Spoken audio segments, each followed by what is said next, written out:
All right. Welcome to live stream 34.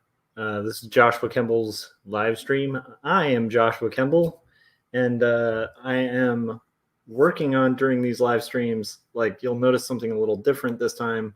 I'm working on some revisions for a client that I have to knock out super quick.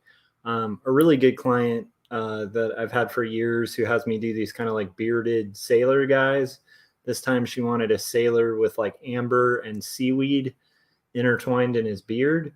And I just have to make him like less dark and depressed. So I'm going to have to get rid of some of the black and white um, and then probably redo the tones. I noticed like I need to polish up the tones a little bit.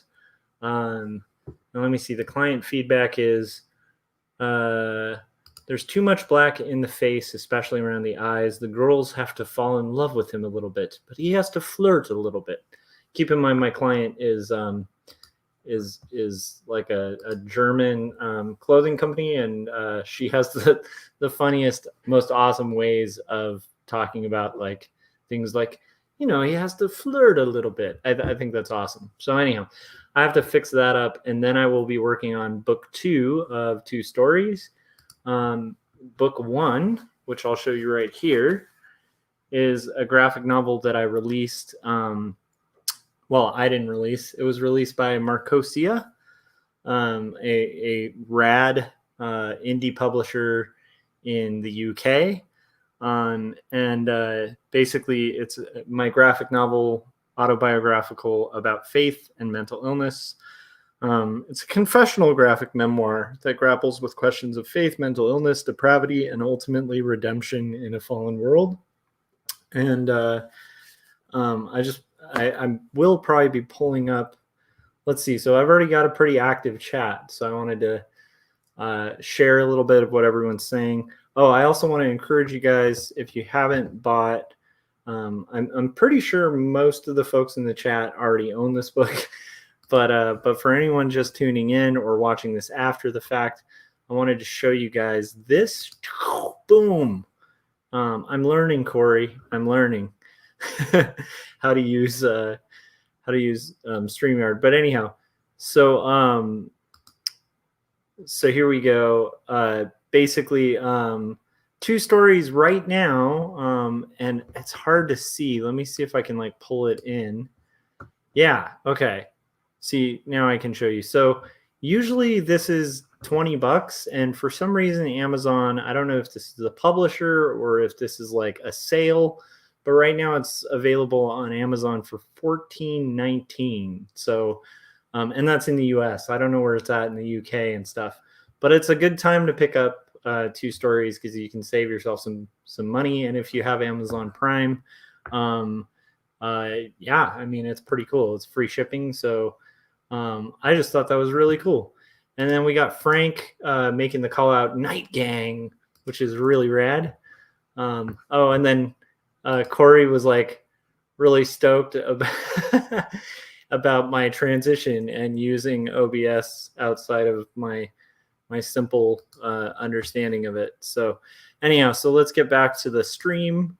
And then, but yeah, I would recommend go to Amazon and pick it up.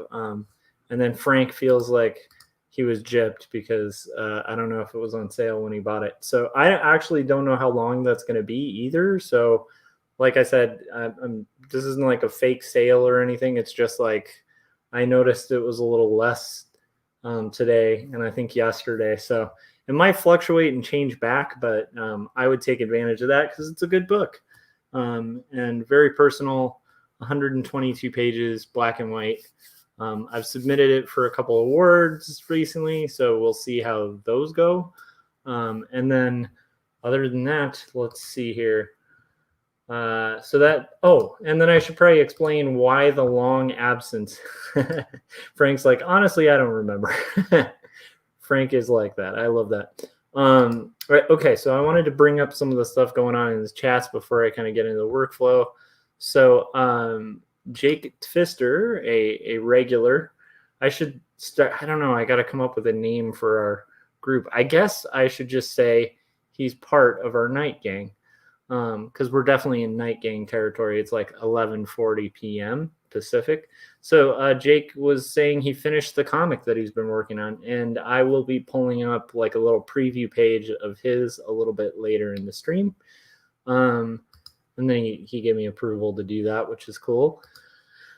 And then let's see what else. Oh yeah, Corey was stoked that Jake got it done, so that's good. And then we've got Adam, who said he had caught up on the Christian misogynist saga, and I asked him what his thoughts were, and he said he didn't get to see all of what he was saying. Yeah, I know. I'm kind of thinking about potentially, like, I could do this with OBS. Maybe Corey can kind of give me some tips on how I could do it, but I think I could probably screen cap the whole feed, so it would be going like to my left or my right, and I might make that change to like my OBS layout for these streams at some point.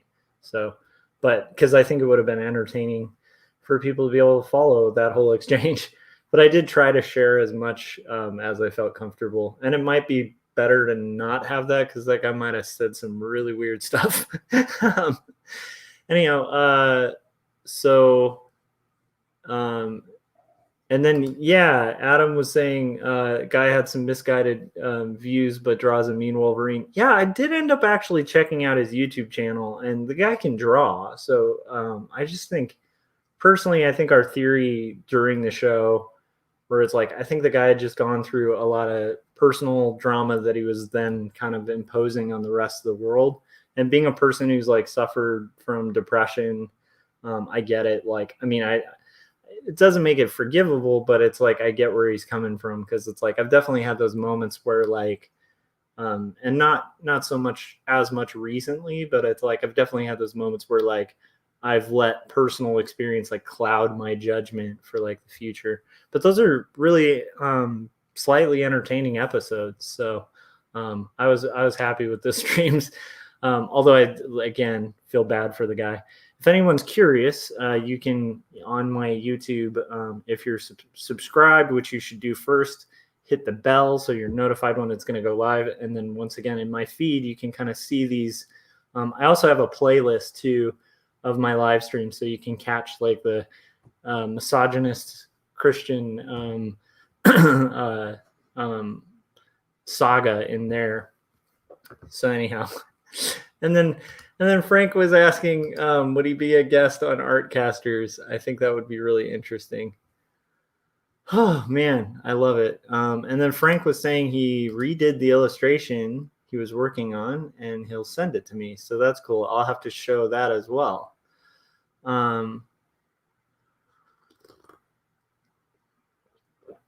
Ooh, okay. I'm gonna have to try that at some other time, but that's cool. That's a really good idea.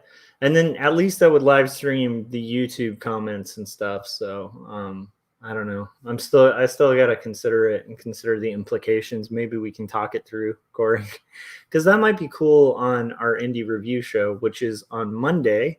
Corey and I will be reviewing a book that is by one of the masters of comics. 1907 it was made, and he was doing things in comics that like people still aren't able to like top or match in comics, like in over 100 years. However, a lot of the content in it doesn't age super well because it was made in like 1907. And so we're going to get into reviewing the book and then also just discussing how we navigate like problematic imagery from like 1907. And then also just like flawed heroes and stuff like that. So it'll be interesting to get into, and I encourage that. And that'll be on Monday on my channel. And it's probably the most problematic of the Nemo books, but I think that'll make for a really interesting dialogue. And it won't be the last McKay book that I'll be bringing onto that show, but it's funny. I just like after picking that book was like re-looking through it, and I was like, ooh, this is it's going to be an interesting one. So because it's like both beautiful and also just like super did not age well. So I think that'll be an interesting topic. So Okay, so that being said, let me get into this illustration a little bit. Before, I do want to show what Jake was working on. So this is the illustration I'm going to be fixing up a little bit. And just so you guys are aware, I also threw Jake's as a little layer on here earlier. So here's his preview page from his comic, and Jake, that came out really cool. So this must be. It says this crates bobbed below. The crates bobbed below, above the waterfront. Had aftermaths been ideal, I'd like to find out what's in them. But right now, I have bigger fish to fry. He scrambles for a lifeline. I like this. This is really cool. And then it says, I draw mine. So interesting. So this is going to be like a draw off, but very cool. And congrats on finishing your comic. Jake's a regular in the chats and very cool dude. I hope I pulled the right page. That was the one I saw, Jake. So I hope that works. And then Frank was saying, I don't remember making a comic in 1907. Man. And then Adam was saying, looking forward to the thing about the Nemo book. Yeah. The one I'm the most excited about, I'm holding off on. So this won't be, this one's the Ice Kingdom, which is really good. The really pretty McKay book, like I have the full size one where they reprinted like hundreds of his original pages at original size, and it's a little more curated, so it has a lot less problematic imagery in it, and the color is just like beautiful in it. And that one I'm going to pull on a different show, because I feel like McKay's one of those guys. Probably do the same when we get to George Harriman or like other like really core figures in comics. Like I don't feel comfortable like grouping it all into one show. So might also have a book on Winsor McKay and his life and stuff that will be. So yeah, but next week will be that really interesting one. And then it said good timing for discussion on problematic images. Yeah, I totally feel like it's kind of a hot topic right now. So it wasn't planned. We had it, Corey and I backlog these things like months, like a month or so in advance. And so, which is interesting. And then actually, Corey, you've got to add what your next book is going to be into the, because I think we just wrapped your last one. So you got to add a new book to it. But anyhow, you can check out all of that at irsagency.com to check out those reviews and stuff like that when we do it. And then, Adam and Frank are chatting. So, all right. So now what I need to do is lighten this up. And especially with this style, it's like, I'll show you the underlayer. It's not super clean. It's just like one color. And then that's how it'll be probably created by the company too. It's like a 2-color screen print. But right now, I'm not worrying about like kind of consolidating the layers or anything like that. I'm probably just going to go over. And like I've said, when I work digitally, especially because this art will eventually be vectored from being a raster file, I want to make sure I'm seeing those little step ladders when I'm really zoomed in, not at full size, but like when I zoom in any larger, I should start seeing that clear step ladder. Like if I see here, I'll show an example real quick. But if I see like a line that, I mean, this is a different kind of brush, but it definitely is like a raster. An anti-aliased brush. So if you see that, like that's like, if I zoom in, you're going to see that it has like all these different things. So that won't be a solid edge. If I print that, that's going to look really blurry. So I usually use like a raster brush like this when I'm working for things that are screen print, especially like a 2-color job, because I want it to be like, if I printed this off my printer right now, it would be crisp. The edge would be like solid. And similarly, like when I'm vectoring it, it's going to read that edge of the line very cleanly. So it should transfer over really cleanly. So anyhow, there we go. Oh, and then Corey said, I've got next two books in there, I'm behind. Well, I'll be behind after Monday because right now I have Little Nemo, and then I have my buddy's beautiful book, which is like Half-Light Bleeds. Dave Baker. I think that's already on there. So Corey, you're caught up too. That's awesome. All right. So anyhow, like what I'm going to do is on another layer, I'm going to just go in and try to kind of figure out. Right now, I'm just going to work it out in white and on a different layer. So I'm working non-destructively. And I'm just going to try to kind of like brighten up like some of this ink work so it doesn't look so dark, and just see how well I can do that. I might even take away the tone just so I can see. But yeah, so this might take a little bit, maybe a half hour to an hour to kind of make these modifications, but we'll see. All well worth it for a good client.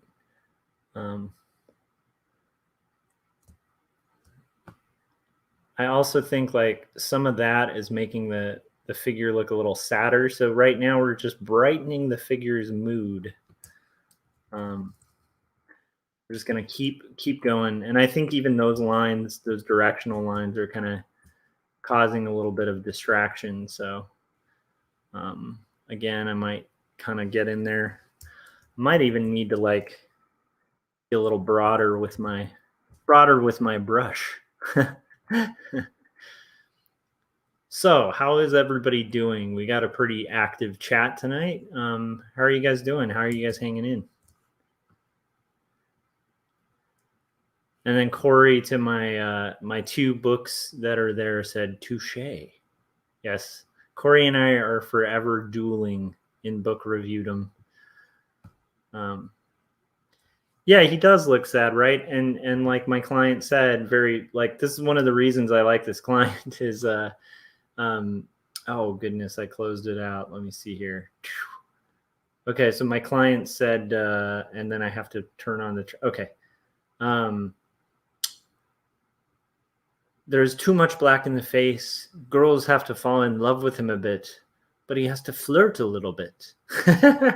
And I don't know, something about the phrasing of that is so cool that it makes it fun to do art for this client. I don't know why. Anyhow, have you guys ever had a client like Corey? Have you had a client that's like so charming with their feedback that you're like, I like working with you? Good little tip if you're ever hiring like a professional artist. Being like a pleasure to work with and like accepting the revision process, kind of being comfortable with like pushing your creative vision, but also like being very free with like what an artist can do once you've given a really good description. It like goes a really long way, because this client's been a client for a long time, and there's some clients now, because I have like a day job, that I'm just like, I don't have a ton of interest in doing a lot of freelance for people. And so often like I have some older clients that I just will be like, I'll either refer to other people or, you know, just kindly decline depending on how easy they are to work with. But the ones that are make it a fun process, and like kind of care about the results, like they tend to stick around. So I'm literally going in and once again, I mean, obviously I'm going to have to get rid of a lot right in between the eyebrows too, to just kind of brighten this up. Probably get rid of some of the concern lines here. That actually will go a long way just to get rid of that. But I still want some structural lines, you know? So it's going to take a little bit to rework, but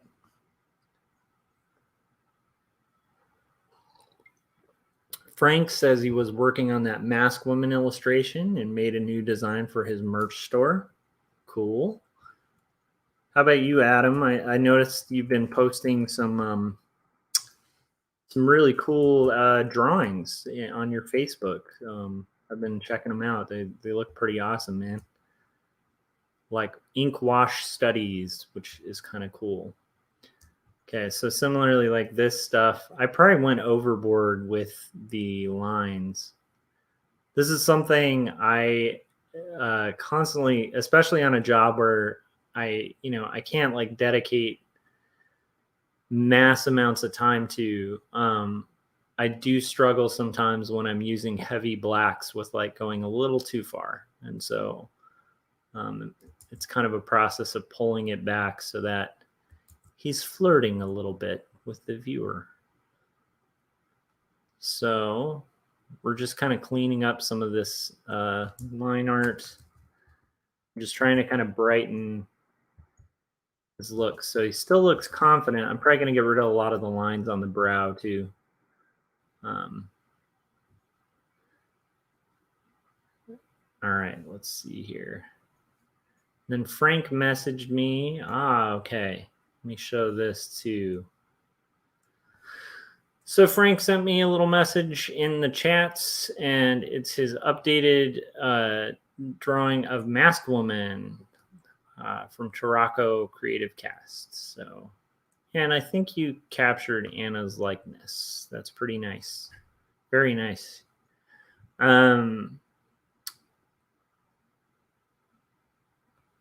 Nice. Awesome. Adam's working on art studies and anatomy and female figures. That does not hurt to study art and form.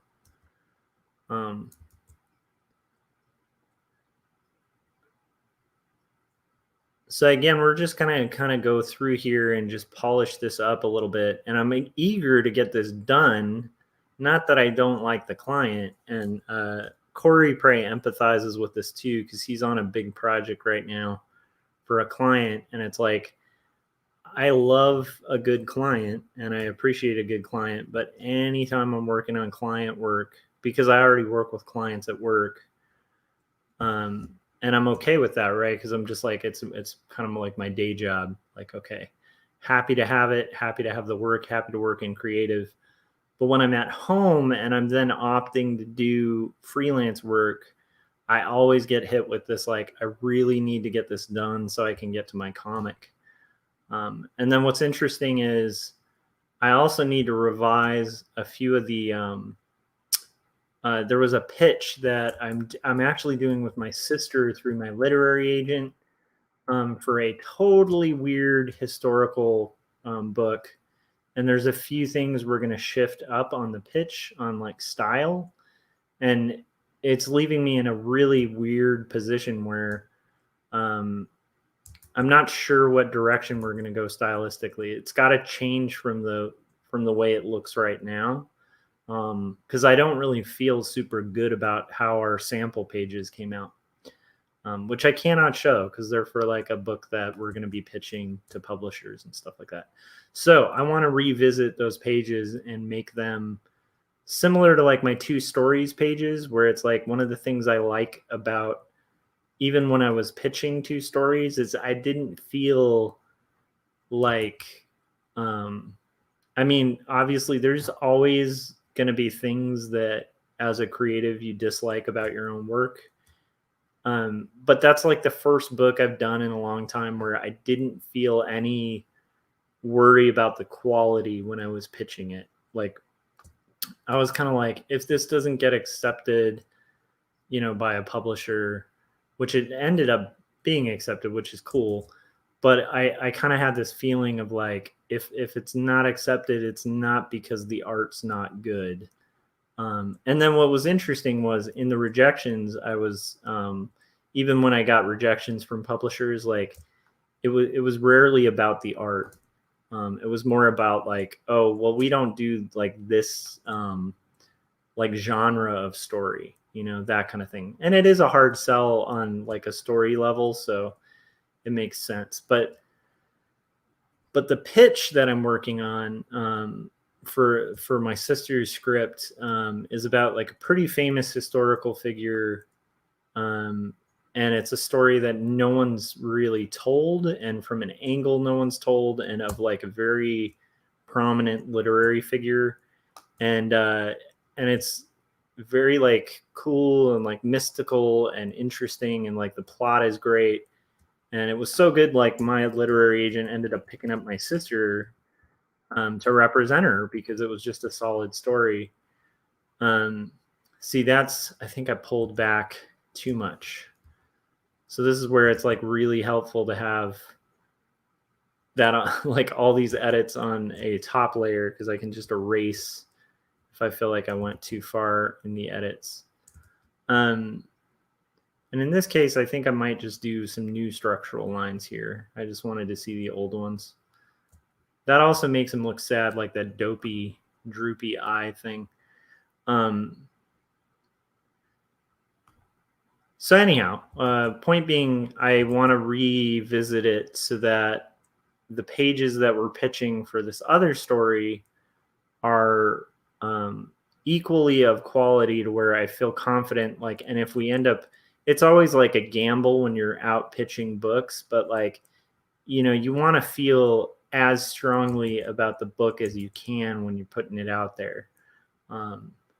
And I don't know if you guys have that, but like for me, like I caught myself, like we did the pitch like kind of between two stories coming out, and like it was like in this little interim before I had gotten approval for my second script for the second book, which is what I've been like thumbnailing. And so like in that interim time, we were like, sweet, we can do like this project that we wanted to do for this beautiful script, you know, and get that out there being pitched while I'm working on the second book. But then, like I said, because we were kind of rushing it, in retrospect, like looking at it, I just don't feel like the pages are up to like what I'm capable of. So like that's another thing I'm going to have to do this weekend with all the free time I have. But it's funny because I was talking about this with, here's Corey. Corey is joining us out here. I'll switch up my Corey. How are you doing, man? Good. How's it going? All right. I just noticed too while I was talking that I had my speakers muted, so I could not hear you for like 2 seconds there. Oh. Because I am a pro at streaming. So anyhow, like the thing that with this pitch, and I'm kind of curious your thoughts on it too, but it's like I found that, and I think you've seen some of those pitch pages, Corey. Yeah. They weren't quite up to the quality I can do. And I think even the stylistic direction, like if I'm going to go for, they're kind of like a really quick version of my 2 stories pages, which that style doesn't work really quick.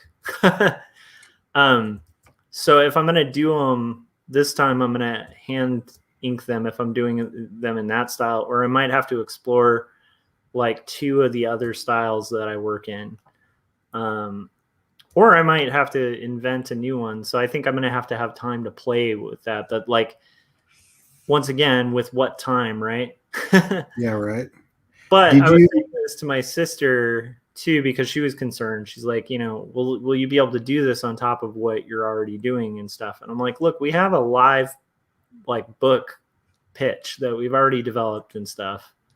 And it's like with these kind of things, like that's a problem you want to have, you know? So it's like, we'll sort of, I really do want to make sure what I'm putting out is like the best. I'm kind of over the you know, doing mediocre stuff, you know. So did you get feedback that started to get you thinking in this direction, or was this just? Well, I mean, we haven't had any bites, and we were reassessing it and looking at it. And I personally feel like it's not getting rejected because of the script. That's okay. My thought. I mean, there might be some hints in that direction, but it's mostly just my conviction that I can just do better. I can do better on those pages. Gotcha. And that might up our chances as we start expanding, because it is a book that could be YA as well. So that also makes me think I might stylistically approach it differently. Like there might need to be color, or at least minimal color. Like, 'cause if you're doing YA books in black and white, like, good luck. That would be a really interesting YA book. Yeah. Yeah. I mean, I was explaining this to even the color thing when I was talking to my sister about it, because she's like, really, in color? And I was like, well, they colored Jeff Smith's lines. Right. So if they felt like, and this is Scholastic, but Scholastic's a good kind of bellwether of like young adult stuff because they're like a huge publisher, you know? Mhm. So it's like if they're feeling like they have to do that to one of the best inkers who ever lived, where like the black and white line art is perfection, then why would I think I'm any different, you know? So so there's a Yeah. couple stylistic directions I might take, but who knows? I hate color most of the time, but it sure does sell better. Yeah, and like with two stories, that would be a huge compromise, you know, like that I don't think I'd make because Yeah. it's like meant to be a black and white book. Right. With this though, it's different and it's a little more open, and I really want to just revisit it and remodel it to where it's matching and it's honoring the script, because it's a really good script. I don't, you know this, Corey, but it's like I don't volunteer to do like group projects very often. Right. And if I do, it's like I gotta really, especially in art, you know, I gotta really be into it. And so it's a really solid script. So it's like I need to do a better job, is what I realized. So Yeah. I'm actually glad in retrospect, because if it had gotten picked up with the quality of pages that it has, it's like a book that we would finish and I'd never want to promote. You know? That's yeah. You and I were talking about stuff. That's one of those things. It's like you got to kind of push at some point. Like I think where we are in our careers, it's really Yeah. hard to take stuff on where it's just like if I do this the way that you know they want me to or whatever, Yeah. won't. I hope nobody sees it, you know. Yeah. And so I usually just say no to that stuff, or I negotiate a situation where I'm like, you know, you're gonna get what I give you, Yeah. which is gonna be interesting and weird because I mean, like, I'm interesting and weird. So, like, if you're not into that, probably hire somebody else. Yeah. And like I said, I do, you know, I don't really bicker with the clients I get through my day job because they're steady and I have health insurance through that. And like Right. there's a lot of reasons to be like, okay, I'll give you exactly what you want. Right. But when it comes to personal work, or like, you know, like one advantage to having a steady gig is the fact that like, unlike when I was freelance, especially the early years of when I was freelance, I don't need the work. Like Right. I mean, it helps, you know, it's definitely not fun around tax time. I can tell you that. um, the extra freelance that my wife picked up this year is coming back. That's so annoying. And then also the fact that I didn't know this. This is a weird little thing, but it's like I guess that the tax code was adjusted, I believe, under Donald Trump for Californians alone. Because I think most states you can usually write like a percentage of what you pay in state taxes from your federal. And Trump changed that for California with his tax savings bill, as well as hiring the threshold of what you can write off as a sole contractor. So that equates to the worst tax bill I think my wife and I have ever seen. Ugh, that sucks. And that I was, don't know. I don't know what happened, yeah. but whatever happened in taxes worked out really well for me. Well, that's good. Yeah.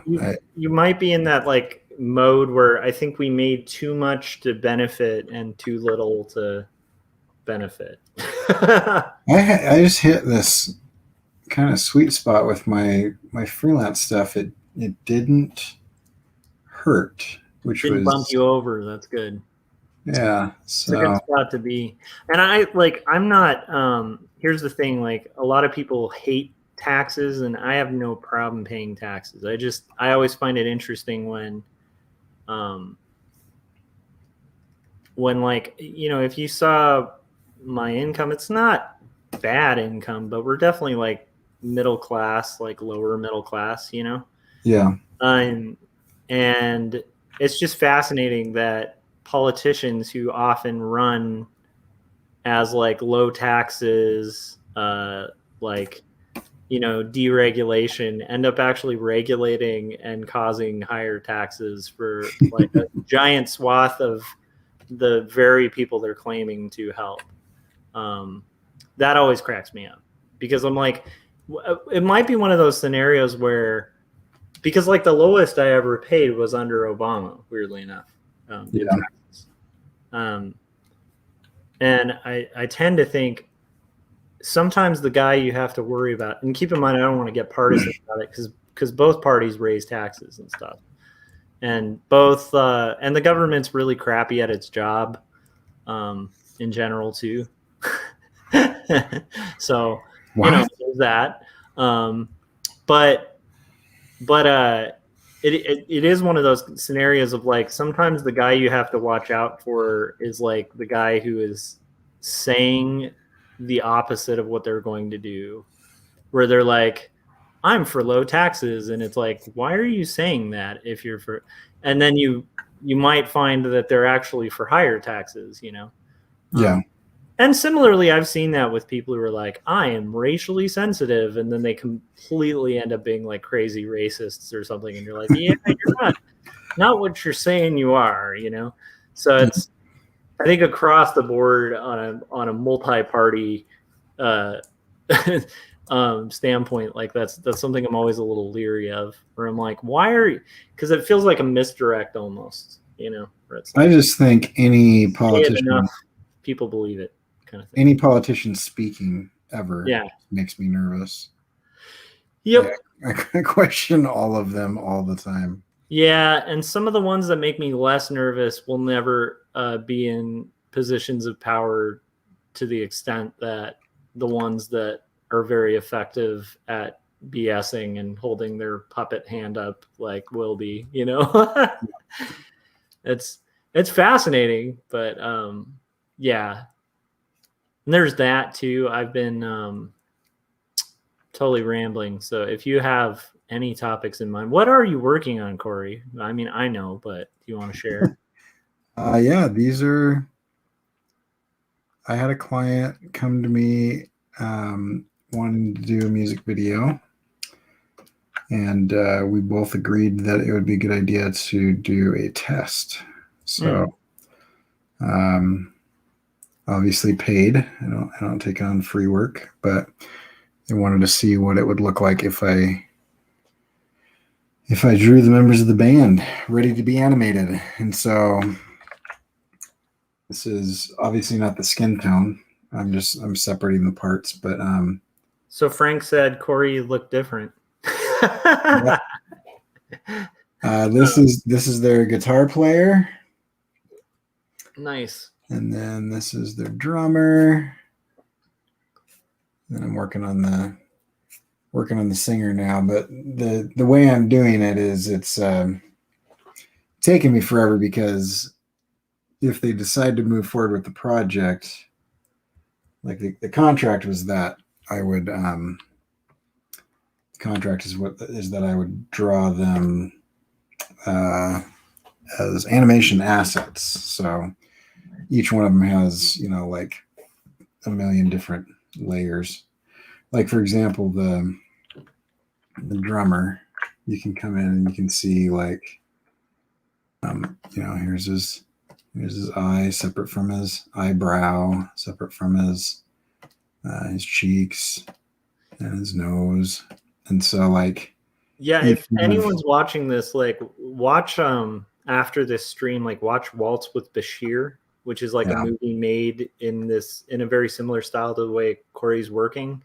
And then just picture the guy who had to break all of those assets into different parts so that every little thing was like a movable piece, and it'll give you a little window into like the nightmare that Corey deals with as a animator. Yeah, and then imagine that most people they've got like a team of people that do this Yeah, rather than one.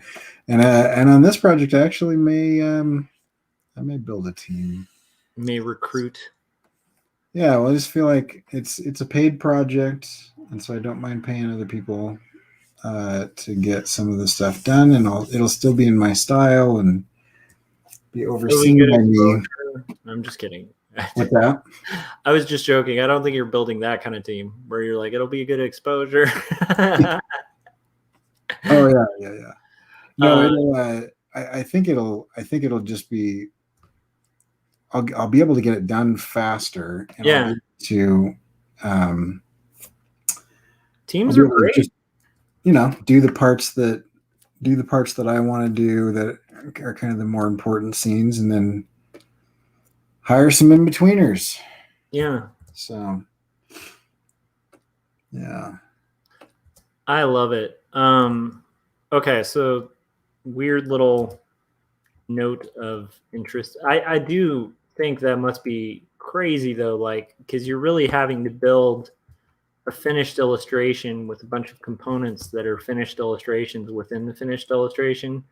That if it doesn't become an animation, will never be seen. Yeah. I mean, it may be seen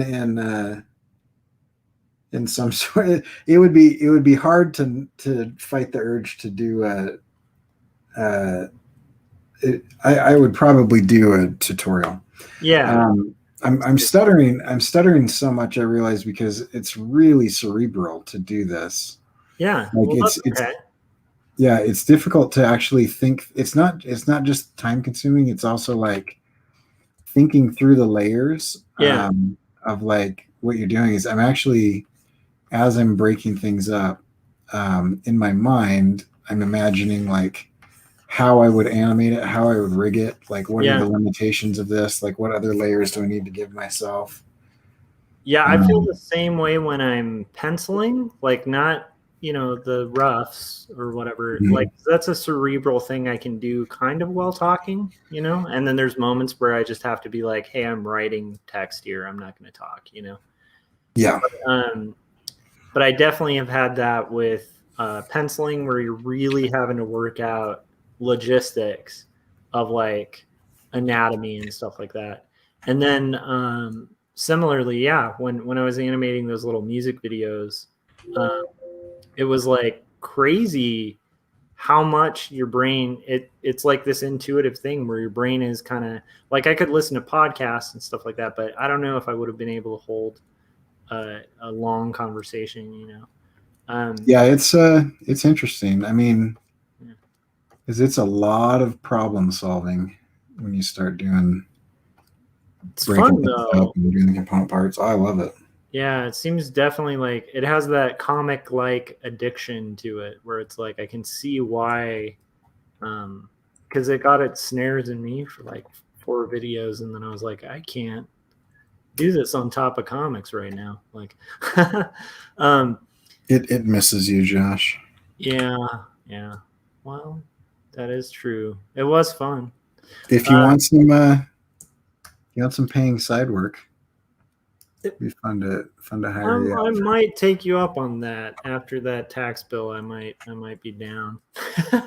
Yeah, um, which I feel lame about complaining about because I also remember being in a position where it was like I'd like a tax bill, like right. it's it's not a and like luckily we're okay. It's not going to bury us like because early in my freelance career when my wife and I were way heavier in debt and like in a much worse financial position, like tax season was like a nightmare. Um, for early freelancers, it kind of can be. especially those first few years where you're not putting anything in savings for taxes. Yeah. And then you're like, I have to come up with thousands of dollars in a month, you know, like, so yeah, so we're okay. It's not going to like put us out, but it definitely will carve a little bit of what we had set aside, a little bit more than any other administration. Let's see here. All right, so I was in the car the other day, and I was as you guys might have noticed, I haven't streamed in the last few days, you know, and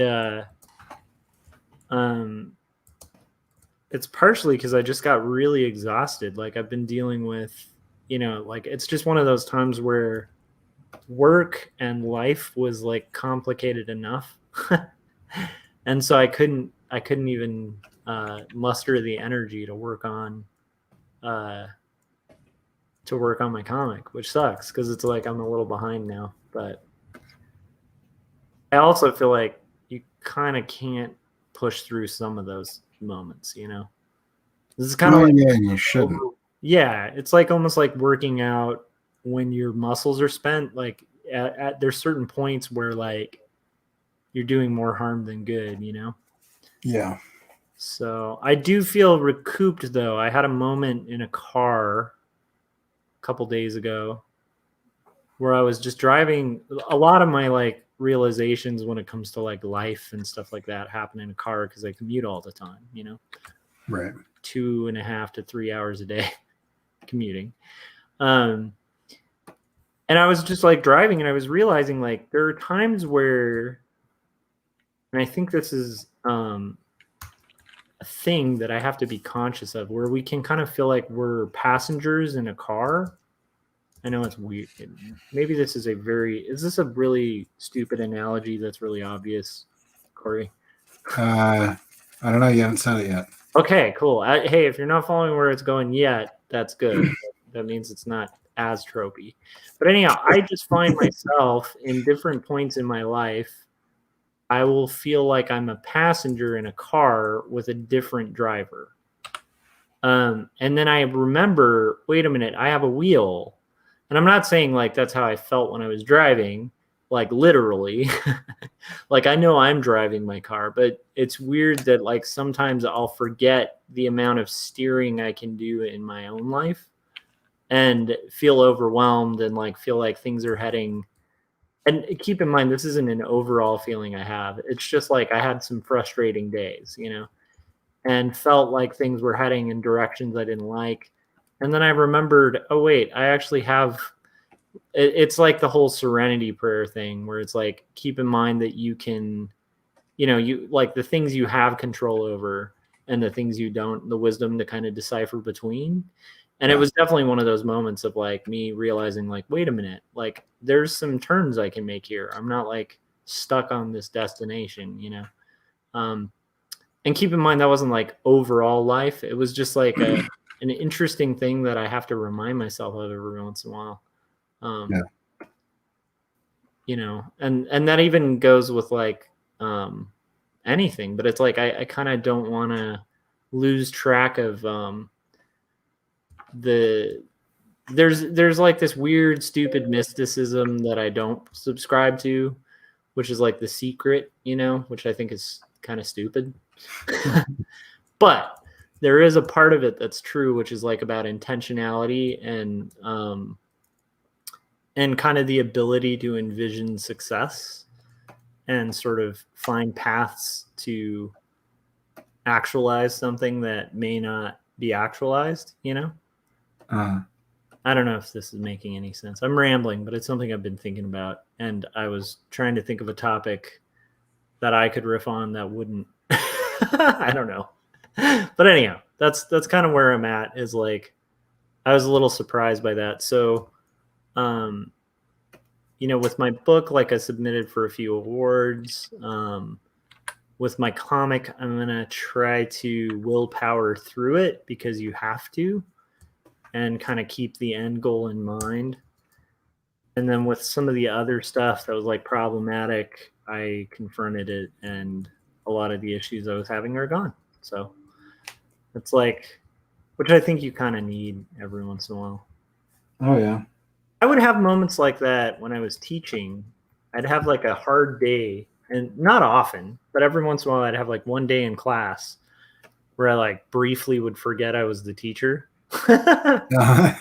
And then I'd be like driving home just like, how do I like, and then I'd be like, wait a minute, I'm the guy in that room. Like, there is absolutely no reason I should be feeling this way, you know? Yeah. And then I'd come back like powerful and ready. But I even like, because I did like 5 or 6 years of that. Uh-huh. And even like that far in, I'd still have like the occasional day where I'd almost get fooled that I wasn't the teacher for a second, and then have to remind myself, come back with power. I don't know. So it's kind of like one of those moments. I don't know where. Yeah, that's interesting. Yeah, I don't know how common that is, but I find it fascinating that that's something that even would need reminding, you know? Yeah, I think it's pretty common to get stuck in your own head thinking that, everything is the way it is or whatever, and there's nothing you can do about it. And, it's not like, I don't even think it's really a decision that we make. Yeah. So I think the decision is more like the other is kind of a decision sometimes where you're just like, no, that's not, no. Yeah. And it actually ties into what you were talking about with clients, where it's like, when I was freelance and that was my sole income, like I conditioned myself to take pretty much every piece of work at the first few years, Right. It's like, especially when you're in a position where there is no floor, you literally have to take everything that comes your way. And if I were talking to an early illustrator or designer, I would really recommend that. I mean, obviously don't take like spec work in most cases. There's some basic tips I'd give, but there's a real importance to like when you're starting out, like you have a big advantage over people who've been at it for a while, which is you're hungry.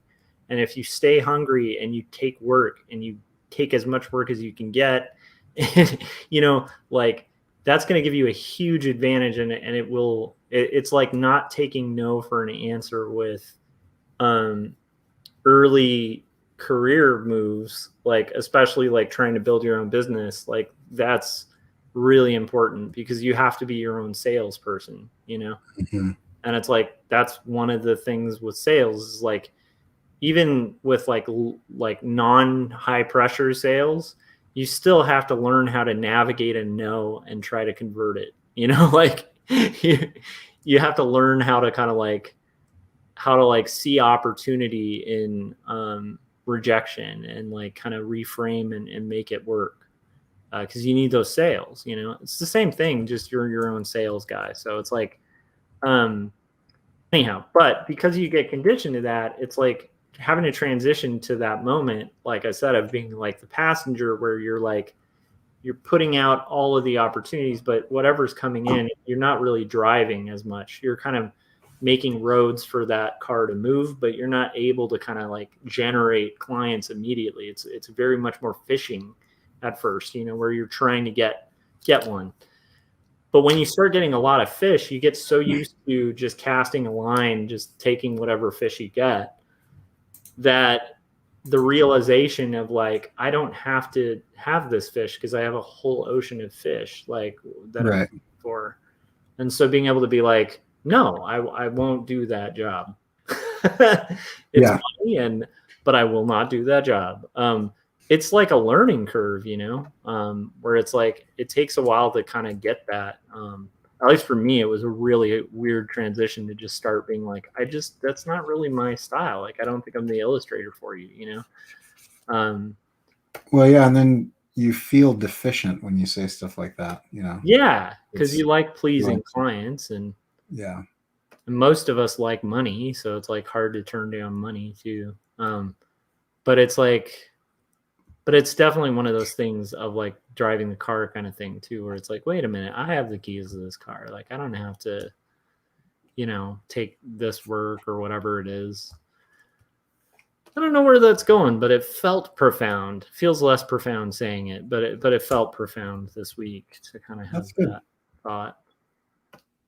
Well, yeah, I mean, it's very, I don't know, I think most people mistakenly fall into the,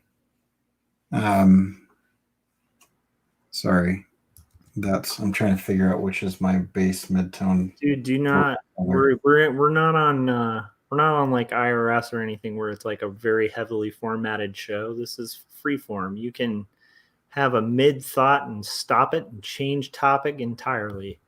Yeah. I do that all the time. Which is exactly what I'm doing right now because I'm using the Adobe Capture app to sample my reference photos for the skin tone. And I just really want to see which one of these tones is what exactly. So that's probably, I'm going to use that as my base color. So let's fill that in. That is exceptionally dark. That doesn't make sense. I'm going to mix my own color. All right, so I've effectively made this guy less pissed, but I need to adjust his eyebrow because that's the problem right now. That's very, very off. The girls have to fall in love with him, Corey. They do. It says he has to flirt a little bit. That was my feedback. I love this client. She's German, so it's like the translations sometimes just make her sound like a poet, even though she's not. Like I don't mean she's not because she's a rad client, but it's just I think sometimes the language will come out more like it's like beauty and magic, and you're like, okay, this is fun to work on. I don't know. What is it about German speakers that makes them so awesome in that way? Yeah, I have no idea because I think it's in writing. Because I think if she were speaking, it might sound frightening. Because I always feel like if somebody says like "Hello, how are you doing" in German, you're just like, "Whoa, hey, calm down there. Like, why are you so mad?" And they're like, "I'm just saying, like, hi, how's it going?" Like, I don't really know. I'm crossing the street to the other side. Please don't kill me. And they're like, "No, I'm just okay. Never mind." The meaning that they get away with those. I mean, there's like a German word for like every concept, no matter how rare or random. Yeah, and definitely like a yeah, I do think it's a rich language, so that's cool. But I enjoy. I've noticed this just about most European clients, where it's like, like French, British, and German. It's like they have like a and actually Australian a little bit, even though they're not. I wouldn't call that like European, but there's something about like that kind of client that's kind of a refreshing change from a lot of US clients. And I think part of it's just like they kind of respect their artists.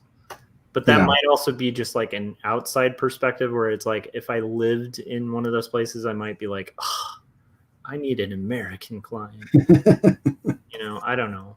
But it's definitely been my experience that like even French clients, like I've had like some pretty cool like French art magazines that used to hire me for stuff, and they were always super fun to draw for it because they'd just be like, we have this article, here's an image we like of yours, we want it to be kind of like this pulpy drawing with a bunch of zombies and cool stuff like surrounding our article, and just kind of go wild and have fun. And I do it, and unlike US clients when they say that where it's a trap, they actually meant it. They'd be like, this is beautiful, where do I send the money? And you're like, oh, yeah. Perfect. Like I love that. You're like, oh, I didn't anticipate that at all. Yeah. So Yeah, that's cool. yeah, it can be. Kind of can be. I think I might have brightened this up too much. Now it's like lacking interest. Man, why am I am really struggling to mix these colors.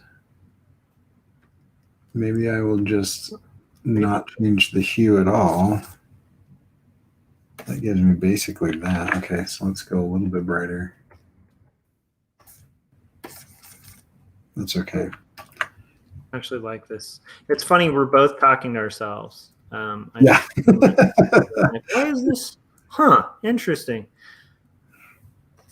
So the chats are kind of slowing. I want to say that as soon as I came on, everybody was like, "Oh, we gotta I hate we that. gotta go. It's this Corey guy." I'm out. No, what's interesting I've noticed on these, I was really surprised to have so many people in the chats to at the get go. That's really exciting. It's like we have a little community starting. Yeah. And it's fun that they want to show art because I'm like, I love that. Like I love the idea of that because I want this to be like a little hangout, you know, like art school kind of vibe. But anyhow, I did notice that Frank in the chats was saying, "Yep, I knew Frank was still here. He's loyal, man. Frank is like the internet. I can't even think of what he is, but he's awesome. That's all I'm saying, and very loyal. But anyhow, oh, he was like, I was warned about Corey, so I laid low. I knew it. But yeah, like I think it's interesting. I've noticed on these streams, it kind of slows down, and then like around like 1 or 2 in the morning, if I'm still going, like there's suddenly like this really active like it's the night crew. So anyhow, so yeah, night gang, I should say. That's officially the dubbed title of people who hang out on the Joshua Kemble live stream is the night gang. Makes Which sense. was so funny that even though I knew that wouldn't really get a lot of YouTube clicks, I titled the last video on it because we had this funny little riff about the night gang. So I was like, that's too funny to not title the video. I did. I used to do. Remember, like TNT Up All Night? It's like all those horrible late night movie things, and they always had the worst graphics. I did a Illo Talk, a night version of Illo Talk where it had like glowing neon, like horrible looking moon outline, and I would be like, "Welcome to the night version of Illo Talk." I can't remember what it was, but I had a whole thing, and I'd like talk all slow and sultry. It was funny. That's hilarious. No one showed up or cared. I think it's still in there somewhere. But, okay. You know, that's going to be my autobiography. And it's, well, not auto, but my biography. If somebody writes it, no one cared and showed up. All right. So, speaking of no one caring and showing up, I did get to do, and I want to mention it because they were so cool to have me on.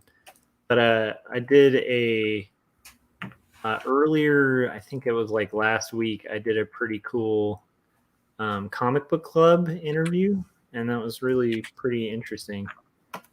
I've got They do pop cultural stuff, and so it was interesting because it's like the guy before me had this like cool like Naushka looking art, and I don't know why Photoshop always like does this default to like the rotate tool and it just freezes on it. So I have to like quit and come back.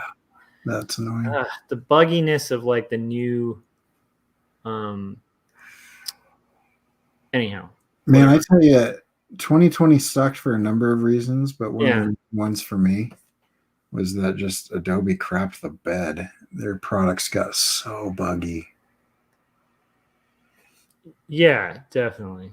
I mean, they're like a different beast. Okay, I need to also adjust his nose a little. Why? Yeah, they crap the bed quite a bit, but I still prefer Adobe to any of the other things. You know why? Because I'm like that old man who hasn't tried any of the other things. So I'm like, they're better than everything else because I haven't really. There's some great stuff out there, but the problem is it's like piecemeal, you know? Yeah. Like I think Affinity Designer is pretty rad.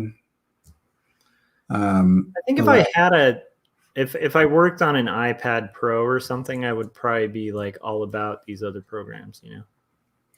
Yeah, I mean Affinity Designers, it's pretty legit, but I'm so much faster in Photoshop and Illustrator just because I've been doing it forever. Frank is always so on point. He was like, I missed this, but right after we were joking about no one caring, Frank was like, I care. Oh, thanks, Frank. Awesome. You know, like what's happening while we're live streaming right now is Frank is holding a stereo with him. I'll believe it. Which, by the way, I love that movie so much. I'm like a girl when it comes to that movie. Say Anything. I think it's like one of the best movies ever made. I kind of missed the boat on that movie. It's fine, but like, oh, don't respond. I feel like it's horrible. It's more than fun. It's brilliant. Cameron. Well, yeah, I mean, I don't have any issues with it, but like, I'm actually kind of surprised.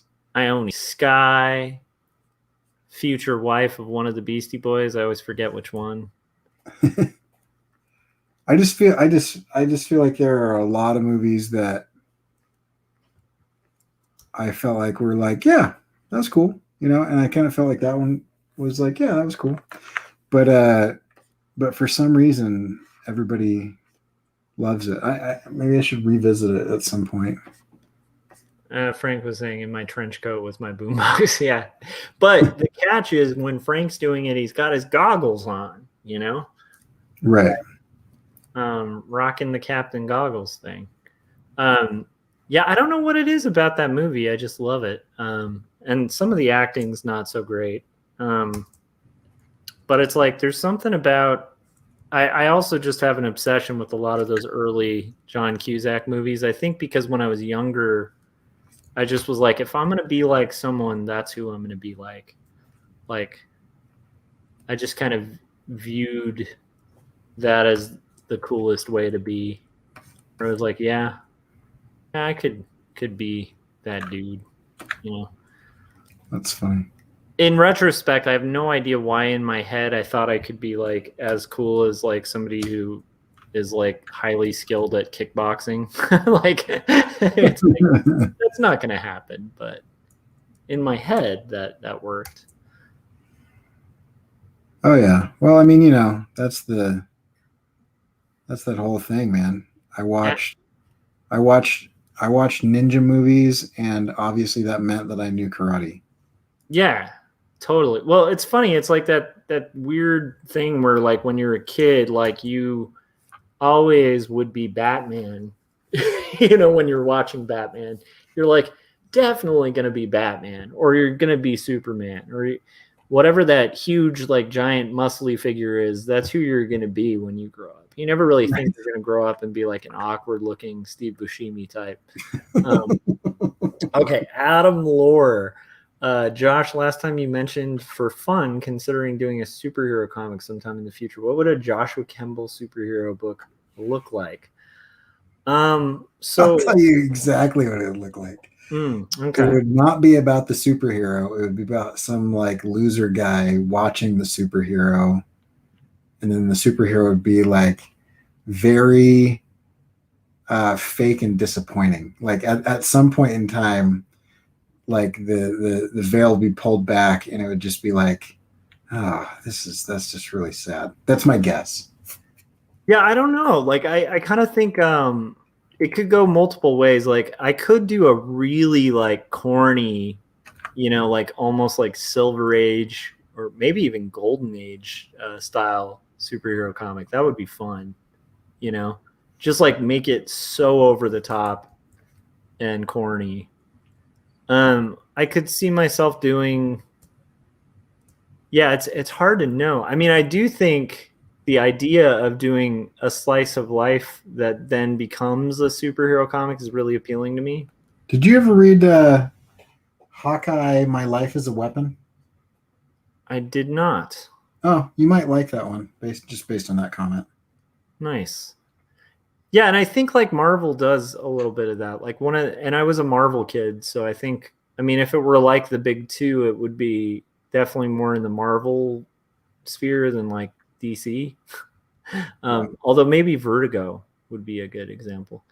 I don't know. There's indie cartoonists who've done um, some pretty like Daniel Klaus's like Death Ray is like one of the coolest, like most bizarre like superhero comics you'll ever read. You know, Hmm. it's pretty amazing, but it's like really disturbing, and also done in like a Daniel Klaus style, but just superheroes, which his style kind of stems from a lot of the old superhero cartoonists. So it makes sense, but it's fascinating to see. Yeah. But I don't know. I actually that would be something I'd have to think about. Like I think I'd be less likely to do a superhero book than I would to do like maybe a fantasy or I definitely could see myself doing like a legit fantasy because I love fantasy novels.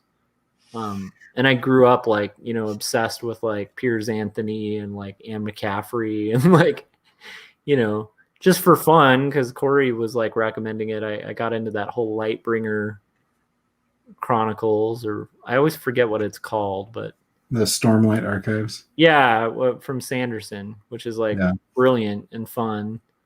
And then I'm obsessed with like the Off to Be the Wizard books. So, Those, I'd be really interested in pursuing that. I don't know, Corey, if you did a superhero book, I mean, you kind of have a book that could have superheroes in it. it's more, You got yeah, it's more like more horror, high fantasy. I don't know that it would be superhero, but yeah, I like reading some superhero books, but like they're so overdone.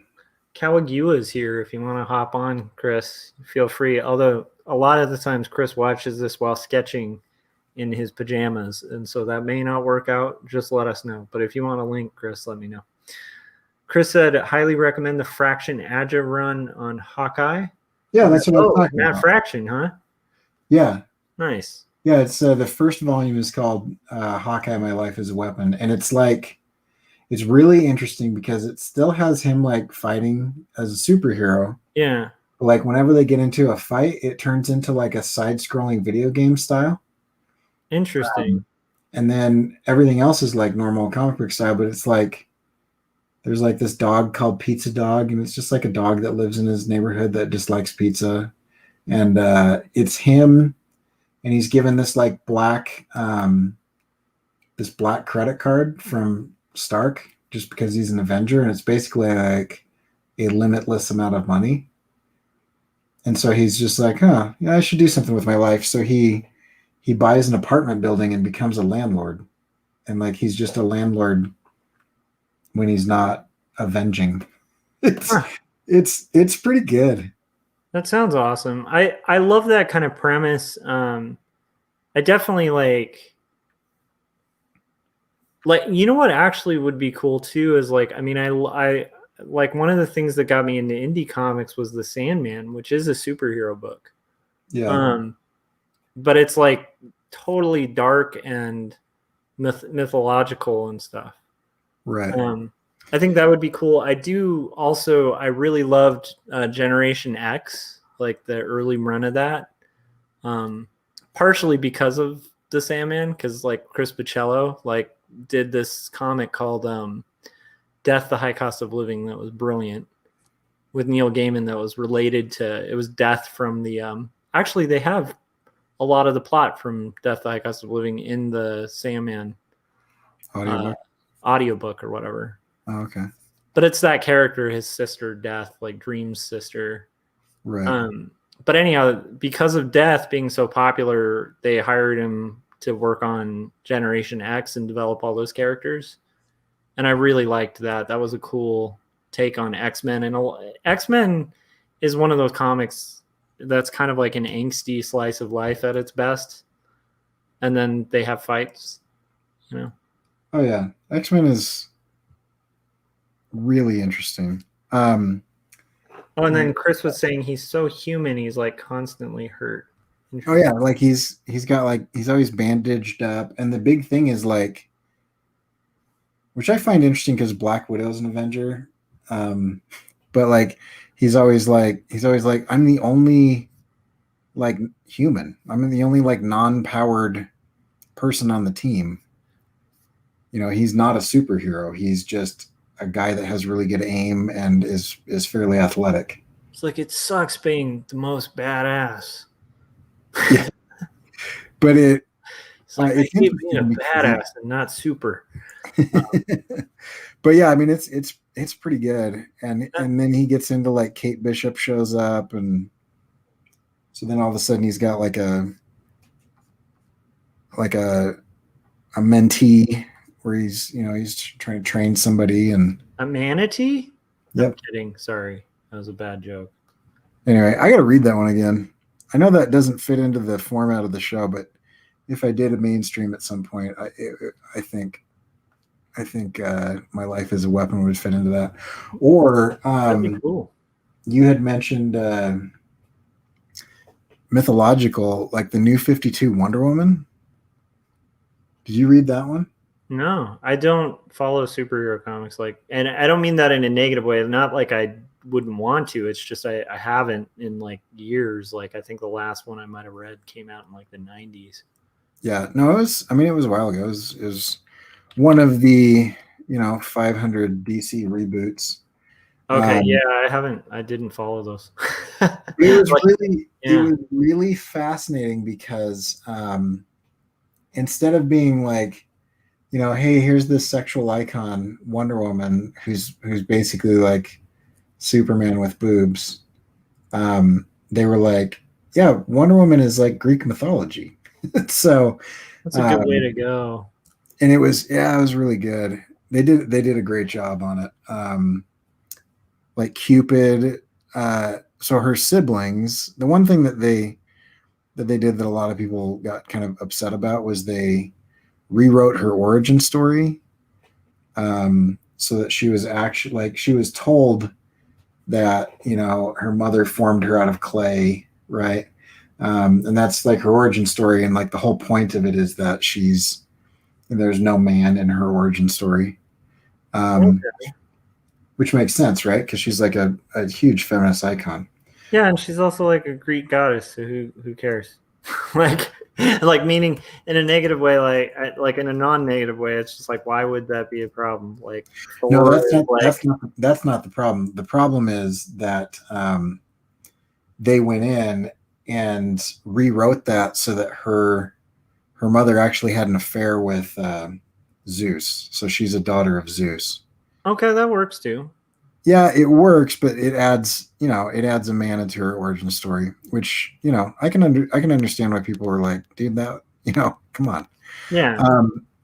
But anyway, the interesting part about that is that makes the whole Greek pantheon her siblings, aunts, and uncles, rather than just in the world that she lives in. Okay, so it's a plot reason they did that. So they're pretty much trying to make it like The Dreaming and Neil Gaiman, where it's like it's convenient to have these very powerful godlike relatives that you can have as characters, right?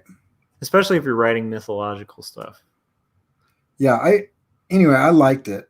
I can understand why people were kind of annoyed about it, but it worked really well. And the cool part about it is, instead of being like, the Greek gods are just like really ripped, superhuman looking people, they took like the actual characteristics of them and then personified their characteristics.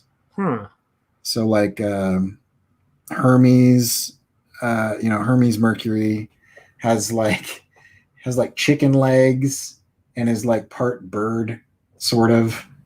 and then like Cupid, um, he goes, he's doing all kinds of stuff, but he's like running around with like two golden desert eagles instead of like, like 50 cal pistols instead of like Huh. bow and arrow. So they both like modernized it, but also made them kind of like monsters, sort of. And War is just this old ZZ Top looking dude who's like his pants from like the knees down are just constantly covered in blood, as if he's like wading through the blood of battlefields or whatever. Huh. And anyway, the character designs are phenomenal. Sounds kind of cool though. It's almost like making it more of like a barbarian type story, or like to me that brings a lot more interest to the plot. But oh yeah, no. I mean just for the character designs itself, I think it's Cliff Chang who does it, and he did a phenomenal job. It was really good. Yeah, so this is why I think our show is so good, Corey, because I do not kid when I say I am really unfamiliar with superhero comics nowadays. Like I when I dropped out of reading superhero comics, like I just kind of full out like tuned out. And the time I tuned out was about the time when the they were making kind of like all the mainstream comics were looking like wide panels, almost every right, yeah. one. And that was like, I mean, early 2000s. So it's like I literally like pretty much the 90s was sort of the last time I really actively bought superhero comics, except unless it's something like Scott Pilgrim or something, but it's like I don't That's not a superhero comic. What's up? Scott Pilgrim isn't a superhero comic. Well, my point is like that's kind of as close as it gets, or like super effers. I'm not going to say the full word, but by like that was a superhero comic, but it's parody and silly, Right. And James Kachalka. So it's like, but like, and I didn't stop out of snobbery or anything. Like I found just boring. For me, I just started exploring so much indie stuff. And then also started making comics, and it's just like, I don't know, I just lost touch with like the mainstream. So like when I see stuff like the stuff you've been showing from Image, like even Image like is more mainstream than most of what I paid attention to. And I don't mean that as a knock against Image. I just lost touch with a lot of it. So I've missed a lot of really good work, and it's kind of fun. To me, I think it's a good balance because like I'm going to have a lot of like probably like early cartoonists, like Frank King and, right. Like Winsor McKay and guys like, because that's the other thing I started exploring was like some of the roots comics, like, early cartoonists and Sunday comics and stuff that like invented the thing we do. Yeah. But like because of all that exploration, I've got this huge lack of knowledge when it comes to mainstream comics, when it comes to mainstream artists, when it comes to like anything that's on a superhero book. Like it's not like I don't want to know, I just don't know. And so I actually think, and I, not that you're like always digesting and reading like superhero comics, but I think you have a better gauge on some of the Image stuff and like even Marvel and DC than I have. And so I actually think that's going to be a really good balance. Yeah, I'm definitely more caught up on Image stuff than I am Marvel and DC for sure. I'm not. Yeah, but I mean, I think that's cool because like there are a lot of artists doing stuff for Image that like I should know, like Lady Killer was so cool, and I'm like, I should have known this artist, like that was Dark Horse. Yeah, but I'm like, I should have known Joel Jones, and I'm like, I've been like in this like train where I'll pick up an occasional Dark Horse book, but like even that, so I'm usually doing like Drawn and Quarterly and Fantagraphics and like these weird kind of smaller books and I like that too, because I actually really find a lot of that stuff really boring. So it's cool to be introduced to the stuff I'm like, I probably wouldn't like that, and then you read it and you're like, oh, that's cool. I can see some of the stuff going on there. Yeah, and like I'm kind of the opposite, where like a lot of the other stuff I usually find dull, but then when I see the art and the level of execution and stuff, it's really cool and inspiring. And I always feel like as an indie, I am in this weird place where the style I work in probably works better for that kind of more mainstream um like look, but I like these like slice of life things that are usually done in a very different style. Yeah. Because you don't actually see like a ton of like Klaus and Tomini are probably the only guys I can think of like on Drawn and Quarterly, or and then probably definitely Jason Lutz. But other than that, like and the Hernandez brothers, but it's like you can kind of count on your two hands like indie cartoonists that are very very famous that work in like the slice of life genre that kind of do like really rendered or representational stuff, you know? Right. So, but I'm actually excited because I think we'll both learn a lot and find a lot of books that we like. So. Oh yeah, it's great. I love talking comics just in general, just because it's interesting to talk to people intellectually about comics, because that's, I don't want to say it's so rarely done, but like I feel like when it's done well, it's just so fascinating. But a lot of times it's just people being kind of regurgitating what they've heard, or or like speculating about the characters and what the characters will do in the future, and like it's almost like gossip about the characters as opposed, right. Which it has a place and it's super fun, but it's like I do think that's going to be fun to like see. And then Adam just said and Chris actually was really recommending that fraction run of Hawkeye. Adam was saying in the late 90s, I lost interest in the direction of new superhero comics, and like yourself, got a lot more into independent graphic novel stuff and classic cartooning. And he said, I still love Marvel and DC stuff from the 90s and earlier. I'm mixed on it. I think in the late 90s, I really disliked a lot of where it was going and got bored. But I think a lot of really cool stuff has happened since, like Corey, when you show me a lot of image books, I'm just like, how did I not see this? It's so cool, so I think it's valuable. Well, and I think you'll really enjoy it'll probably be a long time before I get to it, because I don't even know how to cover it, but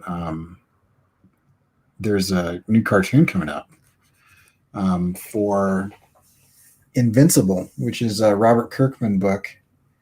It started out with is it Corey Loftus? Corey Godby? It's a Corey somebody. Anyway, after a few issues, they switch over to Ryan Ottley, and Ryan Ottley was on that book for like 10 years. Huh. And it's like a superhero comic that actually wrapped up and had an ending, but it took 10 years to tell the story. It is Robert Kirkman, who does like The Walking Dead and a bunch of that stuff, right? Yeah. It's his. He describes it as his love letter to superheroes. Oh, I will say I did follow all of Walking Dead, so there's that. But although I dropped off on the last like 40 issues or whatever. I've tried Walking Dead. I've liked bits and pieces of it. Comic's pretty good.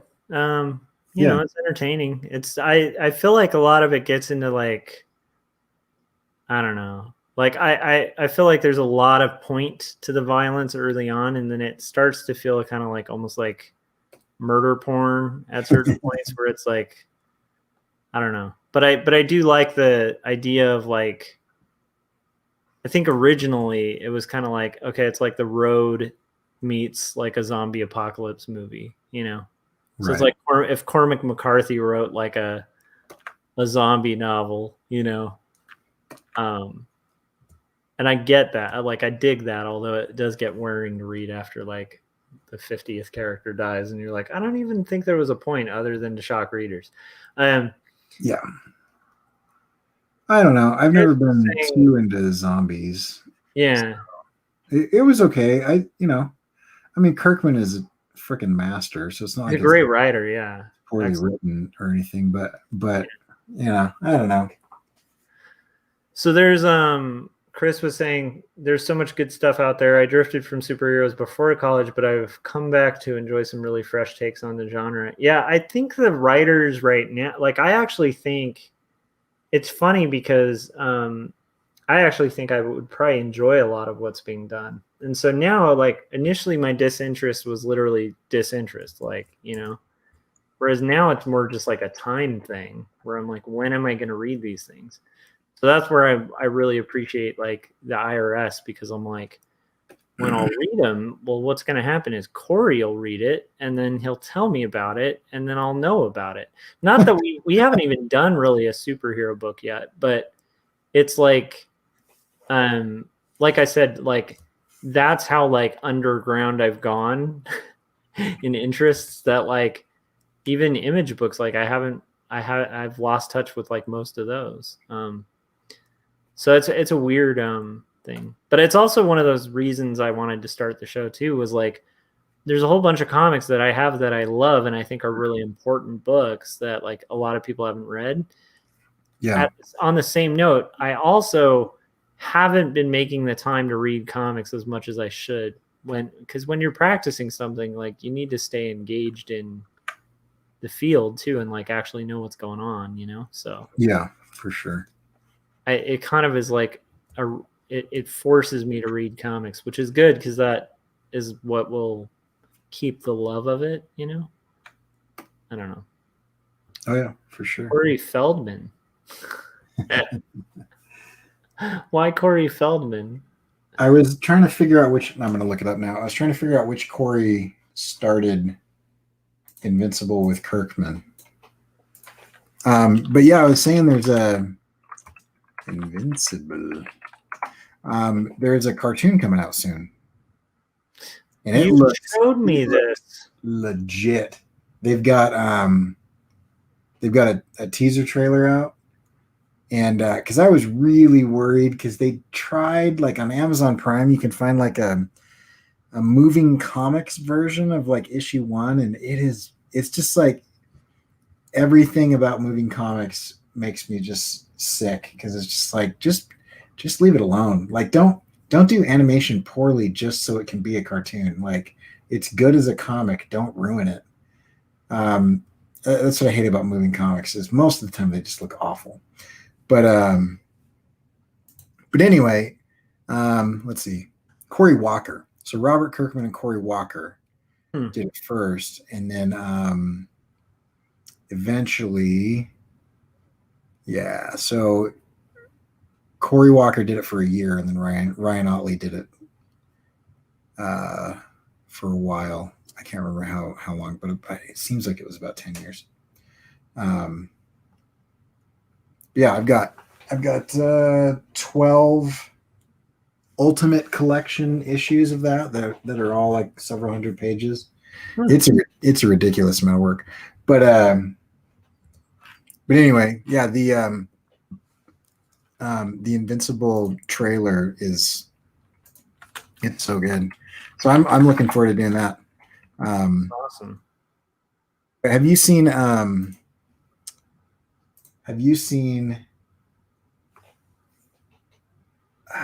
what is it that I'm looking at?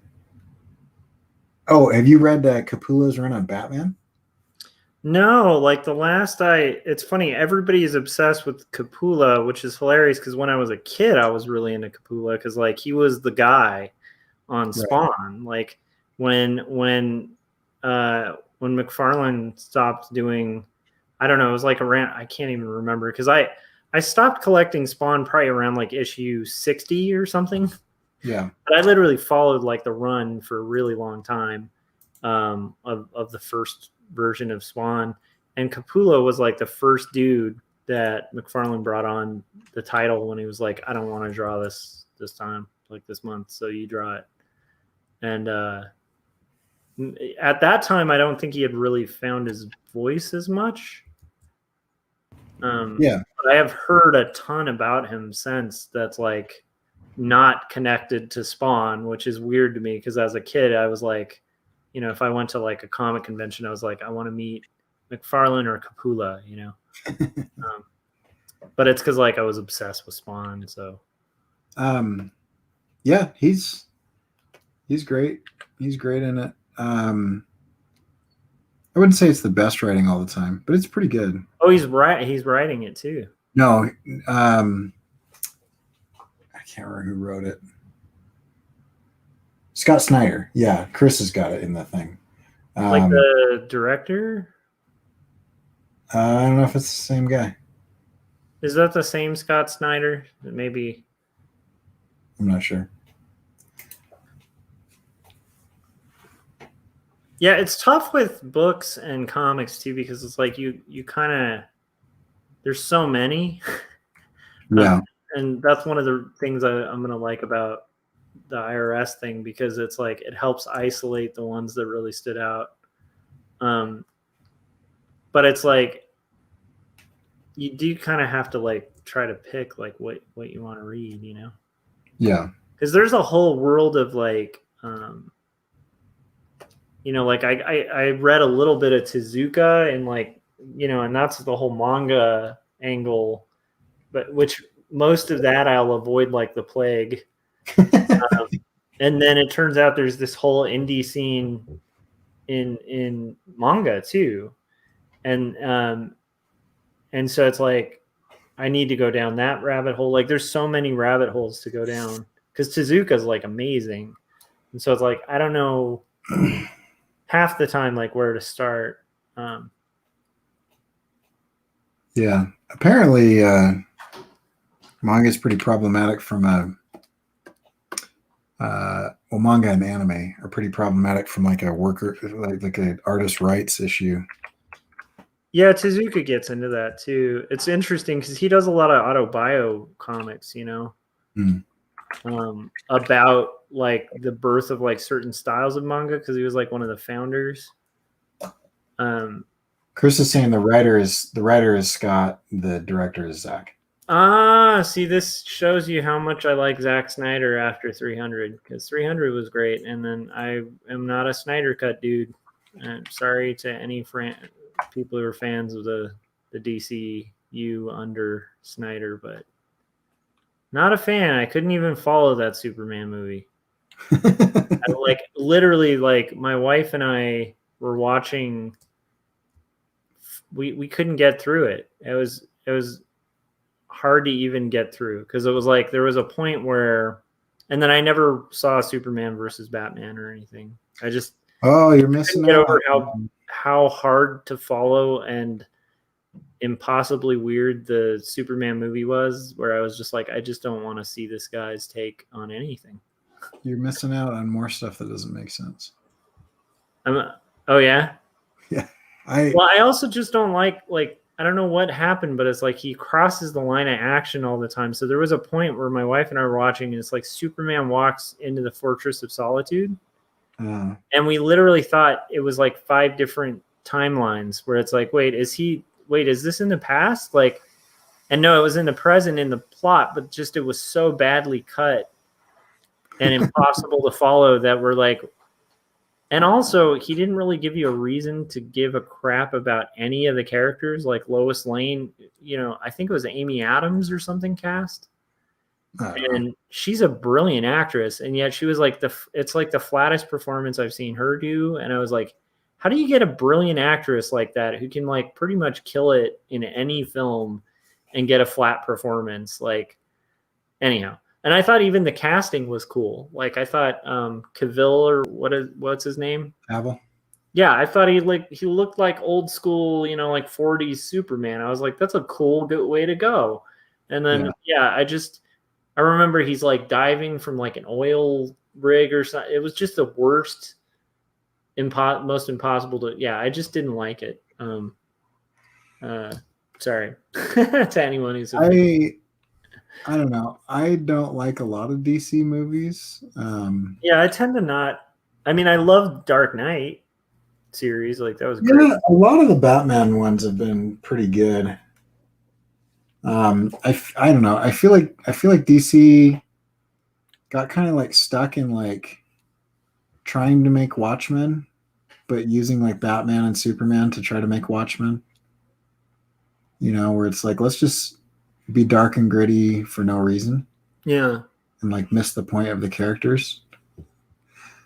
You know, I mean, you know, a dark and gritty Batman makes sense because that's one interpretation of who Batman is. But like a dark and gritty Superman, No, that's the worst way to go. like why? Why? Like I don't even really find Superman that interesting. I think he's kind of a boring character and If you are gonna do dark and gritty Superman, you should do like the original Action Comics, where he's like almost like this creepy stalker who's following Lois Lane on a freeway and then like beating up her boyfriends and stuff. you Like, should, you should do the Red Sun. yeah. Have you read the Red Sun? Well, that's like the dark twist on it. I haven't read it, but I'm familiar with the. Oh my gosh, we've got to do the Red Sun. Yeah, because It's that's like when Superman goes bad, right? no, it's a what if story. What if his spaceship landed in the USSR instead of in Kansas? Yeah, And it's not that he goes bad, it's that he's still kind of a good guy, but he's been raised in like communist Russia. yeah. Doesn't he have like a Hammer and hammer and sickle on his sickle chest. as costume and stuff? Yeah, that was an interesting. And Batman becomes like I've gotten actually the Batman action figure from that. He's like this Bolshevik revolutionary capitalist. Anyway, it is like one of the best Batman Superman fights ever because he like anyway, it's so good. And you're just like he's still kind of a good guy, but he's like jingoistic and very national and very like fatherland, you know, type thing. But also he's still Superman, but like his parents don't matter because they were just, you know, part of the whole thing anyway. That sounds amazing. It's a fun one. I enjoyed that one a lot. Let me see. I think one of my favorite takes on Superman is actually in Chris Ware. Like he so Acme Novelty Library is like the publication that he was self-publishing originally when he was making like Jimmy Corrigan. So like when you're reading Jimmy Corrigan, understand like 10 or 20 pages of that would be like in Acme Novelty Library #1.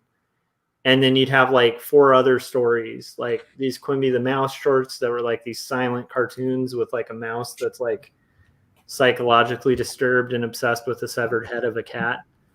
And like all these like weird, but it's done like an old black and white cartoon.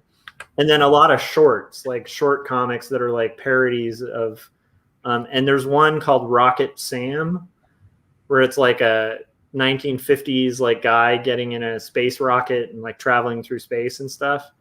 But there's points where like he'll do like a superhero is similar to Superman, but he's just like a terrible person who's just going around and just doing things to people and like just for no reason, like zapping people. And this was actually predated Homelander and like the boys. Oh, I actually kind of wonder sometimes if they might have been looking at Ware's like cartoony little Superman and being like, that would be pretty good, you know? There's another one that does that called Irredeemable. Have you read that one?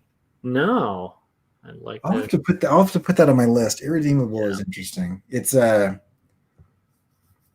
Superman character, right? But it's not Superman, it's somebody else. I can't remember what they call him. But like, you know, the idea of Superman being like he can literally hear everything on the planet that's happening all the time, which I find to be just a really boring situation. But basically, that's one of the reasons his character's tough. Like I don't envy anybody who has to write for him because it's like you really like you have to make these like absurdly powerful villains to have anybody who's going to be a threat to Superman, really. Right. or like these improbable like concoctions where you're like, is somebody really that smart or powerful? Like, stop Superman, like Yeah. it's, I don't know. So I don't envy the writers, because even if it's a bad guy, they have to have like a crazy plot that like it's always like something that will flood the earth or something. It can never be like, I don't know. I guess if they went the route of what the Flesher cartoons, I don't know what those are.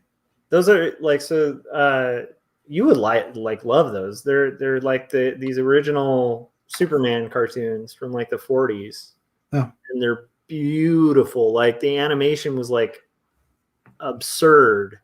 Like it's just so good. And that's actually where Superman first had like black behind the S. Oh, okay. So like the S was like a red S on the black Superman symbol.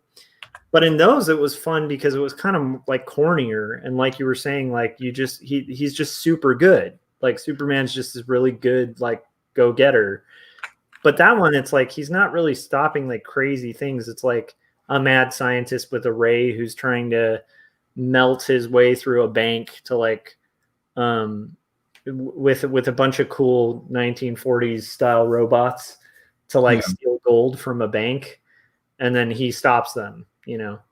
Right. But he's like hokey and good. It's just those are worth checking just for the history of animation, because Fleischer's, I think it's Fleischer, I think that's how it's pronounced, but like his cartooning in that was insane. They did like cell shading and stuff. That's cool. And it's in like the 40s. It's crazy. It looks like Akira, like some of the frames where you're just like, what? Like this is the 40s? Like it's weird. But it's beautiful. But like that just kind of relies on playing up his power and his goodness. And he's a boring character. Yeah. He is a boring character. Those cartoons make him really awesome. That's my favorite. I mean, I actually have come to appreciate Superman on a different level once I realized, like I don't know how to say this well, but I had a buddy who did not have a great upbringing, like as far as that goes. Oh, that's part of, what is that? Sorry. And he loves Superman. And I started to realize like, oh, maybe Superman is the idealized hero for kind of the downtrodden. Like if your life sucks, your escapism is not dark and gritty. Your escapism is like pretty awesome. Like this is what life could be like.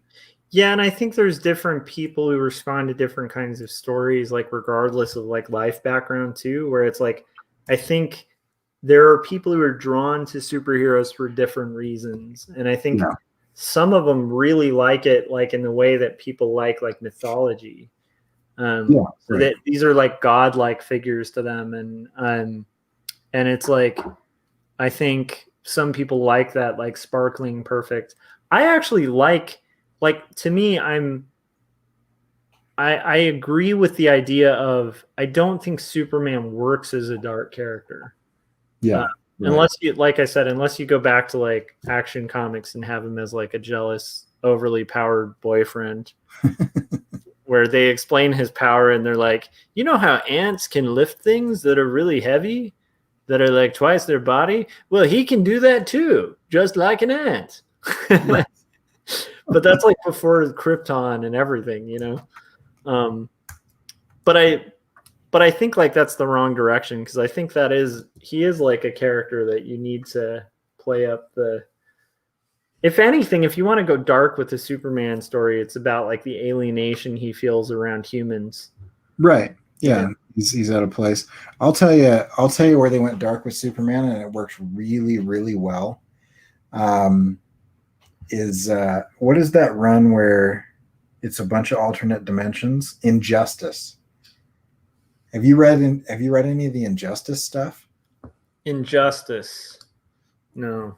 Okay, so you're gonna school me on like most of what's happening in comics, because I'm not trying to school you. I'm just I I don't mean in a negative way, Corey. I no, mean, I don't want to over explain something that you're like, yeah, obviously I've read why that. are you mansplaining to me, Corey? I'm just Right. I actually appreciate it.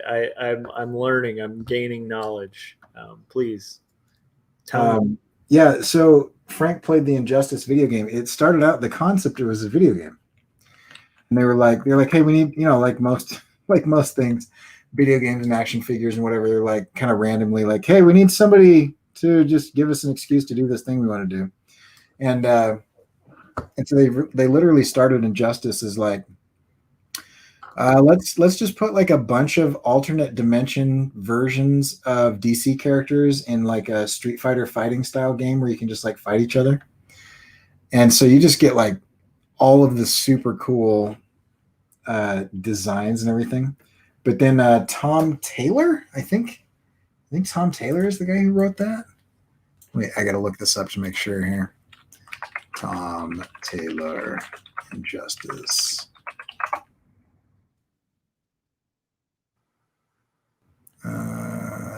Australian born New York Times bestselling comic book author.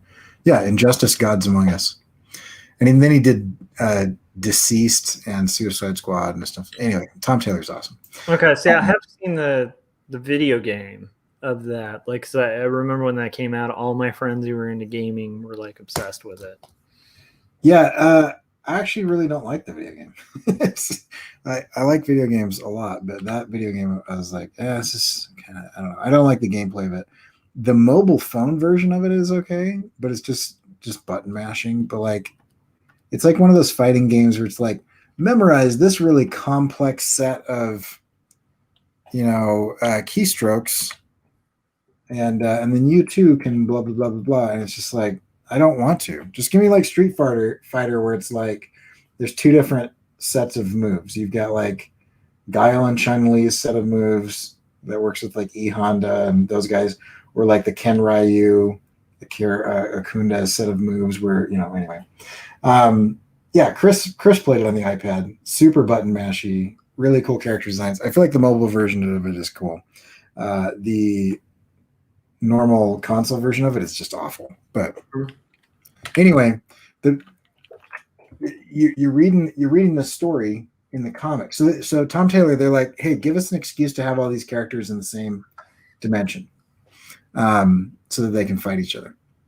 And so what he did was, Joker takes Scarecrow's fear gas and aerosolizes kryptonite and mixes it with the fear gas. So he like sprays Superman in the face with this aerosolized fear gas kryptonite, and he freaks out.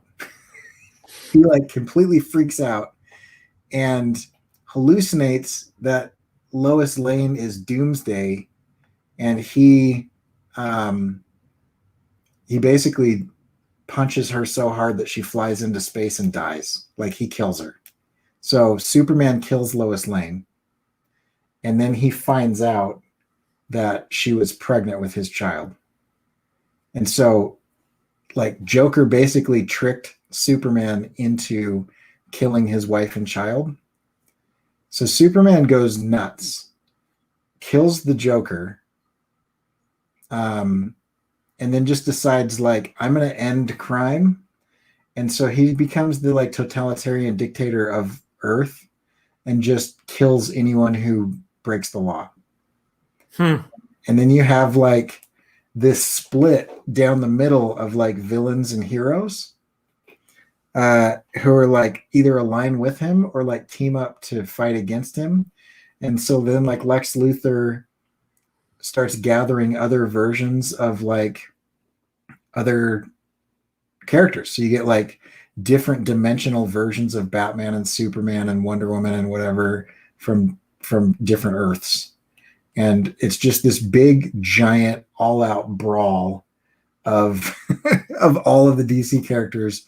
But you have like, it's like Into the Spider-Verse, but with like, Gods Among Us superheroes. Anyway, it is really well written. really well written. It's one of I just don't like DC very much most of the time, but that got me. It is so good. That sounds really cool. Yeah, I liked it. All right, so we're at 2 hours and I haven't taken my little 10-second break, and I think it's about that time. So I will be right back. I'm going to probably head out for a second. Oh, before I do, though, I wanted to show you this. This is what I was talking about. Uh, so check this out. It's like on a distant planet was destroyed by old age. A scientist placed his infant son within a hastily devised spaceship. This is what originally, right? So launching it to Earth, and then it's basically just talking about this baby who, like, attendants were unaware, like, how he's got this power. They're astounded at his feats and strength. I wish it would go further, but this was the explanation. This is my favorite part. So then it talks about him like leaping a building, raising tremendous weights, being faster than an express train.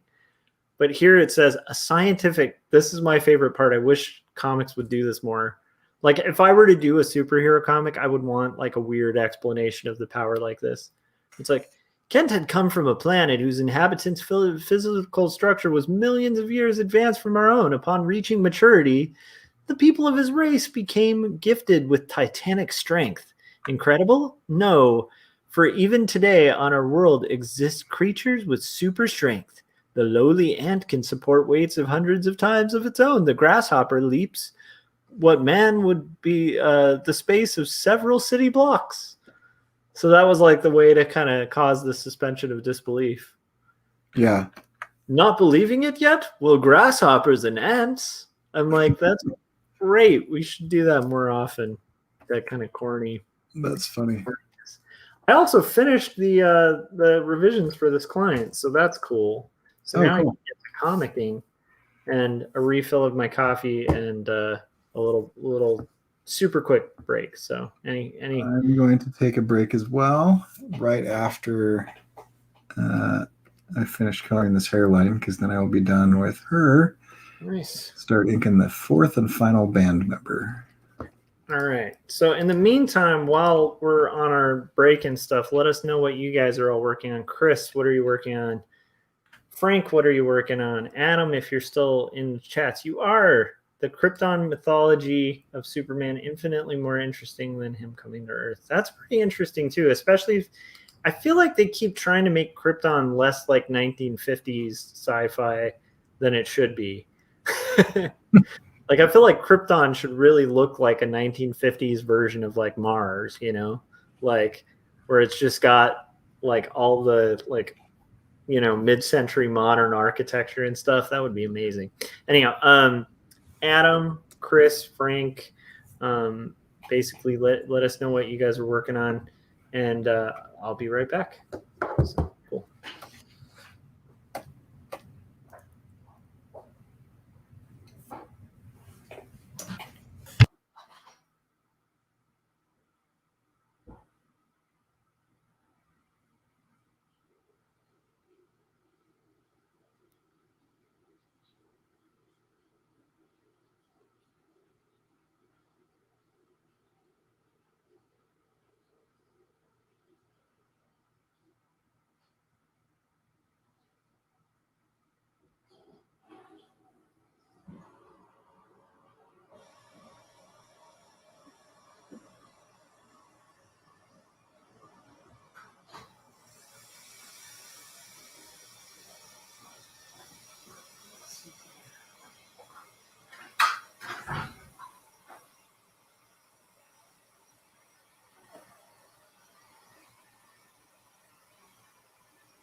All right, so I am back. How are you guys faring?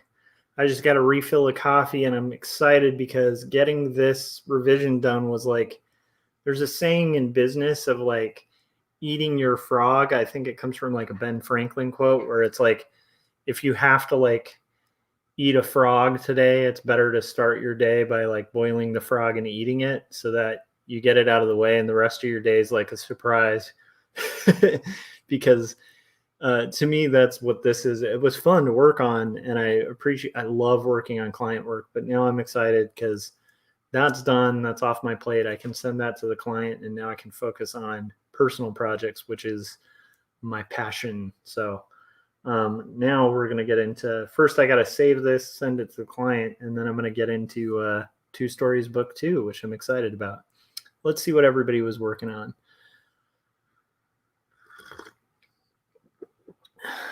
Let's see here. Frank is saying I should start making panels for the mini issue 3 of Captain Goggles and Mask Woman. And then Adam says, I am reading drawing tutorial stuff and getting started on some drawings. Awesome. I love it. Drawing is always a good thing. So I have this crazy list of crap I have to do, and I get to cross something off the list, which is my favorite thing. And what's funny is this list just transfers to the next list because I never get everything done. But I try. All right. So let's see here. Yeah, maybe Frank, you could issue 3 of Captain Goggles. Maybe you could do a Superman-esque panel where it like references like some obscure fact about like animals and be like, and that's how the powers work for Captain Goggles. I don't know. That's what my, like, if I did a superhero comic, it would either probably be very slice of life and kind of different and weird fantasy, or it would be like super corny, like 1940s, like milquetoast, like type comic. I don't know. Because I do have a love for that kind of stuff. Actually, before I save this, let me pull open a proof of my weird love of like corny classic superheroes. Let's see here. And hopefully this will come up on the screen. But where is it? Here we go. Got, okay. Just have to find where I have it housed. So I'm basically finding Captain Obvious just to show you like a route I might go. And it's kind of sad. I probably should have just made a comic after this because this was like pre the ads that started running on Captain Obvious happened after I had made this t-shirt of Captain Obvious, which is kind of the premise of those ads. It's kind of weird. I'm sure it was like a coincidence, but frustrating nonetheless, because I should have probably actually just made this a comic that was all about like a guy who's just really obvious. Let's see here. But now if I did that, they'd say I was like ripping off the commercial, which is funny because like the t-shirt I did before, that is a very long-winded, weird way to describe the Captain Obvious situation. I'm trying to find it here. Okay, here we go. I'm going to pull it open.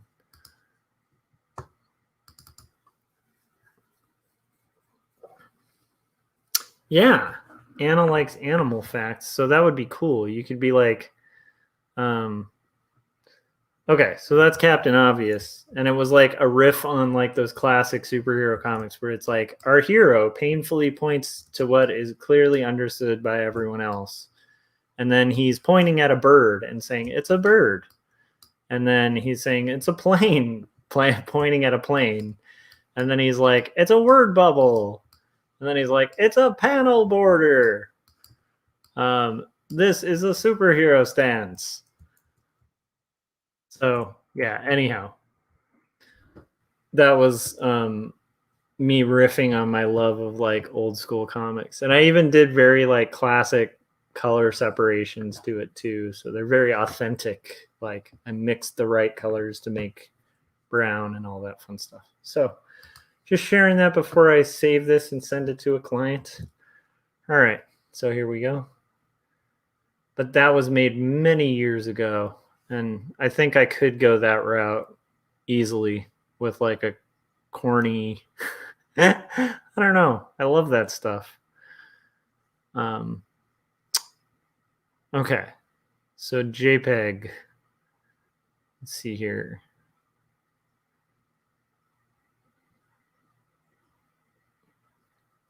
Yeah, exactly. So you're like Captain Goggles. You could be like, how does this work?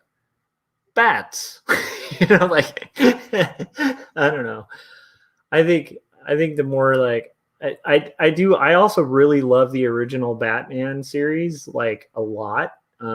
Like the Adam West like Batman. There's a part of me that just loves like corny cheese. Like it's just the best. So yeah, so I'm like torn between that and doing like sappy, heartfelt autobio stuff that that I do. It's like this weird juxtaposing interests. I think that's why like Kawagyu is a little bit like that too, where it's like he's really into like super heavy, heady stuff, and then like fun, cool, like fantasy stuff. I think that's why Chris and I were friends because we had that in common, where we could like really enjoy like a corny sci-fi film, and then at the same time like really get into like a profound like art house movie, you know. Okay, so here we go. Thanks, Adam. Adam said Captain Obvious is great. Yeah, it would be fun to do that. I also did a shirt called the League of Cliche Evil Supervillains, and I always thought that had like some like potential for something I could do too. It'd be fun to do like a cliche comic where it's just all the cliche figures. There's a million things that I think would be fun to do.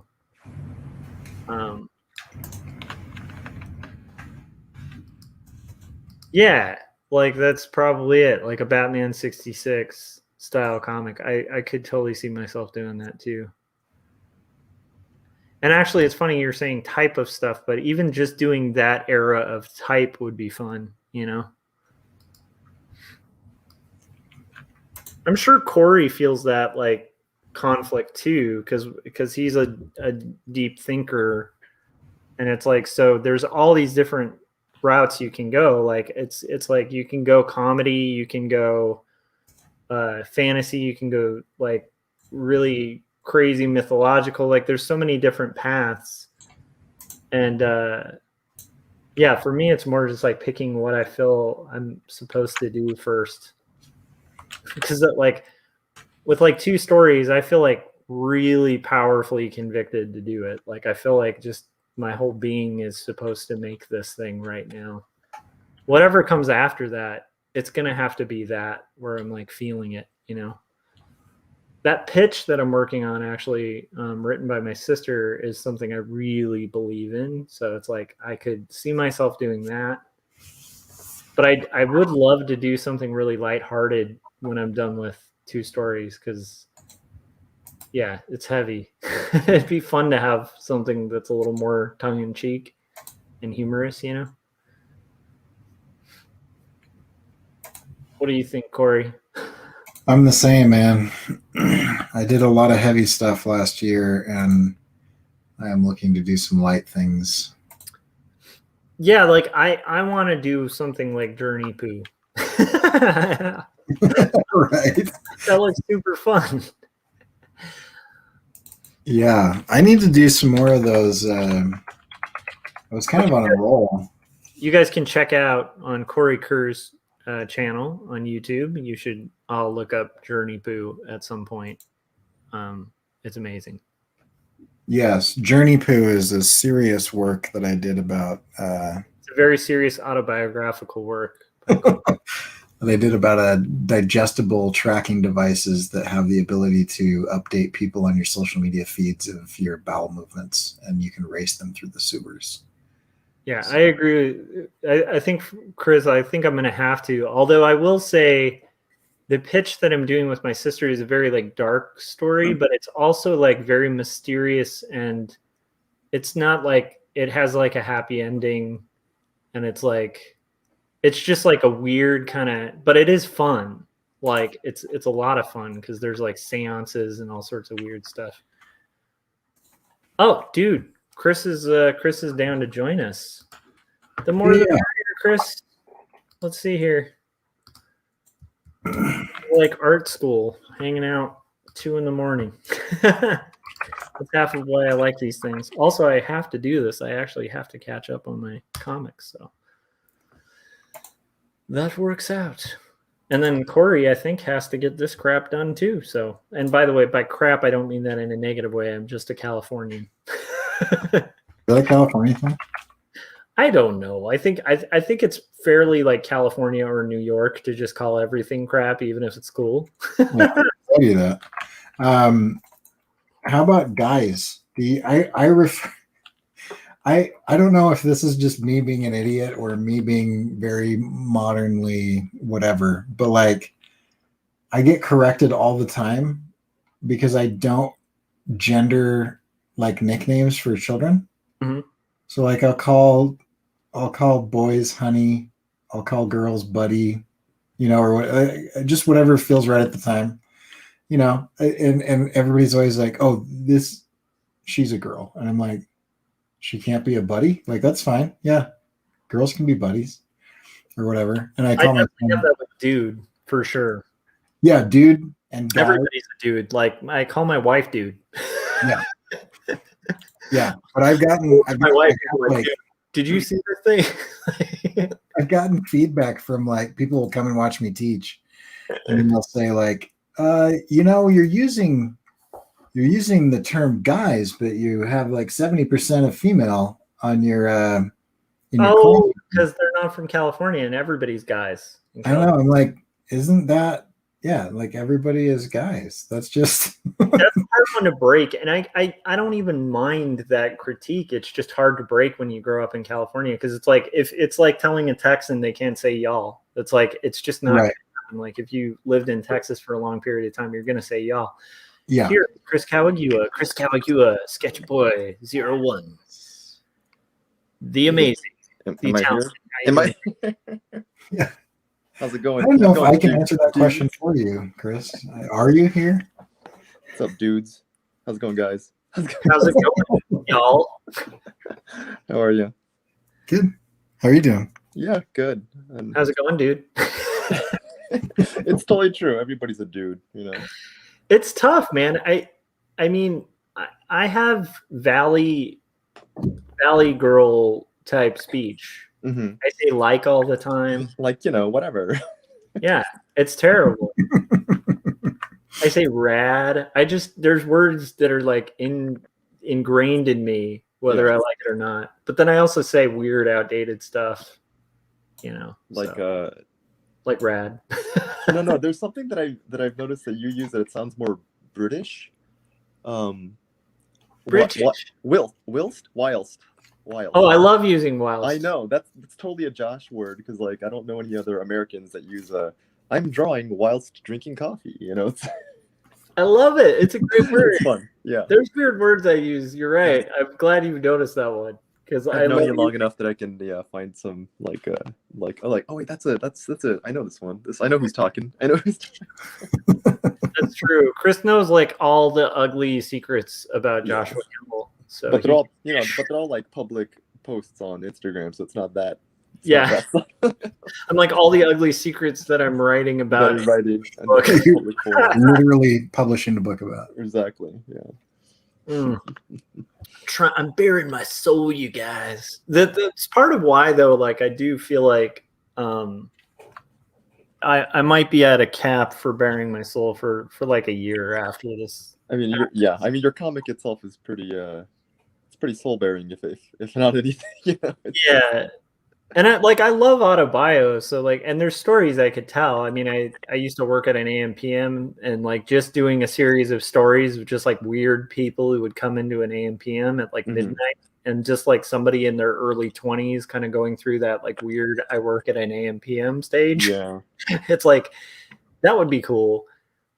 Ooh, Adam with the old word that's so good. Amongst Amongst us is that. I dig it. Yeah. So how you doing, Chris? What you doing? What you doing? Working on. So.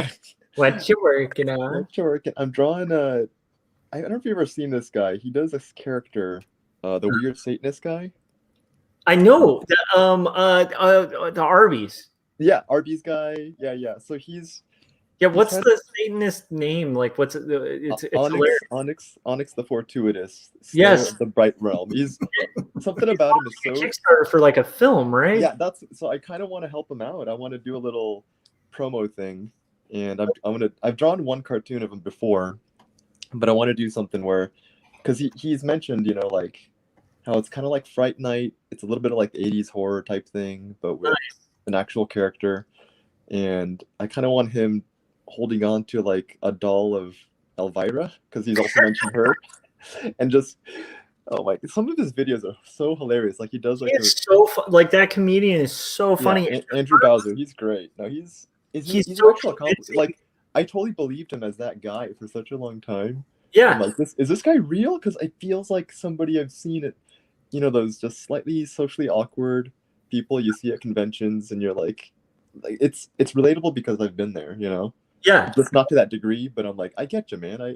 It's hard being social, Yeah, he is so good at playing that character. I think it was the Wendy's one that I saw first. Yeah, and it was just like the whole time I really thought it was a real guy. Yeah, and it's like spliced into like news footage. Like, oh, it's a bit.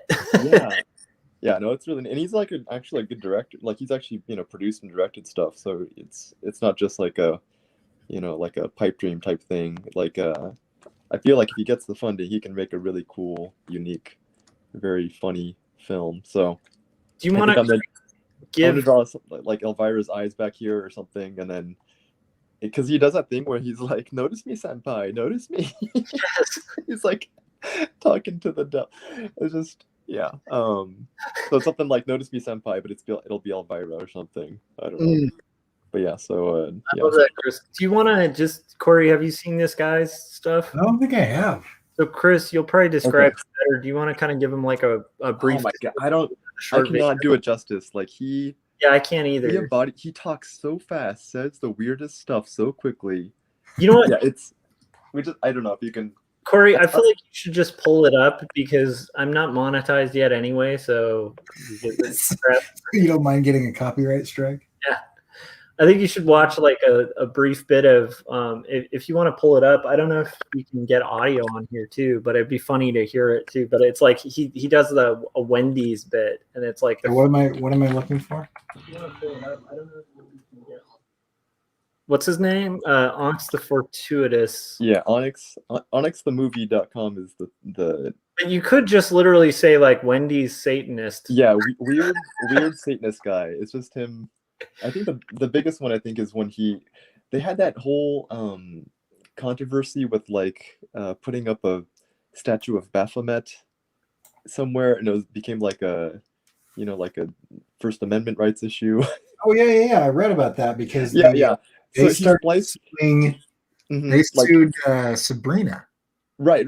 Yeah. That was also tied in too because like there's people that the sculptor got involved. Yeah, and there's all this controversy, but he spliced himself into like actual news footage to make it seem like he was there, and he'd sound like a crazy, very into Satanist Satan type guy, but too hungry, too thirsty for it, and yeah, it's very silly. He's so funny. He's just good, but the Wendy's is, I think, the best intro because it's just like it'll give you a taste of the character, or the Arby's one. I think like Oh, it was Arby's. I'm sorry. Arby's. Yeah, I get it confused. So it was Arby's. Yeah. Sorry. Okay, yeah, I was having trouble finding it. Yeah, look up Arby's Satanist and you'll have like. Yeah, I think it's like weird Arby's guy. It's always the weird guy that. Yeah. And he has a great one at a convention too, where it's the same. There's a few. Yeah, like the weird gamer guy, weird furry guy. Yeah, but I really I hope this gets funded and gets made because it's such a unique, silly character. Well, he's I've just seen this dude. Mm-hmm. Like he's been turned into memes and like huge on TikTok too. So it's if they could just get enough small contributors of a pretty big, like a the character reminds me of like every experience I had as a kid, like going to like a comic shop, like in junior high when it's like you'd go to the comic shop and it literally was like, it was literally like the experience like where you'd have like, that type of guy would be there. And then maybe like comic book guy from The Simpsons. I was gonna say, just yesterday I was talking about with a friend that used to work on The Simpsons, and like there was an era where there was just like a comic book guy at comic shops, and it's changed now.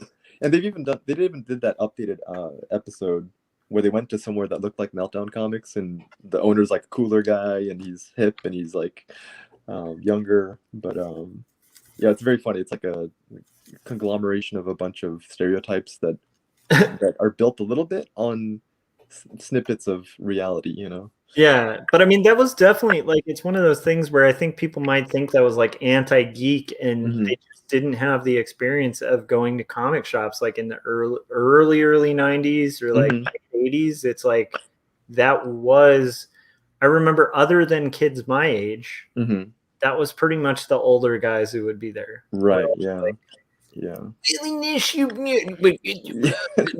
it was like this weird thing where like they'd feel like they had to lecture you on, like you're about to pick up an issue and they're like, you should see issue 5. Yeah. Like, you're not ready for that. Yeah, a lot of very, outdated gatekeeping type of behavior, which I think it still exists to some extent in different forms, which sucks. Yeah, it's leaving at some point. I think it's. I had a guy doing my chats who probably is from that generation. Oh, dude, I saw that one. Oh my gosh. That was totally different experience. I almost want to like screen capture that moment when you realized that, like, oh no, like. Yeah, because I was thinking, okay, he's a little that way, but just not aware. And then I was like, oh, you actually don't want like them to work, like right, like, oh, I don't know where to even meet in the middle. Like, I think what the other person said was right. You were very, very patient, and I think you tried to be as understanding as you could be in that situation. I don't. The weird thing is, I never feel like a patient person, and I'm told I'm patient by people, and it weirds me out because I'm like, I don't see it in myself. I felt like flaming furious. It was a difficult situation, man. That was unexpected on like a Sunday morning, like. I'll take it though. Like in a weird way, it's like, I mean, it was interesting. I'd watch that, so I'm like, okay. No, like it was, we got a little Jerry Springer thing going on. That's fine. Yeah,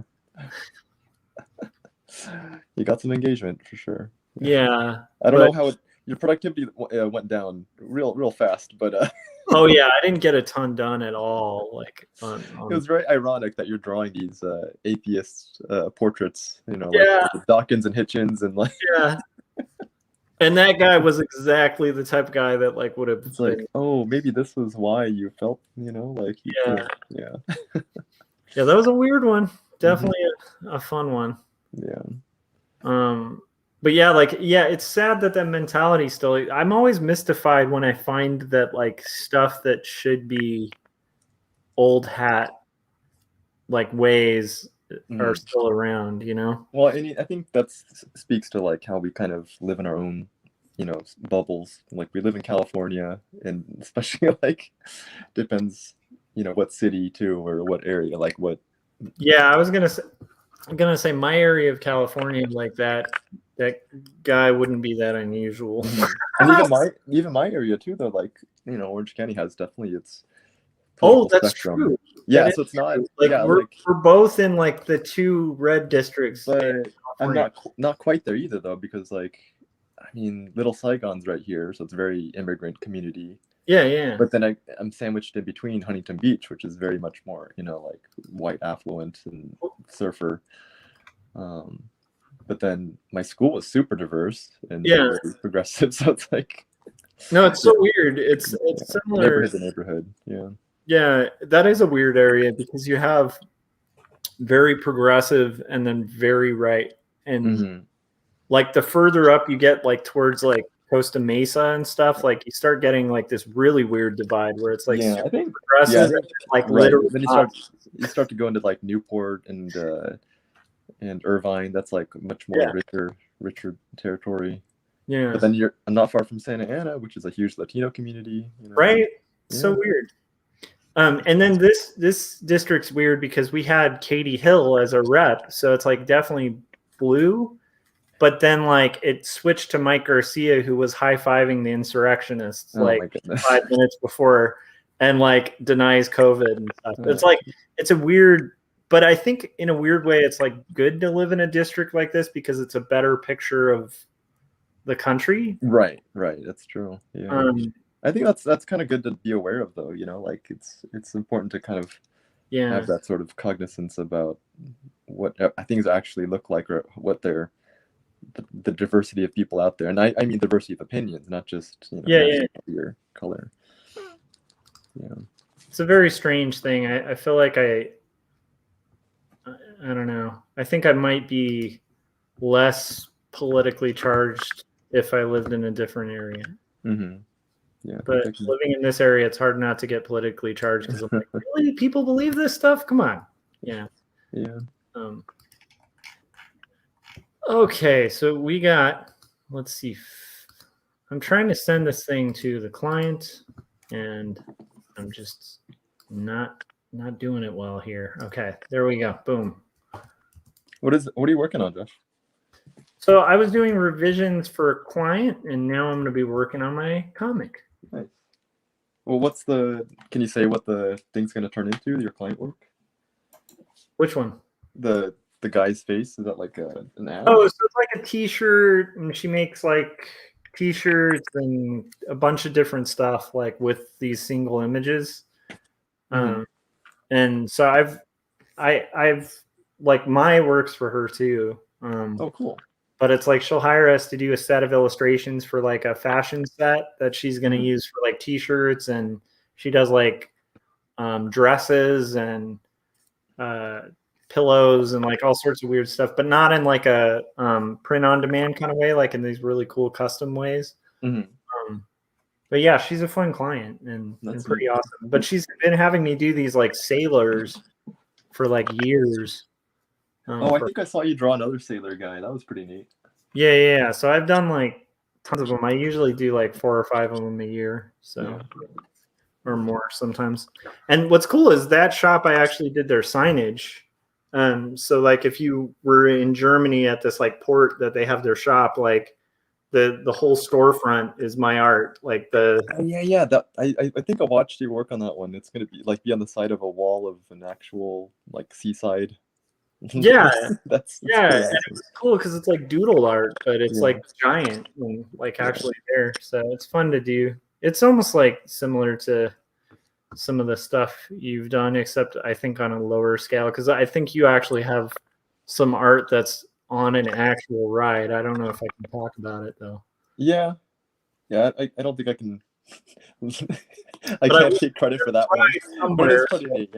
Yeah. But it is kind of interesting because I've been diving back into t-shirt stuff lately. Oh, nice. Just because it's been so long, and I feel like it doesn't feel like I was so in, and I had enough for a while, Yeah, I think. But I've had enough distance from it that it feels fresh again. Nice. So I've been digging up old designs that have through that little, the idea book. This is an old one. I thought it'd be funny to do like the Lacoste alligator, but there's like a wrestler wrestling the alligator. That's so funny. So, it's like it's not really like, it wouldn't be an embroidered patch, but I don't know. I just thought it'd be funny to do. That would be so great embroidered, though. I know, right? If I knew Yeah. picked up, and I don't know if you can get it anymore. Do you remember the Trogdor? Oh, the Homestar Runner thing. Yeah, they actually had one that was the Trogdor where the lacrosse logo Oh my would be. gosh, that's pretty funny. I like that.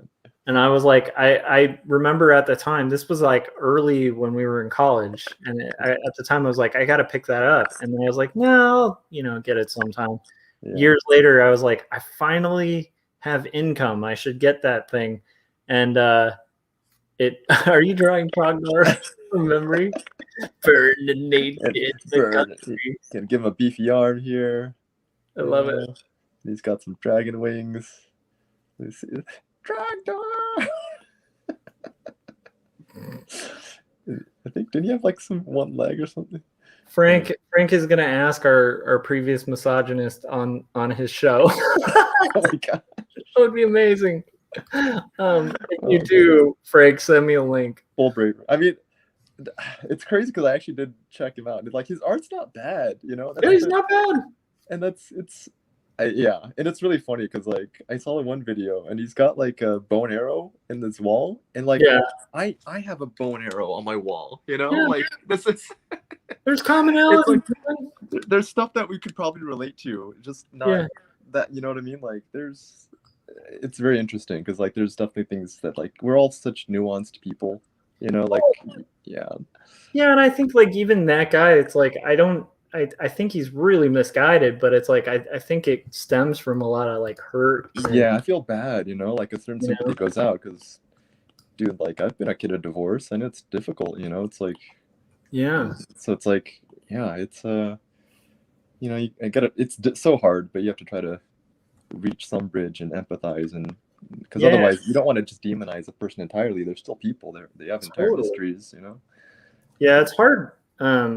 It's hard to try to not do that. I think it takes conscious effort to not demonize people. Yeah, the other, whoever that is. Mm-hmm. Trogdor. I definitely struggle with that, like politically, which is why I need to distance from politics. Yeah, it's really hard to distance though when you like get really screwed on your taxes and you're like, it's like I'm trying not to be political, but this year sucked. No, I hear you. And that wasn't like anyhow, I don't know, but whatever. I again, good problem to have. Not going to cripple me or anything, but still. I don't know how Corey navigates it. I think Corey dances a very good like line with that, where he's very balanced and measured and with taxes. No, with political talk. I thought you meant taxes too. I'm like, man, what's your secret, man? Express your opinion, but not in like I think offensive way, and I think that's really cool. I tend to be more, I think, like I think I could use a little more control over my tongue. When it comes to like that kind of thing. Yeah, it could be difficult to navigate. Yeah. Part of it is I think I was raised ultra conservative. Yeah. And I think I even went further to the right than like my parents. Like I radicalized myself. But as I've grown up, I've kind of moved a little bit more towards the center. Not a little bit more, a lot more towards the center. Mm-hmm. But it's interesting because I still have, like, I don't have to go out and seek the other opinion. Like, I just naturally have people that I'm still in contact with that are very far right and people that are very far left. And so, because I grew up with a lot of these people, I don't feel like they're like evil or dumb or whatever. Right. Like, those people, Yeah, exactly. Yeah, it's not like weird for me to be like, yeah, actually, I don't agree with that, but it's a really well thought out, good point that you made there. Yeah, I understand that too. It's funny because we have a similar background in that sense. Because I grew up in this valley, and like this valley was like really right wing, like back in the day. Now it's somewhat right wing, and definitely has its problems with like white supremacy and a lot of like very fringe like right wing stuff, but not to the extent that it did when I was younger. But I actually have like an opposite thing because I kind of grew up around it. I'm like, I have like this real lack of patience for the dark side of it, because I'm just like, I know this guy, like I know your thoughts, like I know where you're coming from, and I don't like it, like, which is totally an impatient and impractical view. Whereas I think the way you're describing it, Corey, is a healthier viewpoint, where it's like, instead, like remembering, like there was a point where I probably would have called myself, like a Republican, and when my viewpoint changed, not that I like, it's weird because I'm not like I'm not extremely far left, but I'm definitely not, I wouldn't consider myself on the right as the right is now, but it's like, there was definitely a time like, like my teens where I probably would have called myself like a Republican and probably talked some nonsense about people I supported without having really thought it through, and been really into Ayn Rand. Like I was really into Ayn Rand for like about a year. Yeah. So I remember reading those books too. I read a couple of hers, and it wasn't out of any political. I was just into the fact that it was about like a future, like Anthem. I remember. Okay. And I just like the fact that it was like a sci-fi type thing. Yeah. I like The Giver, and it was like just available on the bookshelf. But the deeper philosophies, I don't think it even occurred to me at the time because I was pretty young still. Yeah, I think I was like really into Atlas Shrugged, and then it was like, it's so crazy. But Ayn Rand was very atheist, wasn't she? Yeah, but I mean, but she's been like kind of embraced by more like religious sections of the general. Well, she's atheist, but she promotes kind of the individualism. Yeah, kind of the individual. What is the term I'm looking for?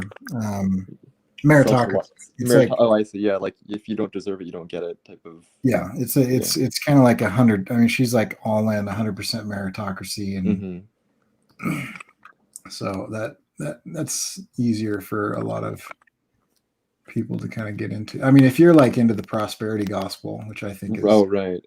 Yes. Oh my goodness. Yeah, that kind of bugs. I don't know.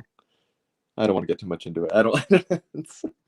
But I mean, if that's a thing that you believe, then Ayn Rand is a good political justification. I could see that. Yeah. Type of beliefs.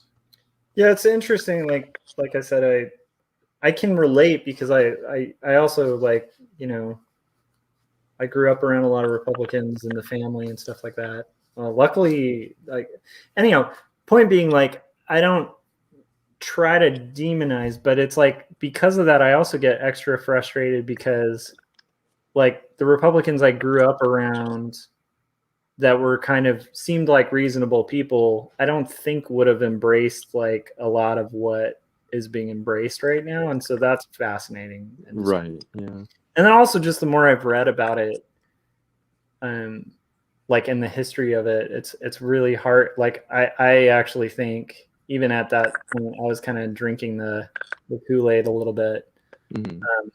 And so it's hard to, it's almost like if you escaped a cult and then now you're trying to play nice to a cult, like it's, that's really hard because it's like, if you've come to the conclusion that something's a cult and you were indoctrinated in it, like you are naturally, if you've made that step to get out, you're going to be like a little more critical than like the average Joe is just like, what's the harm in that? Like,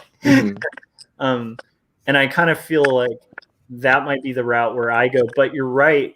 Like, I think Corey, and by the way, I don't want to say that's only the right, because I don't want to do the false equivalence thing where it's like everything's equal and stuff like that. But I will say that's a problem on any political spectrum where people just get sucked into like crazy ideologies, Right. That's vulnerable to that's totally possible on all sides. Yeah. But for me, like, even if I'm viewing it as they got sucked into a crazy ideology, like, what's a more effective way to reach someone? Is it to be like, you suck and what you believe is stupid, or is it to like actually reach out to them and be considerate and treat them like a human being made in the image Mhm. of God or whatever. You know, so I think Corey, my point is you're doing it right and I'm doing it terribly. Well, it's a practice, right? So every opportunity you have a chance to, you know, forward that olive branch rather than attack, because Yeah. somebody's much less likely to like hear your side if they feel like if they go on the defensive, you know. Frank was saying demonize or don't demonize. There is no try. But yeah, I don't know. Yeah, I think I need to personally be a little more caring and considerate with that. It's just hard. It is, yeah. But you know, no one said it was easy to Yeah. be like empathetic. Mm-hmm. And empathetic doesn't always mean like excusing, you know, it's Right. just That's important too. embracing Yeah. humanity of other people, you know. Mm-hmm. Yeah. Yeah. Luckily, I have a giant comic to keep me occupied, and then Right. I honestly had to tune out of politics a little bit in the last like week because I was just like, I just can't keep. I think you've mentioned this before about like there's a certain luck to being, I don't know, like involved in the creative process and having careers or even pastimes or hobbies that Totally. can occupy us in a pandemic like this, where if you didn't have something that you could tinker with or like some big thing that you want to chip away at for a long time, I mean, that's psychologically, I don't know, it's hard for me to imagine because I've always wanted to make stuff and there's never enough time to make the stuff you want to make. Yeah. But if that's not your personality type, I could see this weighing much worse, and I feel much more sympathy to those people because what can you do if you don't have a job, or if you're forced to stay home and you don't have a comic to work on? Yeah, I mean, I was joking about this because it's like I was cutting my own hair before COVID, you know, like to save some money because I was like, and also because my hair grows like a chia pet, so it was like either I'm gonna spend like $60 every week, because I don't like, you know, like if somebody does a service, I want to tip them well, and so it's like, well, probably not 60, maybe like 50, 40, whatever. Regardless, like that's going to add up pretty quick in like 4 weeks, you know. What are you tipping? So how much are you tipping? Sorry, what? How much are you tipping? Well, so if I get a haircut, like it would be like $25 for a haircut, and I'd throw in like 10 because it, you know, whatever.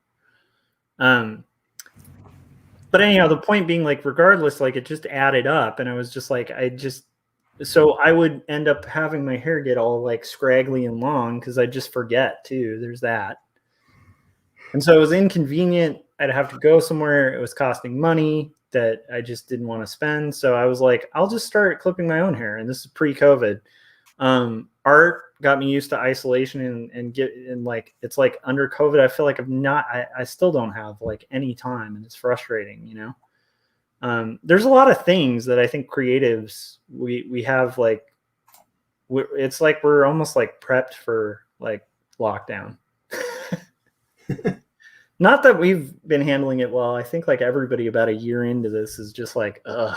But I do feel like we've been fortunate to like have developed skills and then also to have like side hustles like illustration and graphic design where we can seek, like if things get financially tight, we know how to hunt and get like that extra thing that's going to get us through or whatever, you know?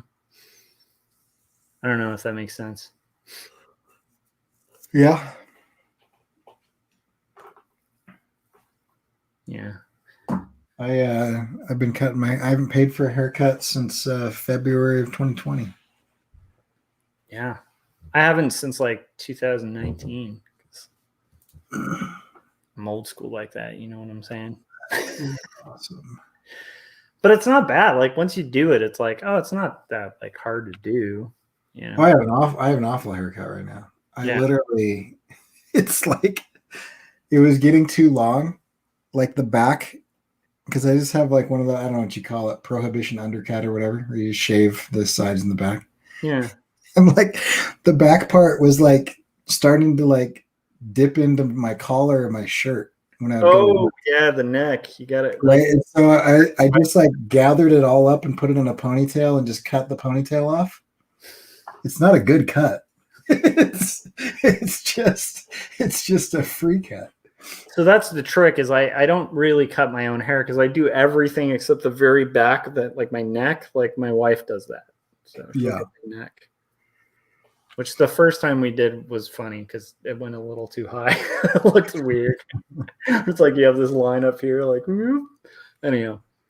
But whatever. I do feel like there's an advantage to like having had that. And Chris, that totally looks accurate to that dude. That's very cool.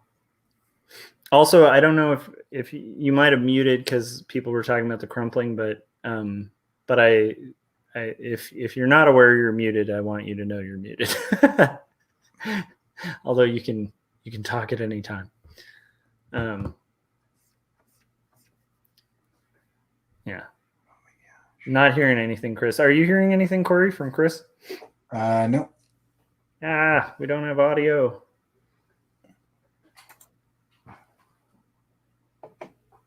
Can't hear. Yeah, we definitely can't. No, we can't. I like it. It's like an adventure film. Yeah.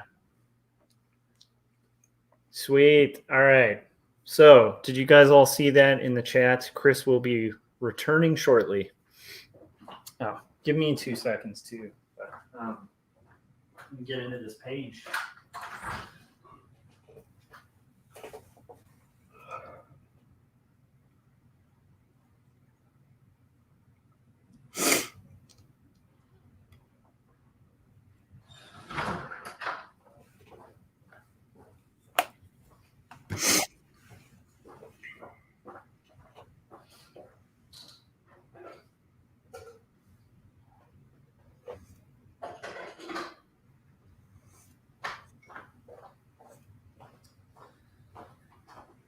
All right.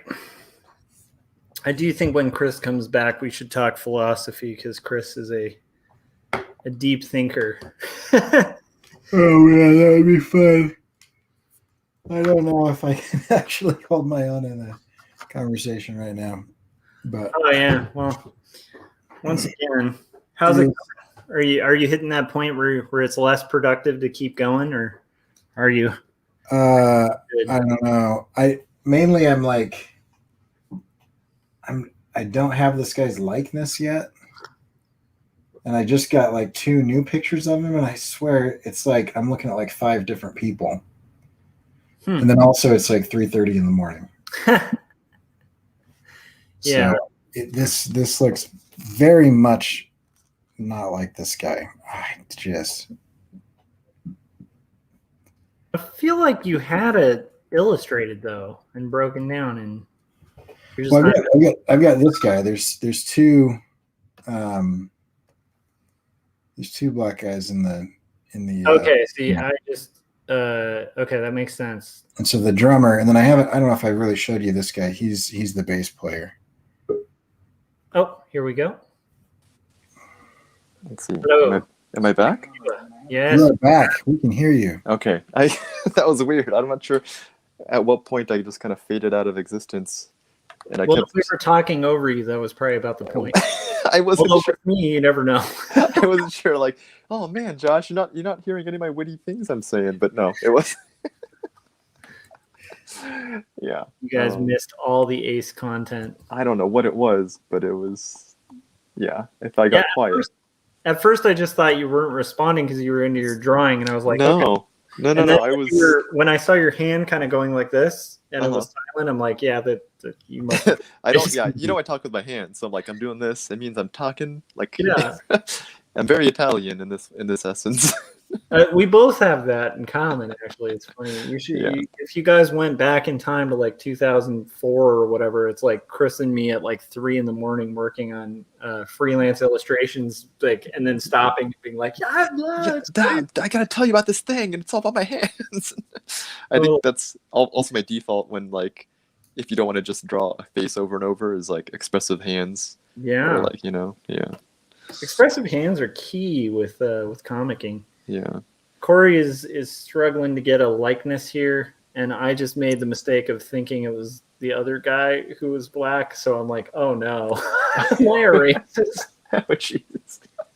I do the same thing So, with like, the you draw that guy already, and he's like, yeah, that's a different guy. I'm like, different dude. Oh no. Oh, no. I'm sorry. I'm sorry, I'm terrible. I don't know. They've done studies though, like No, let's not go down that path. no, I'm just saying. I'm saying like I'm facial. trying to recognize a blind spot that I've got. They've done studies that it's really difficult to see like nuance Yeah, in races that you didn't grow up with. that makes sense though. Like if you didn't have that race in your home Uh-huh. and you weren't like during your developmental years in the first like 3 to 5 years of your life, it's more difficult to see the nuance. I'm not one of those guys that's like, all so and so look the same or whatever, because they don't. Like nobody does. But It's like, just your perception though, like it has to do with your exposure. right. Like I think I'm at the level where I just need to practice more. Like I can see differences, but I don't know if I can get that difference into my hand yet. Where I like can put it down on the page. Yeah, I'm bad at likeness too. So, like my default, people tend to look like I have a generic stock person, kind of like a version of myself. Yeah, and it gets dude. I heard a theory that like every artist is basically just drawing different versions of themselves. Right. Yeah, I think that's fairly accurate. It's funny. I think that, like, the Mona Lisa is probably just Da Vinci with like with softer right? features. Yeah. Yeah. With a very coy smile. That's Da Vinci. Yeah. She's a strange looking lady. It isn't. Yeah, it's a unique. Maybe that's the charm. It's yeah. I think it's weird that nobody. Well, Chris, you do, but I don't think a lot of people like look at that and go like, wow, that's like one of the first uses of like 2-point perspective. like that's the cool part of that painting. I remember going to the Louvre and like it's like the belle of the ball. Like everybody's in line, crowded around it, but like the whole gallery is amazing, and it's one of those things where I don't know, like it's fine. It's a great painting. It's the most famous one. It smells like Teen Spirit of that Nirvana. Yeah, but I mean, like I remember like looking around and like just right next to it is this everything in there. It's so tiny too, and there's like these huge.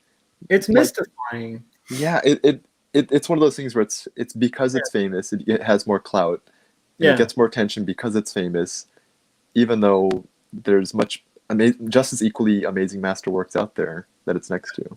Dude, I've totally had that experience at LCAD where like they have a couple saisons that are just like amazing. Like the color is so good, but it's in the same room as a lot of like impressionists that like the postcard images. So it's like I think it's like next to like some Monets, and it's like everybody flocks to that, and they're missing like this guy who's got these like cast shadows with color that are just like holy crap, like what he's doing with paint. Yeah. And like everybody wants the main one, where it's like that's my guy. But I kind of understand also because if you're a geek for something, it's fun to see that thing in person. Yeah, like I'm the weird guy who when I go to LACMA, I love looking at the I can't even remember what it is. It's like a repurposed can of nails that's on a pedestal, and it's by Duchamp, and I love that. I love Duchamp because he's just like a big middle finger to the whole thing. Yeah, and I love like watching people walk by it and go like, but it's just a can of nails. And I'm like, that's the point. That it makes you question like what is this? Yeah. Does this still count? Is this still valid? I always imagine. I don't know if this is a fantasy of that guy, but I just imagine him just laughing at people. But in a certain light, though, you have to play a role if you're in that world too. You know, Yeah. like you have to play the part of the mysterious genius artist that they want to write articles about. Yeah, I almost wonder if I could learn from that and be a little more kayfabe in my approach to things. Like come up with it's all about your artist bio. That as much as your story that you're writing, it's about the author section, right? Yeah. That's part of the story of like, why do I want to read this? Well, yeah. Yeah. Well, here, let me tell you the deep, passionate thoughts I have about art. You know, like I feel like playing that up actually wouldn't be a bad call. It's just especially I mean, you're writing an autobio one, so that's also part of the story that people get involved with is like they feel like they get to know you, you know. Yeah. So that's you get to direct that part of the story too. Yeah, that's true. Yeah. Wait a minute, it's a haunted mansion, you guys. I'm just kidding. What's going on? Why I just had to adjust because I was noticing my face was getting blown out. And then I was like, that's hilarious. That's so funny. Ooh, this room has no windows and no doors. Oh, I love that. I miss Disneyland. Oh man, me too. Yeah. I feel like there's gonna have to be a trip where Corey comes to California after COVID, and we all do Star Wars Land or something. Get Scott in there. Yeah, that'd be great. That'd be super fun. Yeah, let's look forward to that. All right. So let me map this out now. Where was the last line? It was, my anger continued. See? Autobio. Talking about anger. Anger. Wait. Okay, I'm at the Home Depot, so I didn't. I think of you know, my brain always goes to Star Wars, and I hear that in the Emperor's voice. Your anger gives you focus. Feel your anger, Luke. I can't do a good Emperor though. No, he's got what's some good lines? Do it. Do it. Do it. Do it. Yes. Kill him now. That's a good Emperor, Chris. Oh, the later it gets, the more cracky my voice gets, the more Emperor-like I sound. Is it cracky enough to do a good shoot? Your faith in your friends is your weakness. That's so good. Oh my gosh. Okay, you should be Senpei guy as the Emperor. As the Emperor, right? I mean, he's kind of the Star Wars equivalent of the Devil Daddy, right? The bad guy. I have to say like that. Yeah, I mean, I know we're circling back to it, but it's like just the on the nose depiction of that kind of awkwardness, like down to like the stutters. He's so good. Well, because the main thing he always goes to is I don't know, you know, like it's that saying that right after saying like, what's your favorite movie? Star Wars? I don't know. You know, it's like you don't know. It's like that's kind of it speaks so well to a way I've felt before at a certain point in my life, you know, like just so unsure and like, is that the right answer? I just want to make sure I get the right answer, you know, even if it's an opinion. And I definitely, there's some, it's amazing how like kind of realistic that is. Yeah, totally. Yeah. But I don't know.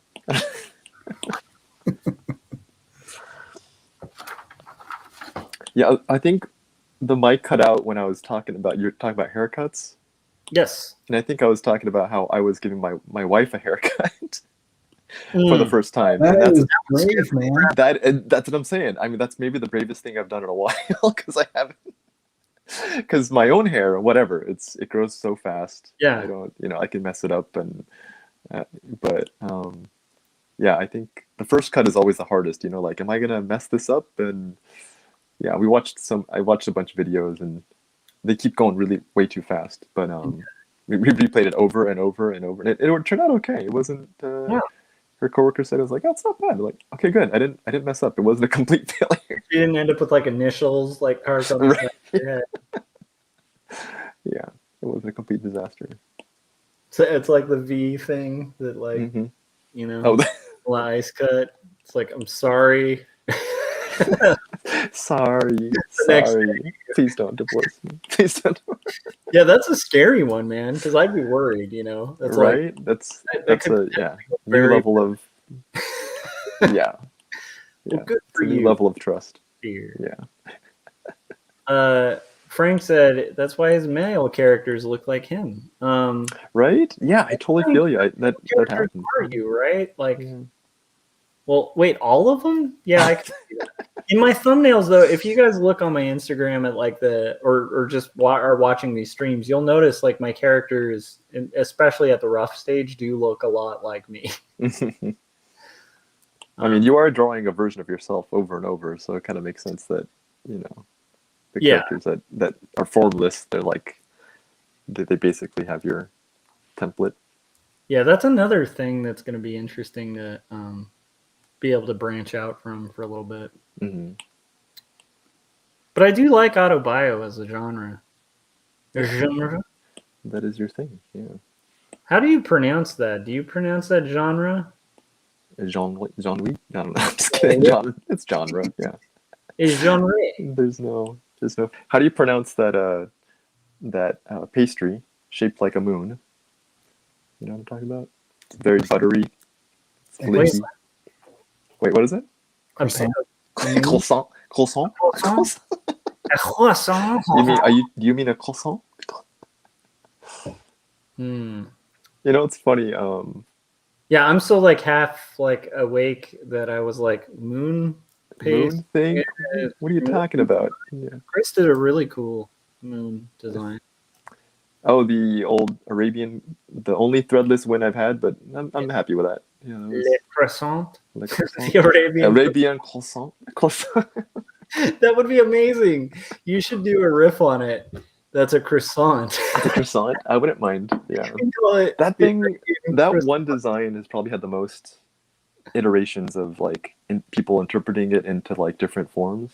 Well, it's also that era, like, and you know, like I think only people who were kind of following shirts at the time would know Mhm. what that was at that era. Yeah, that was incredible. It was Yeah. yeah. It was a surreal experience where you got like one thing on Threadless, and then for like weeks you'd look up like your name, and it's like 500,000 results. Right? Like, Or it could just like what? sustain you for a while, you know, like this Yeah. is pretty neat. Yeah.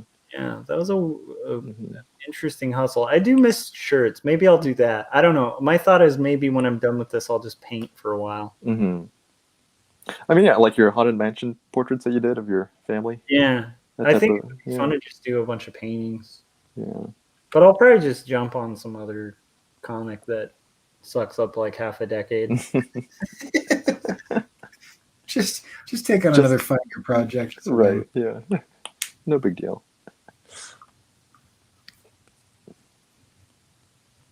Okay, this is actually going to require some Googling. What are you working on? What's the next tried thing? a quick patch kit, fix it kit for a while? Oh, like for the wall? Yeah. Uh-huh. Nice. So it comes is that what you're drawing? Yep. I'm going to have to. Some Shortly. little spackle jar and then Mhm. spackling knife, one of these. Yep.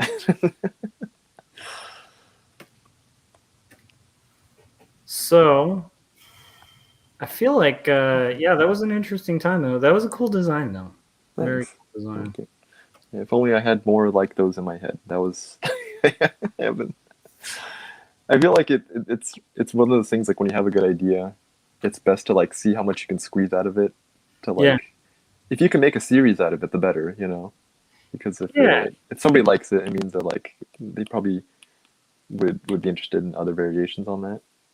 Yeah, I really do think, like, I think I was saying that earlier, but it's like I should have done a Captain Obvious comic. Oh yeah, that would have been neat. Yeah. I should have just spun it because it was so popular at the time. It's like and the commercials weren't around, so like that would have been pretty rife, like for for a series. Oh, I forgot. What was it? Priceline or some travel company? Had Yeah, the captain. what most- That's what you're talking about, right? that's what most people associate with now, and it's the Yeah. same bit where it's It like is. Yeah. he's like, I'm in a commercial, and I'm a captain in yeah. this is my hat, like that kind of stuff. And I'm like, oh man, like that could have been. Although then again, how long could you make a series, like a comic or a narrative? I mean, you'd be surprised, like a lot of Yeah, things that become full actual stories, they start off as pretty silly one-offs. I mean, think of Rick and Morty. yeah. Have you ever seen the first iterations of that? No, It's so not what it is now, but it was just basically like Back to the Future. But it's really gross too. It was just really like the jokes are just so. I didn't even find them very funny. They're just kind of like gross out humor, like adult gross out humor. But it spun into something that has like its own, type of storytelling. And I like the series now, and it has its own flavor of sci-fi and big ideas and silly stuff too. yeah. But the first time you see it, it's like it looks like it's done in MS Paint as just a something that you could tell the creators were just kind of like laughing to each other, like they thought it was funny. Well, it kind of, I guess it's like Simpsons too. Like the first season of The Simpsons is like almost unrecognizable to what the show became. Right? Yeah. Or about Bart. The first season or the Tracy Ullman show version? Oh, right. Even earlier. Yeah. Yeah. She has a piece of that. Does she? Yeah, I found out. Wow. I think she gets like 1% of every toy sale or merchandise sale. I mean, any tiny piece of that, it's Very wealthy from The Simpsons. Yeah. Which is crazy, but it makes sense. But I listened to an interview with her where she was talking about making more off of her little percentage of The Simpsons than she ever did on anything. Wow. Which is it's like being an early investor. Yeah, I guess. Yeah. And it's not even on the show, it's just on merch. Right. Well, I mean, it's been renewed for what is that? Its 40th season or something? Oh my gosh. That's the problem. Like, I want to go down the rabbit hole and like rewatch them all, and I did for a little bit on Disney Plus. Mm-hmm. I got to like season 3, and I was like, I can't like keep watching these. I mean, I still think there's some golden age stuff that I can always go to for a guaranteed tickle. I mean, they're brilliant. It's just one of the things of like the Clone Wars. Like, I've been trying to wade through that, and it's really complicated to try to watch all of it. And then if you go like a week without seeing it, it's hard to remember all the extra stuff. Ronnie Gunter joining us in the chats, Crimson Owl Comics. Hey, how's it going?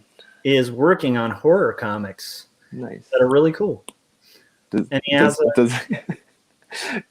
he know this Satanist horror guy?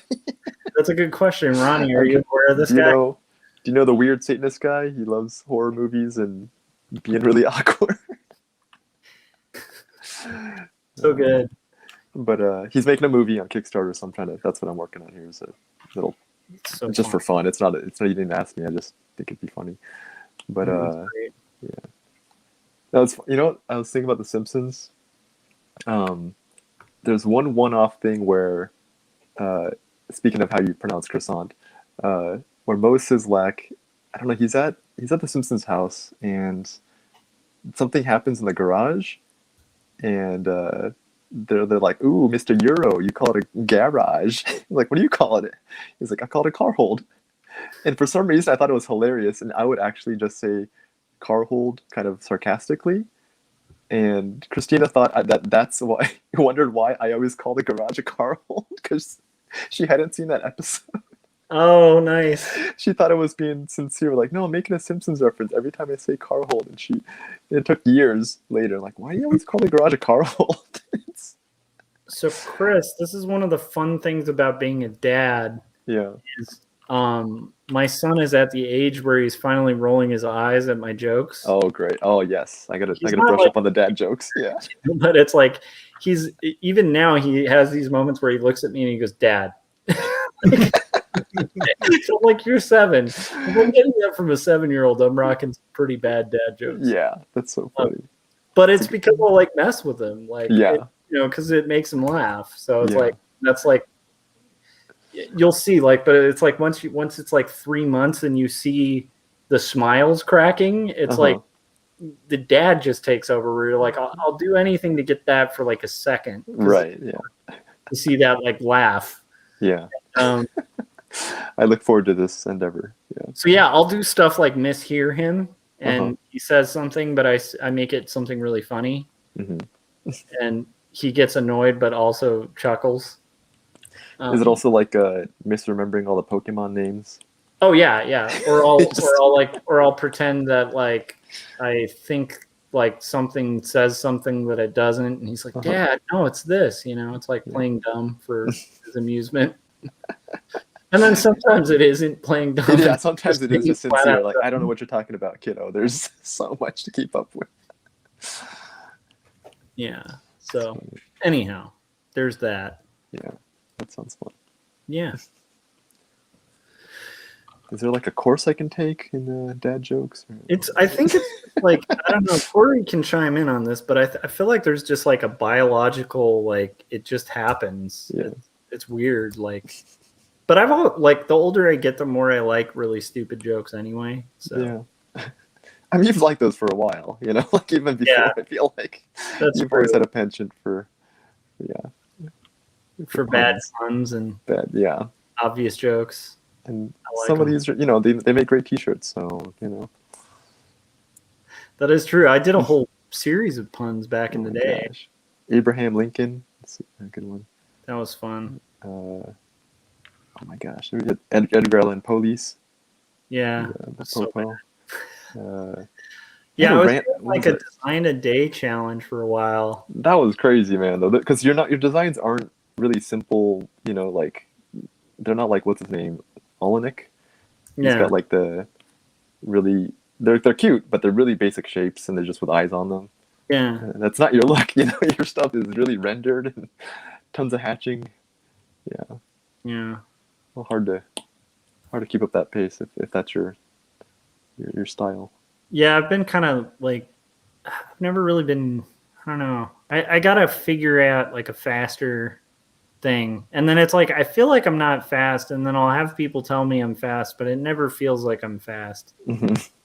And I definitely don't think I'm fast. Like, so it's a weird thing where, and I know like Mai is like super fast. Oh so gosh, she is. I remember we would take those like custom figure drawing, and it'd be timed. You'd be like, you have 10 minutes or 20 minutes or sometimes less to like do a quick sketch, and she would just kind of like get something rendered out real quick, and she'd be like, it looks good, and there's like time left over. I never had time left over. You never looked good enough to like, I think I got it. But her stuff would be like super fast. Like, it looks like a good gesture, good form. Yeah. She's a drawer. She is super fast. Yeah. So that's fascinating because it's like in the time it's taken me to do these thumbnails, it's like she's done like 4 kids' books. So I'm like, if somebody says like I'm fast, I'm like, I can't see myself as fast because that's pretty fast. You really can't compare though. Like there's a caricature artist guy I know that's so good, so fast. It's envious. Like you could just, and line quality is amazing too. But I think it just comes from getting a certain style down. Yeah, totally. And economy of lines. Yeah, for sure. Yeah. And then just also like some people take longer. There's that storyboard artist we met. I don't know if you remember this guy, but like it was like a friend of Robin's or something. And Josh Shepard? I can't remember. He was a cartoonist too. Okay. But he came and talked to like her class, and he was basically saying well, no, she was introducing him saying like pretty much everyone hates him on set because he's like a machine. So like instantly, like he'll come on set and have like 50 boards drawn by the time somebody's finished like 4. Oh my god! And they're perfect. Yeah, and they all look great. Doesn't in ink, like he doesn't even lay down line. Like he's just straight to ink, and it's like beautiful. Yeah. And I think even he was talking about like how he doesn't know how he's that fast. He just, I think it just comes from like confidence too. It's like, oh yeah, for you sure. know, what's his name? That prodigy, that genius, Kim Jong-gi. You know Dude, him? he is Like he just starts from like one corner and then just builds a whole universe. Like it's like in perspective. yeah. Like the cars look like cars and they look like they would function. Yeah, and he'll start with just like a line like this. Yeah. And it's like it's almost like, okay, now I'm drawing, okay, and then like 5 seconds later it's like this, he works to the other side and then you find out he was drawing like the knuckle of a finger. Right. Like they're not even connected yet. And then like it's a horse and he just knows like he must have like the best visual. Yeah, he's talked about it. So like I understand his theory. I just can never. It's just so beyond. It's very difficult to conceptualize or put that into practice. It's just sheer amount of practice too. Yeah. Yeah. How's that likeness coming, Corey? It looks a little more differentiated. So. Yeah. I don't know, man. It's okay. I'm also like she's asking for, I don't know. She doesn't want like a perfect likeness. She's like wanting like an idealized version of everybody. So I'm trying to figure out, how much of this double chin do I keep in there, and how much of the, like everybody's got features that aren't, whatever. But I've got to figure out what I'm keeping and what I'm exaggerating and what I'm simplifying. And that's a hard one. I mean, caricature is tough because if you really draw like a true caricature, you risk like alienating the people drawing the caricature of, because a good caricature, like a Mad Magazine style caricature, is going to be like brutal. Right. It's going to exaggerate all the things that people are probably self-conscious about. So if somebody did a caricature of me that's accurate, it's going to have like super messed up teeth, like, and they're going to be huge, like they're not going to downplay it. It's just going to be like, that's one of your characteristics, But like if you do that for like if Chris did a funny caricature of me that's like pretty accurate, I don't think I'd be hurt. I'd just be like, yeah, that's awesome. But if you do that for like a non-artist, they're gonna be like, son of a, Yeah. Like I did it for her, right? And her first comment was, she started commenting on her nose, and I was like, I think your nose is kind of cool, like I don't think artists look at stuff the same way as everybody else, because I was like, oh, cool, like an interesting series of shapes, Yeah, right. Like, yeah, my nose is really wide, and I was like, I didn't really think of it that way. I don't think I intentionally exaggerated it, but right, yeah, it was cool. She has kind of like a hexagon. Yeah. And like that totally exists. I've seen, like, and it's such a unique feature. You'd want to bring that out, Right. And so you got to sit there and you're like, okay, I don't want to exaggerate what she might feel uncomfortable about, but at the same time, like, that is one of the major things that's going to make you look like you. Yeah. Right. So anyway, it's interesting. So Corey, the lesson is you should just draw you as a girl, and then right, it won't be an issue. I had a client years ago. I can talk about this because I think I'm so far removed from this. I used to do this thing when I was in video, where I would, if I had one of those clients that just was like way more involved than you'd want, I would invite them to edit with me. That's pretty brave. Like, yeah. Sit down next to me in my edit bay, and let's just let's edit this together, Yeah. And usually what would happen is, every time except for this time, every time they would be like 15 to 30 minutes in. Well, it looks like you got this. I'm gonna go. I did not realize how horrifically boring it is. How tedious it is, right? Right. Yeah. But I didn't realize, it didn't cross my mind that when you do that with a narcissist, that they get to look at themselves Oh on the my screen. gosh. Yeah. They don't mind. They're like, more please. More please. Oh yeah, it was the worst, man. It like doubled what would have taken me like 4 days, took me like a week and a Oh half. my gosh. Oh yeah. Were they like, hey, can you zoom in? Pause. Yeah. Pause. Pause. Yeah, Let's it hold was on that. just like that. And then she would make, like, she was probably 10 or 15 years older than I was, because I was like 20. No, she's probably more than that. Anyway, I was like 24, and she's got like kids my age or whatever. So, but she had obviously had work done, and it was so awkward because she would start making comments, and I'm sitting alone in a room with her, and she's commenting on her body, and I'm like, I don't know how to react. What am I supposed to say politely? Yeah. What is the appropriate response to, oh, my boobs look really good in that shot? Like, I don't know what the appropriate response to that. Thank you. You're welcome. I don't know. Yes, we lit them well, I guess. How do you be objective? Yeah. Response to that is like a call to HR. Like that's so awkward, man. Oh my gosh. Oh man, it was the worst. Yeah. Oh dude. That is correct. That was my first experience with somebody doing a vanity project. Oh wow. Yeah. That sounds like exactly what that was. Yeah, because her husband owned like the local Cadillac dealership. Oh, got it. And so it was my first experience with like, oh, I don't need to make this project good. I just need to make sure that she's in it a lot. Or make her look good in it. Right? Yeah, as long as she looks good in it, like the success of this project doesn't matter, because that's the point, is she wants to look good in this project. Does this need to sell cars? Doesn't matter. It's okay. Right. Forget the cars, just make it look good. Oh, I'm remembering there was a time where she had like a 13-year-old girl come in because she was doing this training thing, and the parents were there.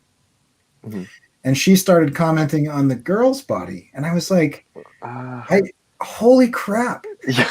Jeez. How unaware are you of just life in general? This is so weird. That sounds like a lot of what's wrong with humanity right there. Right. My gosh. Yeah, well, clearly a lot of like issues and baggage came in with, like just being the center of attention in that situation, And then I'm sitting there like, the girl's parents are both here. They're obviously very uncomfortable. Yeah. I'm not really in charge. Right. Like, how do I mitigate this situation? Yeah, what's your response to this? Yeah. Oh man, so many weird experiences. Yeah, there are some weird ones, man. They make for good stories though, it's like Josh's AM/PM stories, it's like if you're around strange people, you get good stories though. Yeah. It's true. Yeah. Oh, it's so funny. That is hilarious, man. I'm gonna have this is gotta come be just kind of like a, you know what? I'm gonna have this just hovering because I've been doing these like. I also need to save this. Okay. So I've been doing these as like little quick floating panels more than boxed, because a lot of this section is like this instructional diagram kind of thing. It's kind of fun when you make it look like an advertisement for the product. It just kind of Yeah, that was a fun weird twist. Like when that happens, I love any weird narrative thing to punch things up.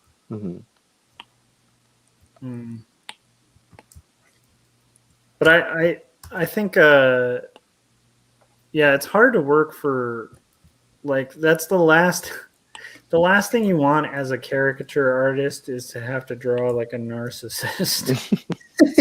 Because they're gonna have complaints. Yeah. Basically they just want to look like a Ken or a Barbie doll. And at that point, like, you don't know. character. especially when it's like, I don't know, when it gets to like the celebrity level, there's so much PR and management, and oftentimes there's like likeness issues, or sometimes you can't even show their likeness, which I think also has resulted in a lot of that sort of vectorized cutout look, where it just remains flat and there's no features, just so they don't have to deal with going through the artist or the actor or celebrity's management, you know. Oh, that's true, because there is like all sorts of weird likeness law. I can't imagine. Yeah, I think Chris, you've worked a little bit more in like on Hollywood productions and stuff than I have. And so I'm imagining like you probably like that's something you have to navigate, you know. Yeah. A couple times I've been involved. It's never directly. There's always like a buffer of like, you know, my art director will be a part of that, but it becomes another element. You have to like come up with creative solutions around it, you know, sometimes. Yeah. That makes sense though. But it's always, you know, the challenge is always fun. You can still try to come up with a good design. You know? Yeah. Anytime you're dealing with licensing and like style guides and like properties and stuff, it can be fun, but it can also be like a headache because it's like there's so many different restrictions. But once you know the restrictions and you kind of get comfortable with it, it can be fun. Yeah. Let's see. I wonder if Anna will sue me for drawing her in a comic once it becomes a hit. That's why when you publish the comic, you say no likenesses are intended. You'll notice that in like the most autobiographical of everything, it always starts with that. So even if you're keeping names, just nothing's meant to look like that.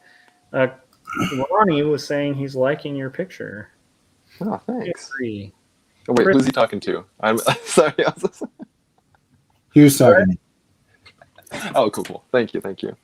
Yes. Chris Cawagua, a very talented illustrator. Very, very talented illustrator. I'm trying to do the host thing. Thank you very much. Yes, you should all go check out Chris Cawagua's work. Kitten Rivet and Sketchboy01.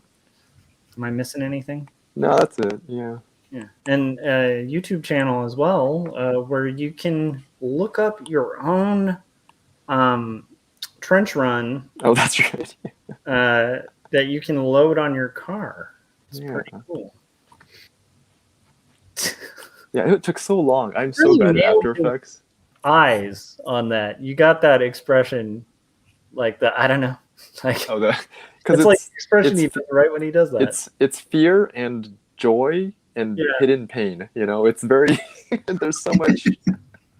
There's like excitement, but also like there's a smile, but it's kind of like there's a little bit of difficulty in that smile. Yeah, which is, it's like yeah. And even the smile's like a little forced, but a little forced, and it's like I don't know. Yeah, so good. Frank was asking, "You're a patron of?" I got Scott's. I got his Kermit original. Ooh. Where did I put it? Show it. Yeah. Show your swag, sir. Oh wait! I found his stickers. He's got some good branding stuff, you know, like these cool. Yeah, Scott. Like Mad Science Supply Company things. Yeah. That's Scott Cirkland of Cirkworks. Cirkworks. Yeah. Yeah. That's really cool. I actually like that Science Supply design where he did like the old school advertisements, but it's also like I really do think if someone's doing a superhero comic and you're not having one page that's just fake ads, they're missing out on possibilities. I think Are you watching WandaVision? I have not seen the last 2 episodes, including the one everybody's like memeing about. So the finale today. I just watched it today, but I don't want to give any. Like I just want to mention the fact that there's ads in between the shows, and those are very fun too because the ads themselves say so much about the era in which they're kind of doing an homage. Yeah, I think that's brilliant. From what no, it's really neat because it brings it into our world of like this does feel like a '90s ad or something from the '70s. Or I think I think it definitely hits my sensibilities like more than a lot of Marvel stuff because of all the Marvel movies, like the one I was most into was Doctor Strange. Like I Yeah, just I just rewatched that tonight yeah, too, just to I like absolutely refresher. love Yeah, it. Yeah. yeah, that was really there, and that one is really quirky and silly in a lot of parts that I kind Yeah. of forgot about.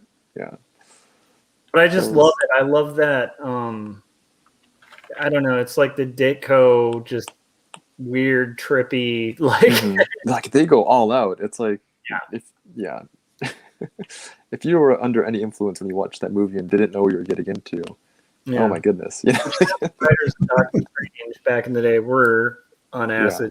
right. I mean, that was a trip. That was very super creative stuff that they can do, though. Which is really interesting when you can do literally magical things. You can Yeah. turn back time, and. I can't remember the first writers, but like I think the first two guys who were writing it literally said like they would walk to Central Park and do like a tab of acid Oh my god. and then like come up with ideas for the next like 5 issues or whatever. Yeah, just see what happens. And then they'd come back and Ditko would be like this hard lined, like, very right wing guy Mm-hmm. who like wouldn't touch anything. Right. And would just be annoyed with them, but then he'd draw these trippy, crazy panels, and I'd be like, "This is amazing." Yeah. It's a funny dynamic to think about, is all I'm saying. Yeah, I think you got to have a little bit of both. Like you can't just be, all freewheeling hippie and not get the work. You still got to get the work done. Yeah, and I don't think I could. I don't personally want to work with coworkers that are on acid like that. That's just you. You don't want to work around the danger. Yeah. But it's still a fun story. Yeah, no, it is. Yeah, and it explains a lot of those comics. But it's cool. I mean, it's really interesting. So, but yeah, so WandaVision's like interesting because it feels like it's heading into that realm. I haven't seen the last 2 episodes, so for all I know, like maybe the X-Men appear or something. I don't know. But yeah, no spoilers. I think I enjoyed it though. I think they did really. Yeah, they did some stuff in here that was very. I can see why it appeals to a bigger audience than most superhero movies, I think. Yeah. So Josh, you haven't seen last week or this week? Nope. Those are pretty big things happen. Yeah. So the last one you saw, was it like the Malcolm in the Middle episode? Yes. Okay. Yeah. Oh wow. Okay. So, yeah. Yeah. You should catch up. I feel like they answer a lot of the mysteries and things that they started to build up. Because I love the twist that was kind of revealed that it's all her and that kind of thing, without giving anything huge away. But it's like, yeah. So at the point I'm at, it's like it just seems like she's holding all these people hostage in this weird world, and then brought her brother in and stuff. And it's like that scene in Taxi Cab was so disturbing and so great acting. Where it's like, let me away, like just kind of these people who are like, it's brilliant, it's interesting, it's great. I also like the vagueness where it's like, I don't know, is she a villain? Is she good? Is there somebody else doing it? Like, there's all sorts of questions, and I love it. Yeah, I feel like it's like it's a classic mystery show. Where you're trying to, it makes for good. If we still gathered around water coolers, it'd be a water cooler show. Where you're like, what's happening and trying to guess. I feel like that's what Twitter is doing right now. Oh yeah. Water cooler thing. I guess that is, huh? Yeah. But yeah, I feel like, I mean, did you watch Lost when it was on? Yes.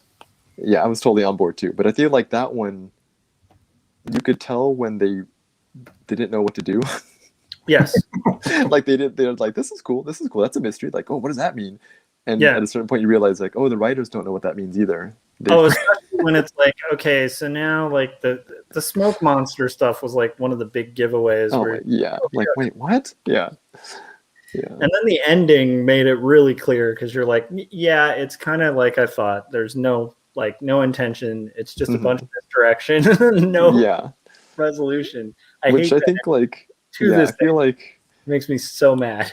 yeah, when you didn't have a plan, it kind of you can tell, and that's unfortunate because and Yeah, I and there's still a difference part of me between still enjoyed it. Part of me still forced myself to like the ending just because I wanted to yeah, have it. But I, in retrospect, I'm like, I just yeah. at the moment I'm like, I just want to enjoy this, and you still feel the emotion just because the musical cues are there. And There's a difference between like a Sopranos type ending where it's a non-ending, but it feels really intentional and artistic, mm-hmm. and then a non-ending that's like the writers couldn't find the ending. Mm-hmm. Right. Yeah. That's how I feel about Battlestar Galactica. Oh, dude, I was gonna. Okay, That's a good example. another series where I loved it so much. Oh, I did too. I forced myself to like the ending, and I don't know where my brain is because I think I've convinced myself that it was okay, but the more I think about it, the less okay I am with it. Oh, it's one of the worst endings, but like it's such a good show. It was so good. It was Like it makes no sense why Kara. um What was she? What was Kara at the? Tara She was Grace, yeah. yeah. What was she? Why did that tune matter? All of a sudden the tune becomes some code that she randomly puts into the ship. Mm-hmm. And then and then like the biggest thing ever Mm-hmm. in the whole show is like the imagination of like Gaius Balthar or whatever, and like Right. and then what are they, like angels or like Yeah. something? Does yeah, because he was starting to become very much like a messianic character. Yeah. And like, is he gonna turn into Jesus? I don't want that. Like I don't. Right. Guy is freaking Baltar. No, it's yeah. Not everything can end like Mars Attacks, like not I every. don't actually. I haven't seen that. I haven't seen the end of Mars Attack. So yeah, You haven't seen Mars Attacks? not the. I haven't seen it all the way through. Yeah. Oh my gosh, you have to get to the end. Okay, I'll check it out. I I'll check it out. most of it. I mean, I don't want to spoil it too much. Okay, though. it's okay. You can spoil this movie from 1992, right? What's up? You can spoil it. What happens? Okay, so literally, like 4 of the characters end up on an island, Uh-huh. and then Tom Jones like holds his hands in the air, and birds fly to him, and he starts singing "It's Not Unusual." It's not unusual to be loved by anyone. It's But amazing. it's a big payoff because like they used Tom Jones's music to make all the aliens' heads explode. Like that was That's okay. Yeah, yeah. Well, it wasn't Tom Jones's music. It's like this old like Western music that's using a theremin, like Mhm. what? The spooky theremin. Yeah. when the theremin like reaches the highest pitch, like their heads just go. I do. I have a memory of that scene. Yeah, just like exploding heads within the domed helmets. Oh, dude, so good, so good. That Was movie that Tim Burton? Yeah, it was Tim Burton. Yeah. Before he just started. Well, I guess that was kind of maybe the start of him like rebooting stuff, because I guess that was a reboot, but it was still somewhat original. Yeah. I don't know when he decided to just make like creepy versions of everything. Of everything. Yeah. Charlie and the Chocolate Factory. Yeah. Because I'm kind of like, I mean, I don't know. I feel over it now. I don't get excited about Tim Burton stuff anymore. Well, he's not the edgy Artur at the like everybody has that sort of. It's just like a band that gets too popular. Mm-hmm. He used to be indie. Now he's like mainstream and at the time he was like a Disney reject and very like not what people would think would be a success. But after Batman, he became so successful. I mean, did you watch that Movies That Made Us? Oh, not yet. I mean, And- I have watched it, but not a Tim Burton one. So was it? Yeah, they do the Nightmare Before Christmas one, and it's very interesting to hear like he wasn't really the director. That was Henry Selick, like Yeah. But just because he was so busy, he became such a hotshot superstar director. Yeah. It's so funny. He became more mainstream after that, and it's hard to keep your edge, I think, when you're so popular. All right. So you said found Chris on Instagram. What is the YouTube channel called? Your YouTube, Chris? Oh, it's Oh. I think it's Sketchboy01. Do you Yeah, have that Sketch one? Boy Let's 01, I believe. see. Yeah. I've got Peter thought it Pan was. syndrome. I'm never growing up. I'm never growing. Yeah, I haven't posted. I don't the post much on last there. Though, saying.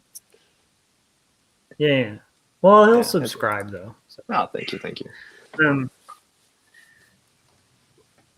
Yeah, Ronnie's a good dude. He's got a really good channel where they kind of analyze horror and talk about like the psychology of it and stuff, which is cool. Because horror is a great genre of comics that, it's just such a medium. It's funny, Corey was so horrified by a certain sequence in The Sandman in a restaurant, which Chris... Oh, the diner seat? Yeah. I think he was like traumatized for life from it. Yeah, it's... Yeah, no, it's pretty like it's something about it, like it stays in your brain, and it's hard to shake off. So, but yeah. So anyhow, I kind of forget. I honestly forget sometimes of Sandman being more of a horror comic than a. I just think of the literary references and the conceptual ideas more. But well, there's different kind of narratives that go in different fashions, but it definitely is like very horror related. I thought it was interesting that I think Neil Gaiman was like a big fan of George R.R. Martin, and George R.R. Martin was making these like anthologies of like D&D type games, and it was like his own world where people like different writers would contribute characters. They'd submit it to like this anthology, and then Martin would publish it. And Gaiman came up with the Sandman for George R.R. Martin's like no way, and he didn't want it published, so then he ended up getting it in comics, which I thought was really fascinating. Where I'm like, so Game of Thrones and the Sandman are connected. Yeah, it's kind of cool. I didn't know that story. Yeah, it's always interesting the origin stories of these things. Yeah. Oh, what Salazar Art Nation is 3 sketch cards from Scott. I need to answer more of those. So, I do remember the one where he actually had a Cylon in it, but I was giving somebody else a chance to guess the right one because I felt like I'd gotten the last one. I didn't want to take the slot because he was like, "What is this character?" And I was already playing dumb like a good dad does. It's like, I don't know. This is some 80s robot? Who knows? But apparently Scott said try harder. It's funny. That's hilarious. See, you're already practicing your dad. I know. Yeah. I'm starting my training. I love it. Yeah, you know what I would love to see Scott take on is like Matt Smith Doctor Who era. Yeah, that'd be be cool. But I just was really into Doctor Who at that point in time. Yeah. Are you watching any of the new ones? That really ended fulfillingly to you guys. What did? Like a TV series that was one of those big cultural ones that you feel had like a really good bow at the end. Like it was finished. Yeah. It's hard to do, It's Are there any that you guys can think of? Breaking Bad. Breaking Bad was like that was pretty solid all the way through, I love that show because it never diverged, and even when it felt like it was kind of going on a different thread, it like tied in, and you were like, "Oh crap! Like these writers are so good." Like Better Forgotten these things. Feels like that too. I'm really behind, but I really did. Like I thought it was going to be boring. Like I don't really care about law stuff, but it ends up, being well written and well made. But I have to catch up. I'm real behind. Yeah. Yeah, what's that actor's name again? Like Bob Odenkirk? Yeah, from Mr. Show. It's like that guy's so brilliant. Yeah. No, he's got some great. It's a perfect role for him, Oh man.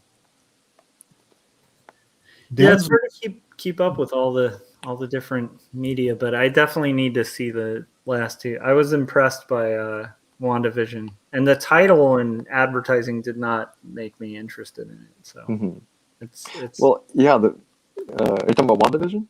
yeah, but like when I started watching it, just because it was trying something so different, I was like, oh, I like this already. Yeah. Which is funny because a lot of people didn't like it till like the third episode, which it does get way better. Yeah, it was a slow build. They really trusted people to like, because it really at first it just felt like it was just doing an homage to the I Love Lucy and all the old TV shows. And if you're not into that, or if you're not familiar, and I was, I liked I Love Lucy, so like I got it, but at a certain point I'm like, what's gonna happen? Like, is there anything? They're just doing a send up, and it's, but once they start going, they tease more and more that sort of like Twilight Zone-ish type stuff where like something's different, something's wrong here, Yeah. They almost lost me at that. Those first 2 episodes were painful. I feel you, man. The first 2 for sure. I feel like that was such a gamble for them because like they made us wait week to week. Yeah. And I think we're so used to being able to like tell if a show is good or not because you get to watch the whole season. But now that it's complete, I feel like it's going to be a different viewing experience if you hadn't seen it already. But yeah. I feel like that also just highlights, like, for me it was interesting from the beginning because I like really slow builds. You're patient. Corey and I have realized this about each other. It's like I tend to like these really paced out, like long. I'm a weird guy. Well, like, even with your comic tastes, I think it's similar. Yeah. You're okay with long stretches of nothing happens. I'm really bored if something doesn't blow up. Something happened. Right. I think you referenced that one Chris Ware thing where nothing happens in the office and he just kind of sniffs. He just rubs his nose, and you love it. That's one of my favorite things. Like, but I don't know if it's for Corey. Where I was sold on Chris Ware, where I was like, "Who does that? That's brilliant." Well, Josh and I have talked off the air because I'm like, Josh, I like respect Josh's opinion so much, and I'm like, he talks about Chris Ware all the time. I got to make it through this book. I am like, Jimmy Corrigan. I'm like, I feel like I'm a quarter of the way through it, and I'm like, nothing has happened yet, and I'm so bored. Oh, I don't understand. Like for me, it was like the color use, the type. No, I mean the craftsmanship is there, no doubt. Yeah, incredible. For sure. You know that. Yeah, but yeah. Here's the thing. So I mean, don't hate me, Josh, but I feel I side a little bit more with Corey here. That's okay. Like, I don't feel I like have so much respect. I don't mean this as like a call to authority kind of thing. So I'm not dismissing. I'm just saying like he has enough credibility in the literary world. And no, for sure. I mean, remember we went to that. Didn't we go to that museum together? Like he's at. Like, I mean, he was the last artist in the Masters of American Comics exhibit. It was like right. It's and then where so he's already in the canon. So I don't. It's almost like I don't feel like don't worry if you don't like him because that's okay. There's plenty of people who do, The thing is, I have a huge respect for him. I understand. Yeah. Like I think respect versus enjoyment. Yeah. And I think I have so much respect for him, but it's a hard one for me to enjoy. Yeah. Because it's also really like it's tough story to get through if you really feel the pain of the people that he's kind of depicting, and it's like, oh man, this is such tragedy, I don't enjoy his work. That's I think that's it. Yeah, I think that's what I have to clarify. I enjoy the craft. I enjoy the stuff, but I feel like it's almost like watching a Charlie Kaufman film, where it's like I love Charlie Kaufman, but I rarely feel like great about myself after I watch a Charlie Kaufman film. Where it's like it's just like so heavy. Yeah, no, for sure. I have a friend who has a daughter, and he tried to read building stories, and he had to put it down because it was just too real. It's and too like, I don't want to see a little girl grow up and get like corrupted. It's like you feel every bit of it. Yeah, but I think that's pretty amazing to have. I don't know, but I also understand because it's like a long slog and it's a slow paced thing, and there's people who don't like that. That makes sense. Yeah. I Like, think, I yeah, you have to be in the totally- mood for it. You have to like, yeah, you know, be in the right mindset to even before you sit down to yeah, like know what you're getting into, and then you can really appreciate it for sure in a deeper way. yeah. But for me, it's I have to set aside time to read a Chris Ware book. Like, I usually, even when I get them, it's not like I open it up and go like, "Yay!" I'm like, Yeah, it's not a casual read. You have to really set aside some time to let it ruminate and be able Well, to focus on it. You know. that's like your book too, Josh. Like when I recommend it to people, I'm like, you got to be in a good headspace to read this. Right. Yeah. Yeah, make sure you're feeling pretty good about life. You Yeah. know, hmm Yeah. Make sure. Yeah. Don't go in there feeling sad already. 'Cause- right? Yeah. Yeah, but then again, it could be good. Like, it depends on who you are. Because, like, for me, Right. like when I have been depressed in the past, like Mhm. Elliott Smith music pulls me out. Mm. It's weird, but it's like there's something about the communion. I don't About know like, if it makes sense, but it's like communion with people who are going through something similar, where it's yeah. like I makes can- you I feel can less see that. alone. But I don't think everybody's wired like that. Yeah. You know, some people listen to sad music and it makes them sad, hmm which makes sense. I'm one of those people. I listen to sad music and I feel good. If I'm Mhm. like really sad, I want to listen to like angry, like loud music. I don't know. Yeah. No, that makes sense though. I feel like Does it? I think that's I totally. I mean, you've read some of my story, like you mentioned before. You know, like I got kind of a broad range of stuff that I like. I like really goofy, silly stuff, but also You go dark. some of my comics are really sad. You know, like I was writing a tragedy, and Ralph makes fun of me because like anytime, like I say, I'm making a comic, is like, is it gonna end up in tragedy? Is it gonna be is it gonna be shitty for the people at the end? You know, it's like but yeah, I do enjoy a really well told, dramatic tragedy. You know, because it but makes you it makes you appreciate good things. You know. it's definitely not always my go-to though. Like that's Mhm. that's the thing. You have to be in the mood because like yeah, there are definitely days where I need like just pure escapism and I Mhm. don't need to like think about things. You know. Right. Yeah. I think there's times there's just different seasons for different genres, and there's times where it's fun to watch Hamlet, and then there's times where it's like I don't really want to watch Hamlet. Like I'm gonna watch What You Do About Nothing. Much you ado know? about nothing. It's a different vibe, you know, both well crafted, but like Mhm. sometimes it's fun to laugh, you Yeah. know. Yeah, for sure. Because my go-to is comedy. Like that's what I listen to the most often, you know, Mhm. podcast wise. Any podcasts? Yeah. Mm-hmm. You got any recommendations? My favorite one is a spinoff of it's what's her name? You love this comedian too. She's brilliant, but she did a whole bit about like you'll remember her name. I always blank out on her name. But she performed a whole stand-up set in front of her parents. Oh, Maria Bamford. Okay, so Bamford, Yeah. and then the dude from Super Ego who produces Conan O'Brien's podcast, hmm and then one of the I'm blanking out on all of their names, but it's a show called Bananas for Bonanza. Oh, you have mentioned this one. Okay, I got to get into this. Yeah. It is so good, but it's Maria Bamford, but she's playing like a really hardcore conservative Christian who has like a website called Lot's Daughters, and it sells like all these really disturbing scriptural sayings. Oh no. Yeah. And she's like saying all this stuff that's like she's just pretending to be this like but she's so like committed. hmm And then it's a couple characters from Comedy Bang Bang that like kind of have their own show now, and it's hilarious because they just dissect Bonanza. And it's all audio. It's just all like Mhm. as if it's like it's an actual show. Yeah, there's characters in it. they're improv characters doing a breakdown of every episode of Bonanza.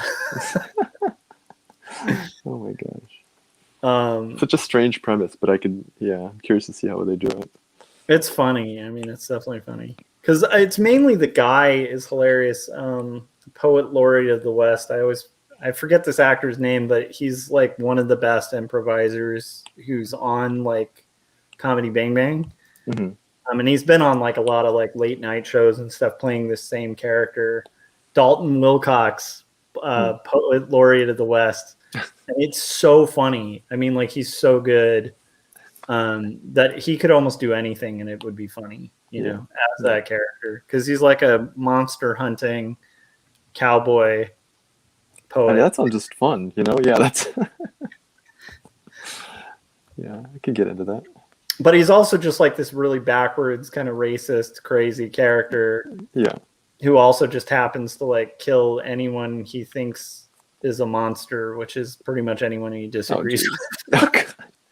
And he just assumes like, well, they must be a Frankenstein. Like it's really funny.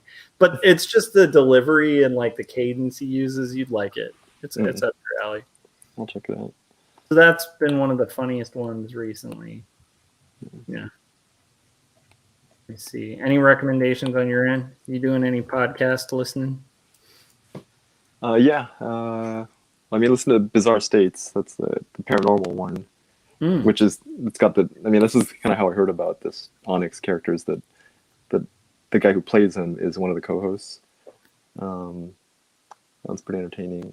There's another one, what's it called?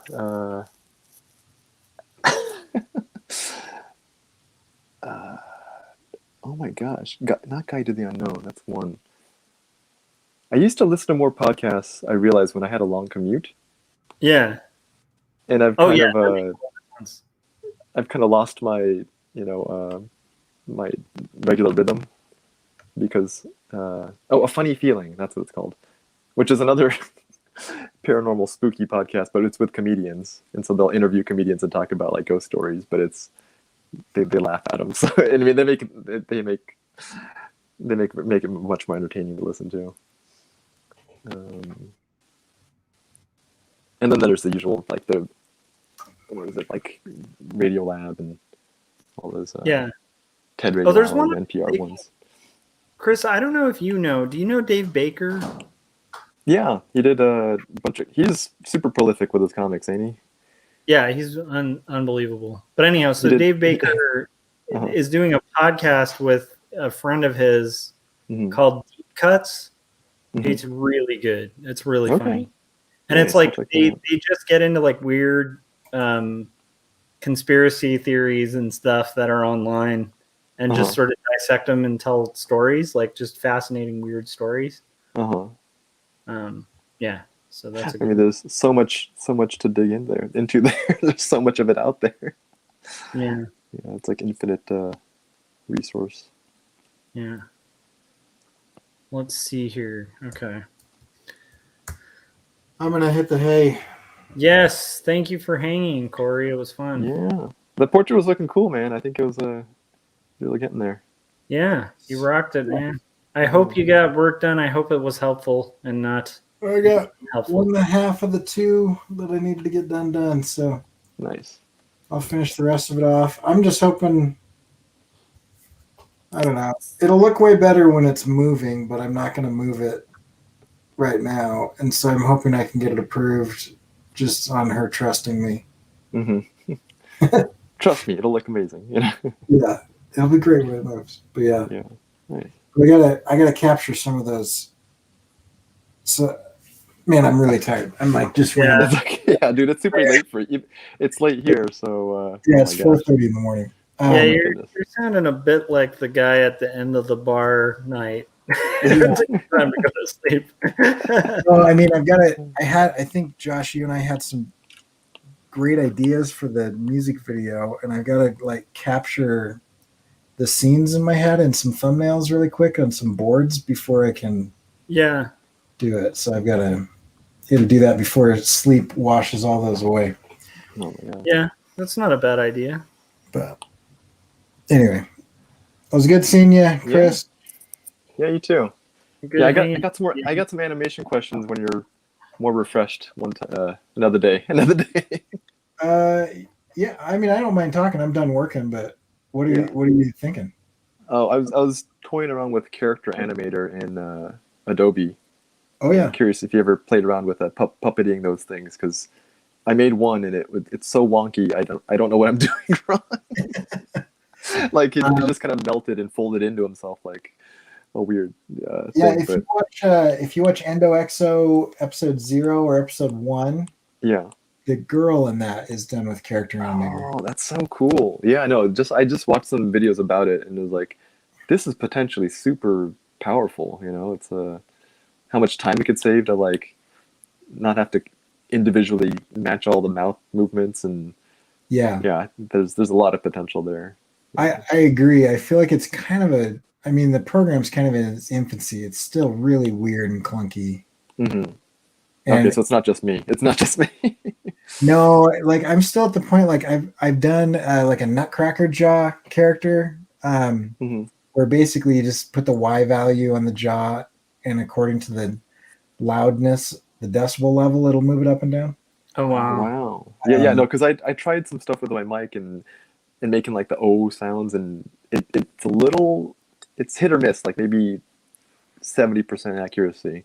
Yeah. But it's still better than like just individually trying to pick it out, Like, I think the most powerful thing that it does for you is the keyboard strokes. Like you can Mhm. go in and just like, if you start getting really good with your left hand, Mhm. you can kind of go in and just like adjust what it misses. Oh yeah. Mm. Right.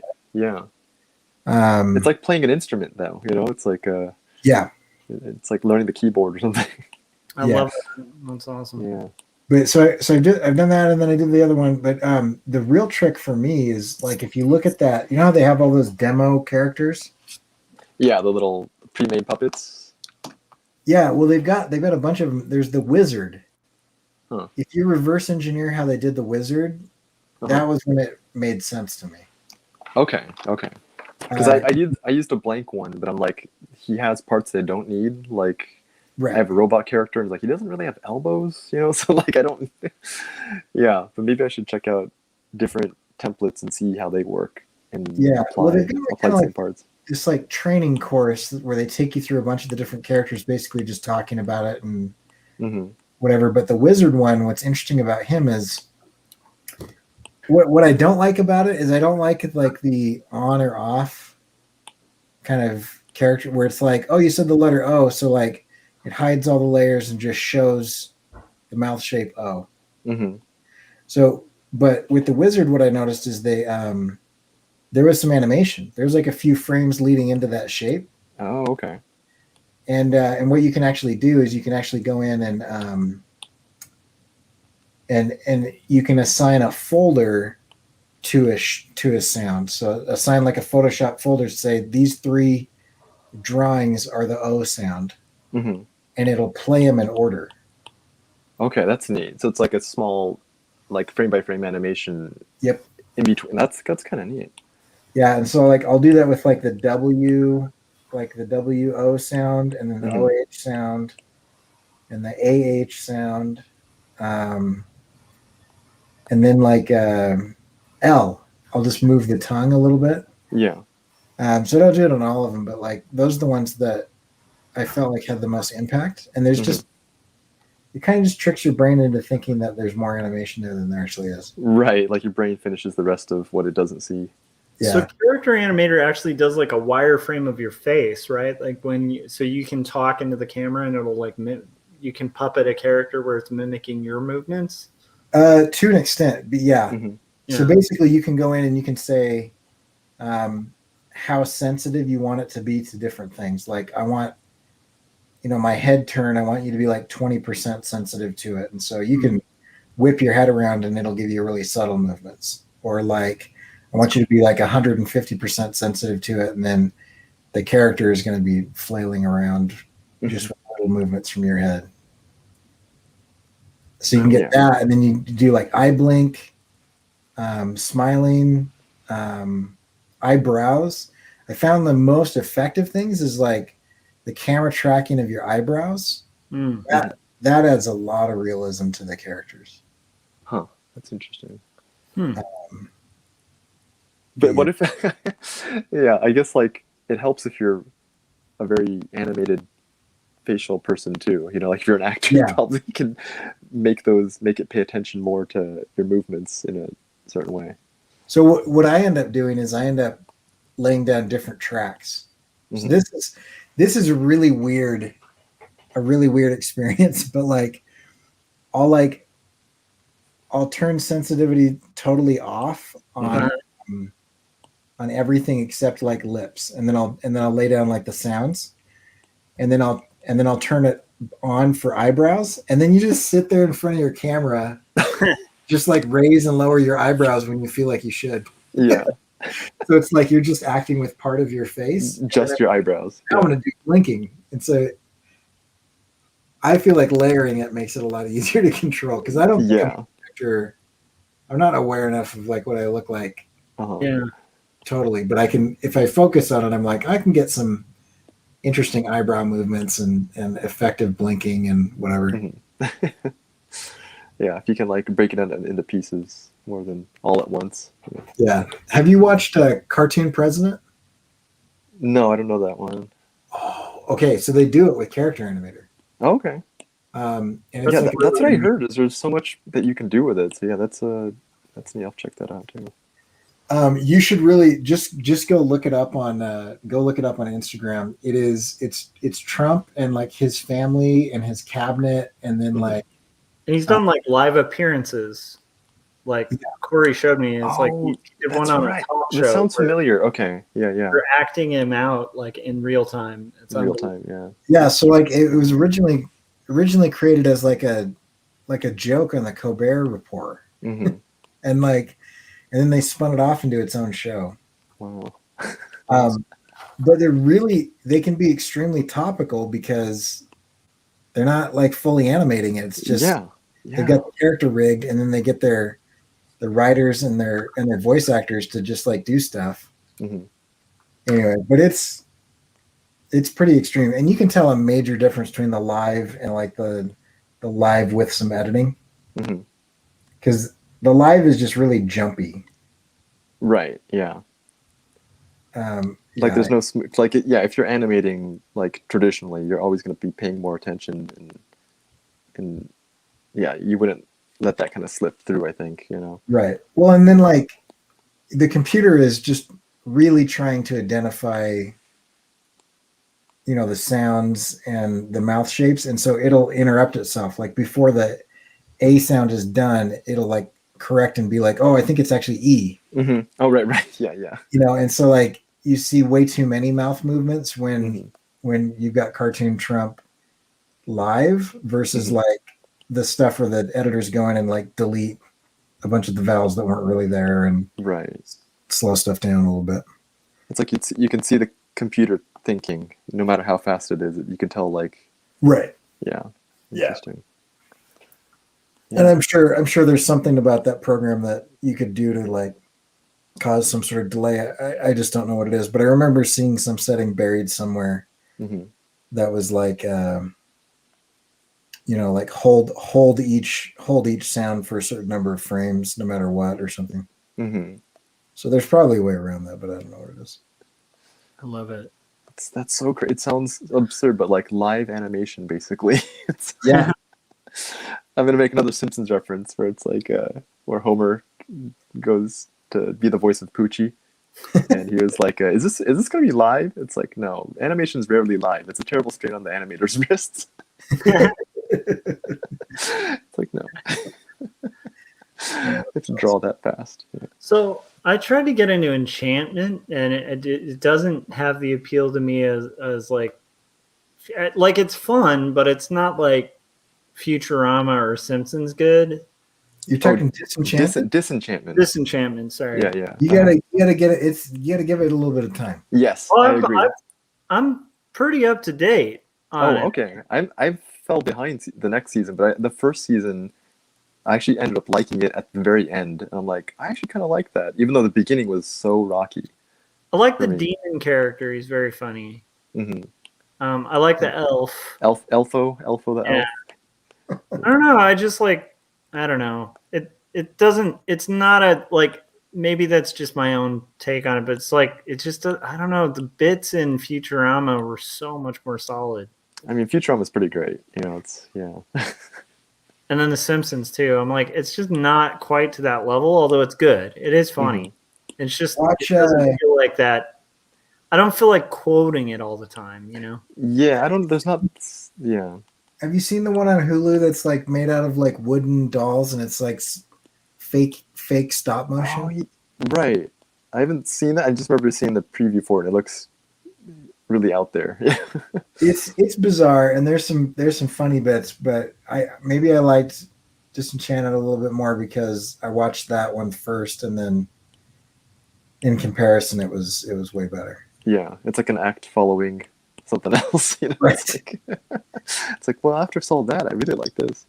They also do, and this is just like the animation nerd in me, but like they've got some really cool tricks that they do to make it seem like, I don't know, like better animated than it is. I mean, it's like the scene transitions and the establishing shots are always like a big dolly shot, like with parallax. Yeah. Like they sweep into the courtyard, or you'll see them like do a drone shot past the village into the castle. Anyway, Yeah, I think I got to pay more attention. I don't think I thought about it deeply enough from an animation perspective.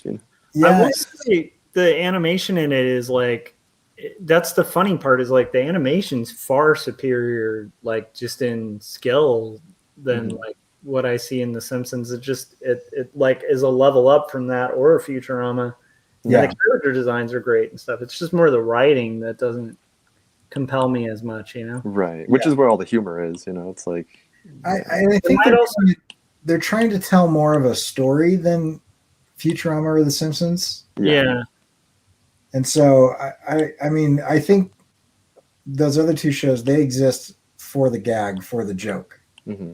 Whereas this is like they're trying to tell a cohesive story from episode to episode, and builds up to something. Yeah, that's what I found surprising too. Like, oh, there's an actual kind of heartwarming story written between all these things. Yeah, that's true. And like Alpha's great too.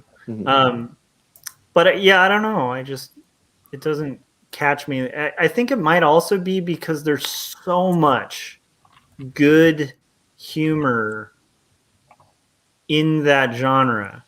Like, so it's like with The Simpsons, it's like kind of its own unique thing. Futurama, it's almost like its own unique thing. But then it's like the fantasy genre, like there's so much good humor. I don't know. I think we lost Corey. Oh no, he might have passed out. I don't blame him. Yeah. Oh, there he is. But yeah, like to me, it's like it's almost like how in like you have Holy Grail riffing on kind of like the medieval thing, right? It's definitely not Holy Grail level funny, Yeah.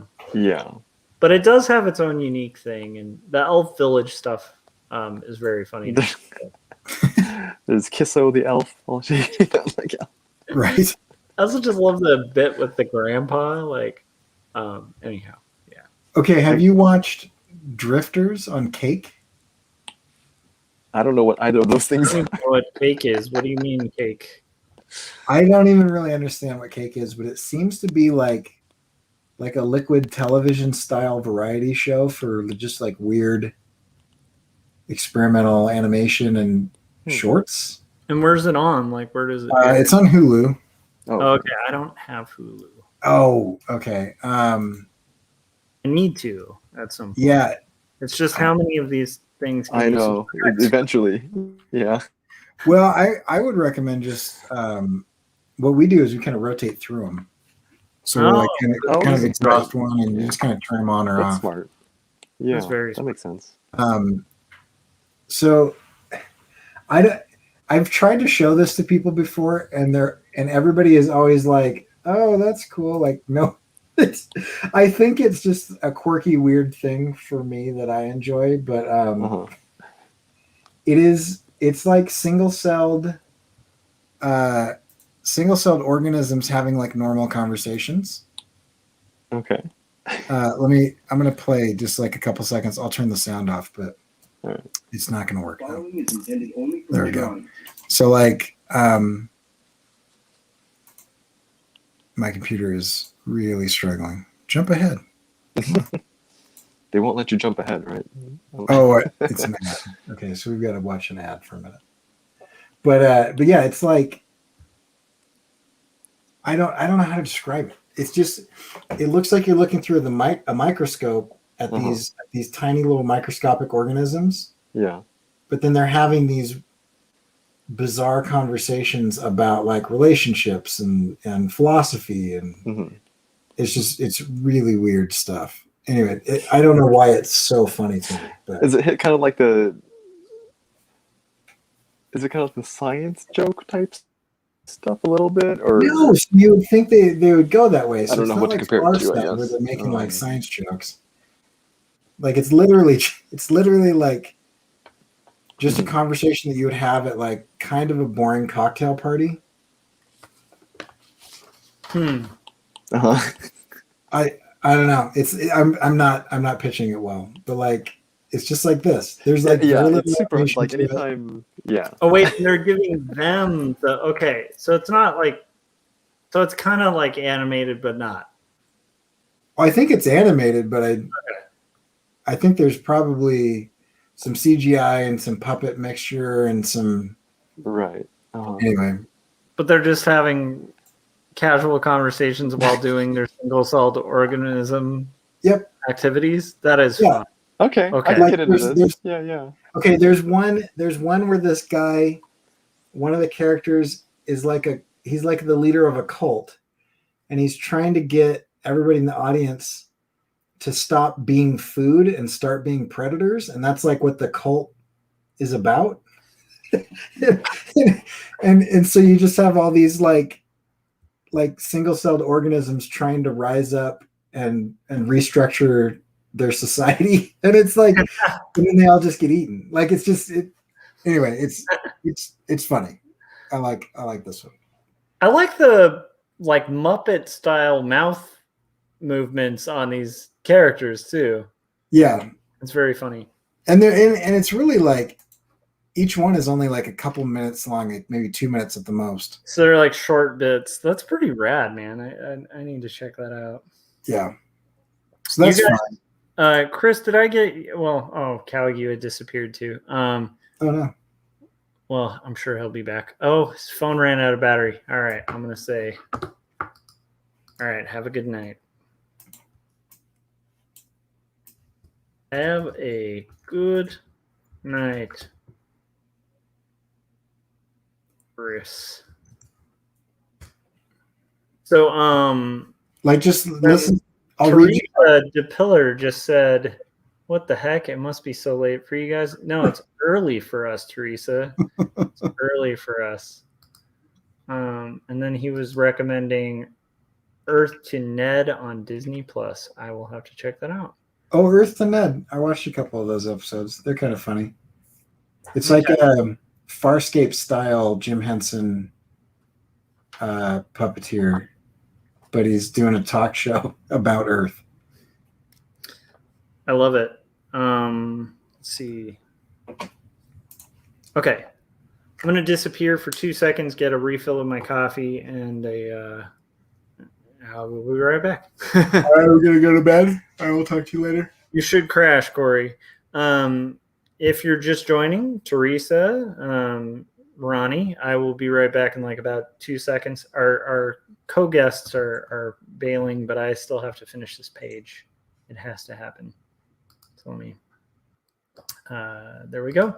And then I'll be right back shortly. So to keep you guys company for a little bit, I just have to finish this page. All right.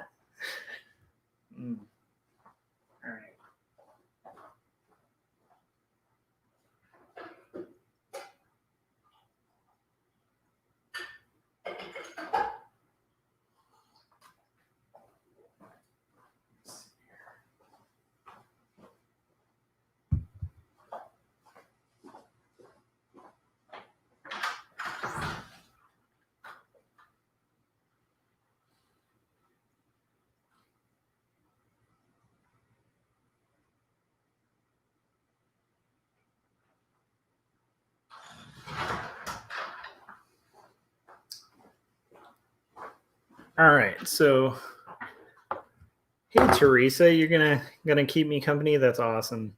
What are you working on? Frank is bailing. Have a good one, Frank.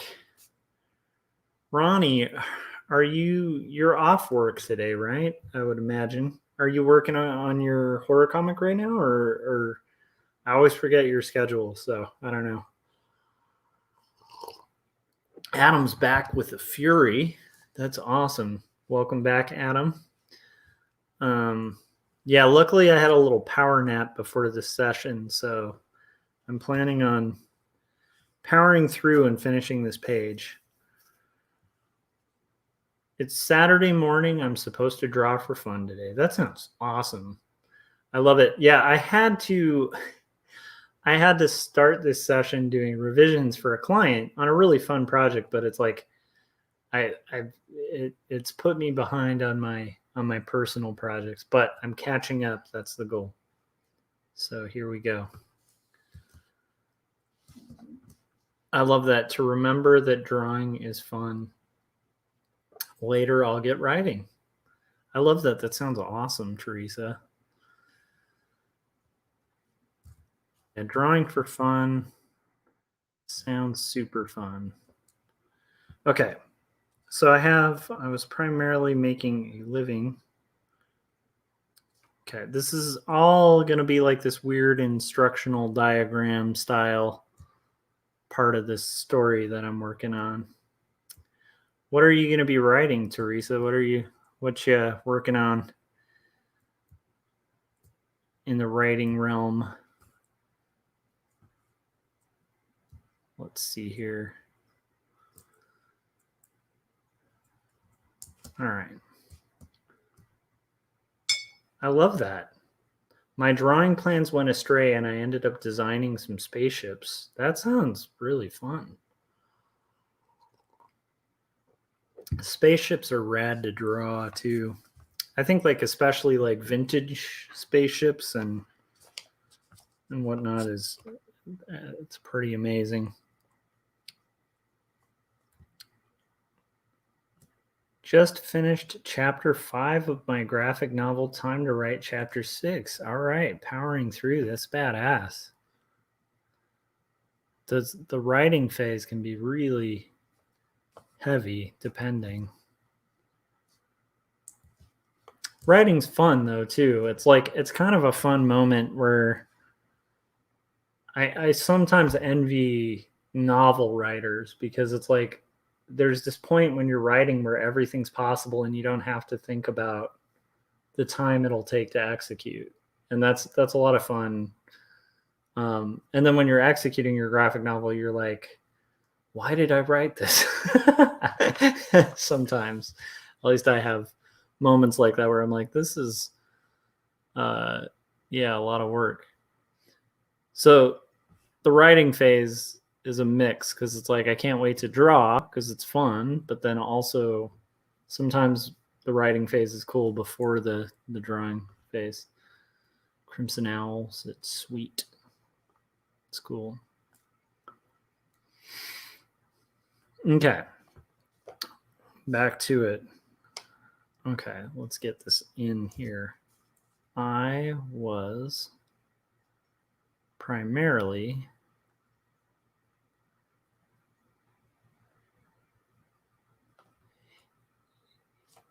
I mean, I tend to do that, but there's times where I'm writing and I have this moment like, this is going to be a nightmare to draw, but then I'm like, but it has to happen in the story. And then like I allow the writer to be like my crappiest client.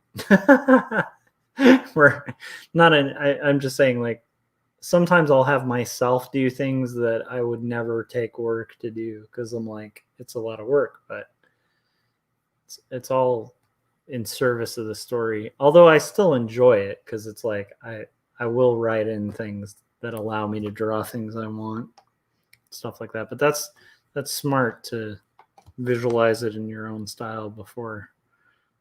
It's a good call.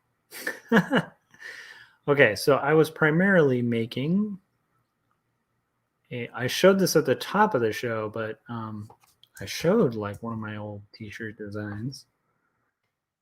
But at this point in time, I was making a living as a t-shirt artist. Oh, and it's not as, it's through.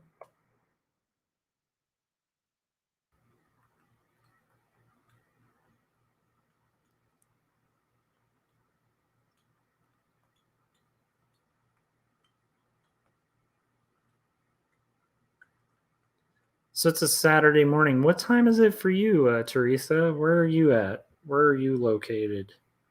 Are you on the? I'm just kind of curious. I know the time differences are weird all over the place. I'm imagining.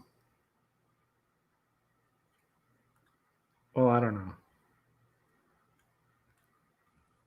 Let's see here. So I was primarily making a living through t-shirt illustrations.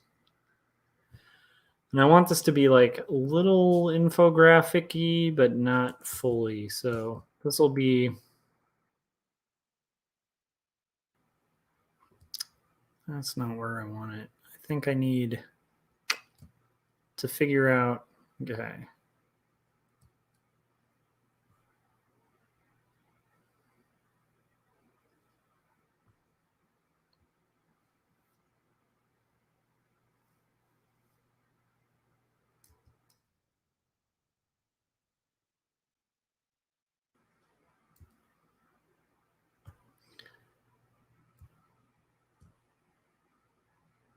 Spain, Central European time. Okay, that makes sense.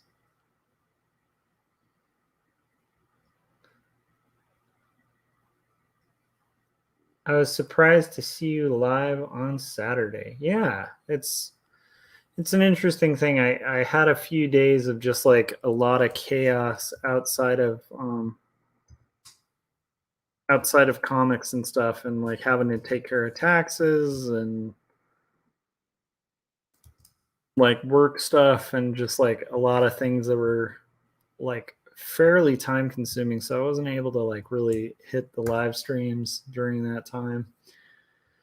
So I'm trying to get back on the horse and hit it,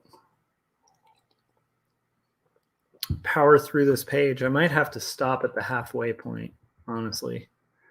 Okay, so close to finishing those illustrations to various clients, but I appreciate people joining. I think it's always fun to like kind of have like a little art session and hang out. How is this going to be depicted? So we got this. Okay.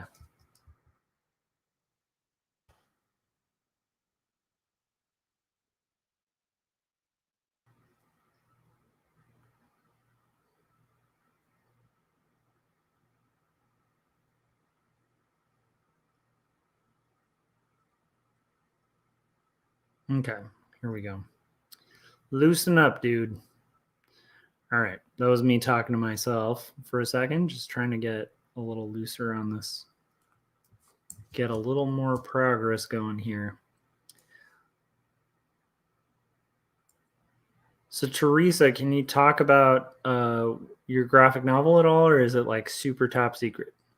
I'm curious what your comic you're working on is about right now.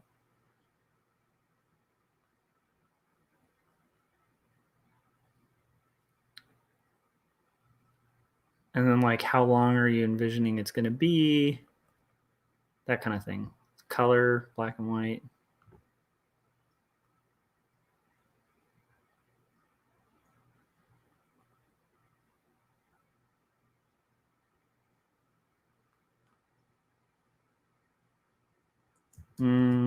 Hand's too far. There you go.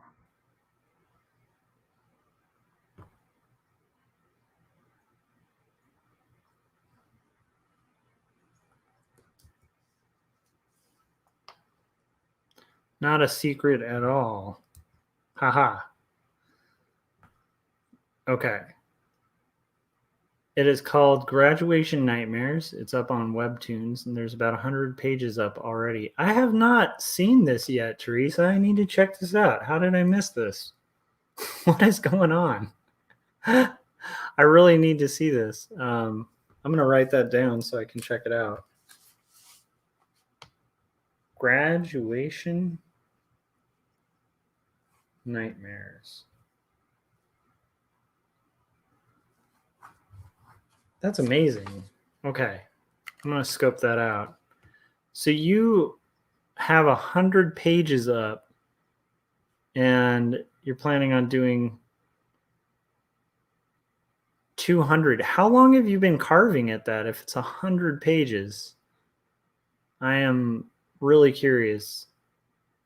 That's insanely productive. I'm curious how long that took. And if you say like a month or something, I'm gonna feel really bad about my own work. I'm kidding, but I'm curious. Like, I can't wait to see it. I'm gonna have to check that out. Like, well, that's more impetus for me to loosen up a little bit on this drawing and get through this page, so I can go check out Teresa's work. If you guys are watching this stream, you should go check out Graduation Nightmares by Teresa Del Pillar, who is a very active member of the hundreds community, or was, and like just is awesome. And so I can't wait to see it. I think that might actually speed me out of my funk here, because I feel like I was a little slow on the output, partially due to just like a crazy long week. So I'm gonna speed it up so I can check that out. Might even peek at just what the pages look like after I finish comping this page. I also want this to be a t-shirt design here. Maybe one I'm more known for, so I might do my Kermit one.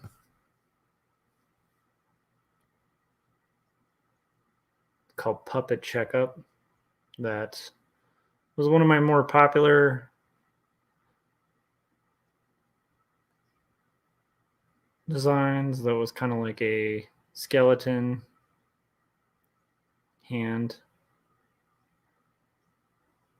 in a Kermit X-ray. And I think I executed that about this time.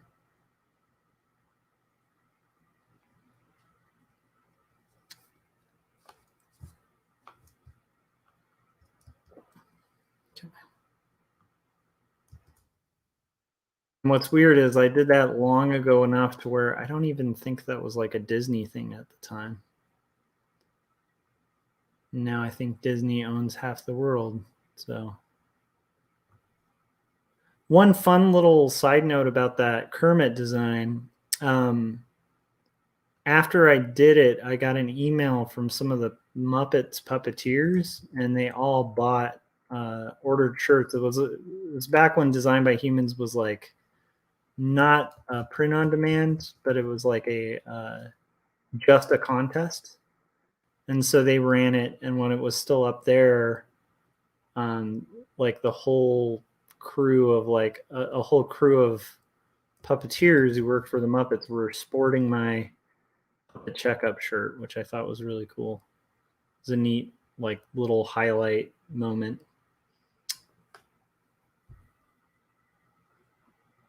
All right, okay, that makes me feel a little better. 3 years ago, learning project, second run of the hundreds. So I might have seen some of those pages, but I need to check it out. That's really cool. Good for you being persistent and getting that far. It's very hard to kind of have the patience to do that. So this is a comp for like right now so far. I'm like on comp 106. So this is like my loosey goosey pencils. All right, let's see here. But I want to peek at that comic. I'm gonna take a quick gander at that.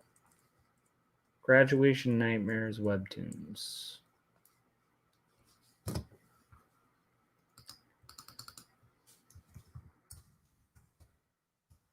I won't be able to read it while I'm live streaming, but I'll at least check it out. Let's see,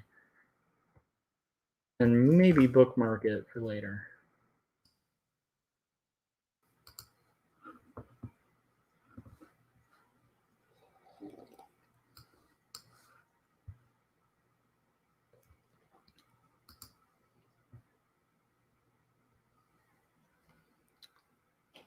Oh, wow.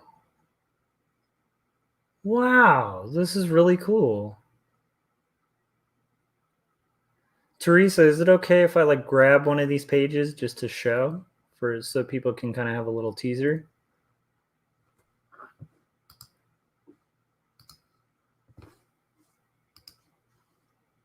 Let me know. I could grab one of these like later pages just for people to see, but only if you're okay with it. If you're okay with me sharing a page or something. Really nice work. This is really cool. I can't wait to read it. Bookmarking. Okay, I have that bookmark for later. Oh, cool. So I will just grab one of these pages or just do a screenshot or something. Hang on. This is very nice. I like the style. I like that her nose and the black and white. It's so cool. Okay, so I'm just going to show like 3 panels so you guys can know that this is worth checking out. Okay. So Teresa's doing a comic called Graduation Nightmares on Webtoons, and this is what these pages look like. Isn't that insane? That is so cool. I mean, that's really cool. That's a cool character design too, and it's nice control of your line. Like, really cool. I can't wait to read it. That looks super awesome, and it looks very imaginative. So I can't wait to check it out. Very nice. All right. That's exciting. That's something to look forward to checking out.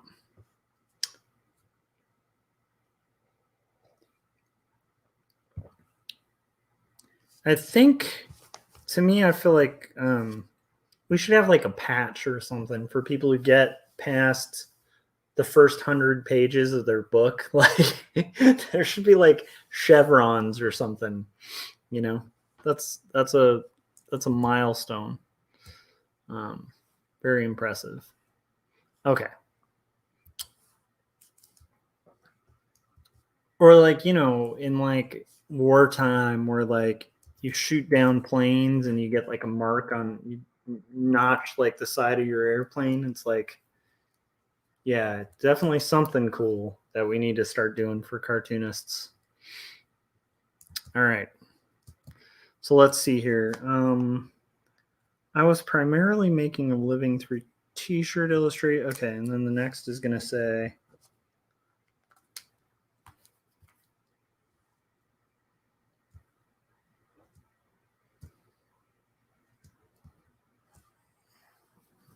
I'm using this template to make sure I don't have to remeasure everything. Okay. Sticking to a basic 9-panel grid for a lot of these sequences, and then it kind of breaks out of it occasionally. Okay, so then shopping.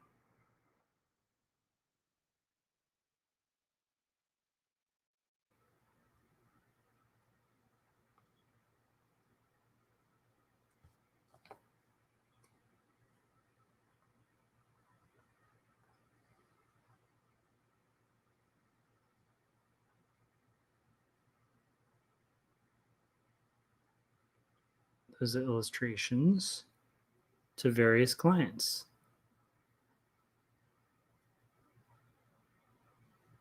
So what kind of ship designs were you working on, Adam?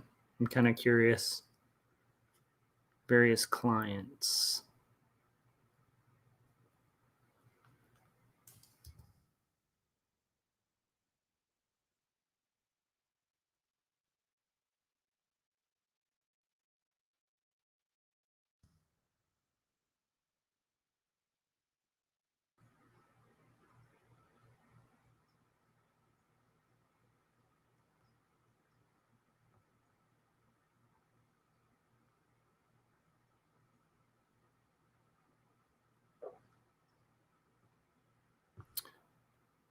I think cartoonists get notches on our vertebrae. That's totally true. That's pretty much it. That's the goal we get, and like future cortisone shots in our hands. from overuse. Okay, that's really interesting. I got like a let me see if I can get like somebody trying to get me to buy followers on Twitter. It's a shame.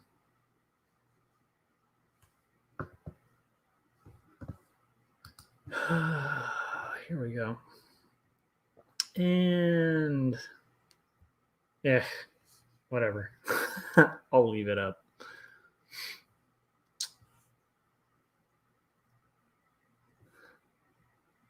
Yeah, anyhow, I definitely think the reward we get is pretty I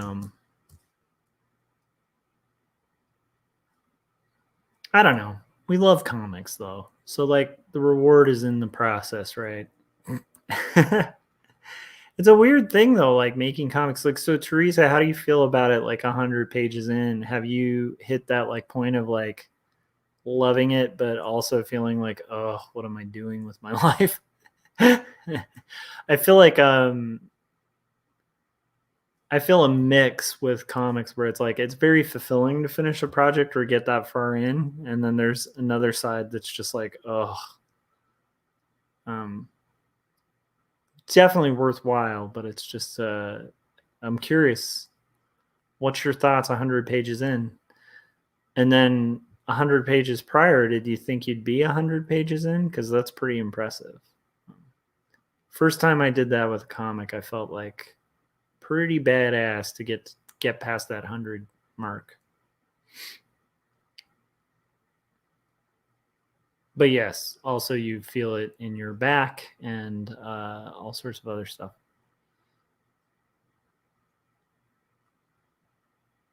This is all just images of working.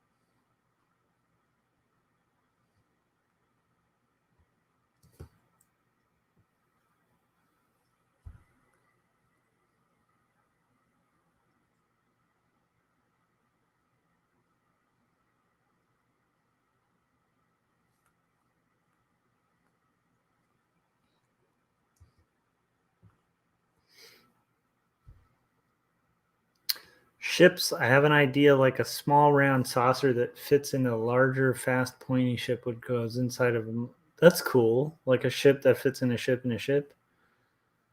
But planning it where designs fit together inside each other.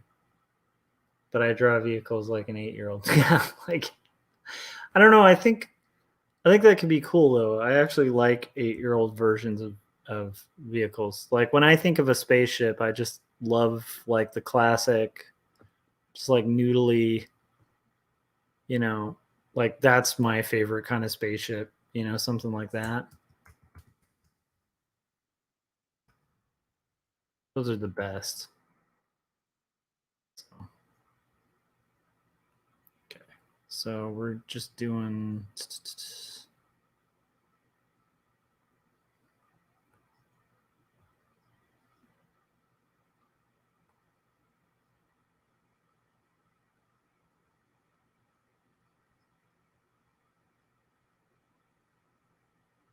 is very loose thumbnailish. Still doing slightly tight, but I need to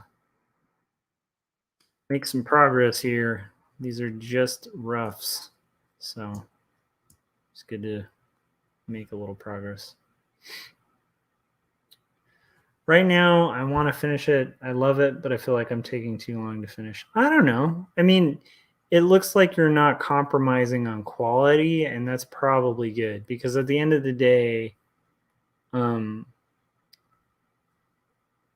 like for me, when I finish two stories and like, like part of why I feel really good about the first volume is like I didn't compromise. Like I made it as good as I could. And like, I think there's something to be said for that. Like I actually think that will keep you sane and also proud of the work, because at the end of the day, like comics are a gamble. And so if you're going to spend the time and dedicate all the amount of time to make them, like you definitely want to have something you're proud of in the end. And like looking at those pages, it doesn't look like you're pulling shortcuts, and that's cool.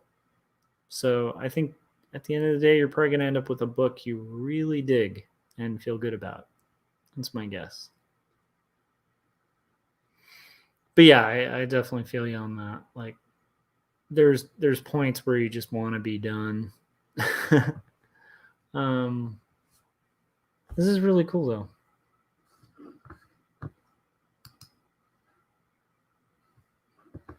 Yeah, I gotta wonder. Yeah. So what are you hoping to do with it? Are you gonna kickstart it, or shop it to publishers or anything like that when you're done, or just kind of keep it as a web comic? I definitely think that should be like a printed book. It looks nice.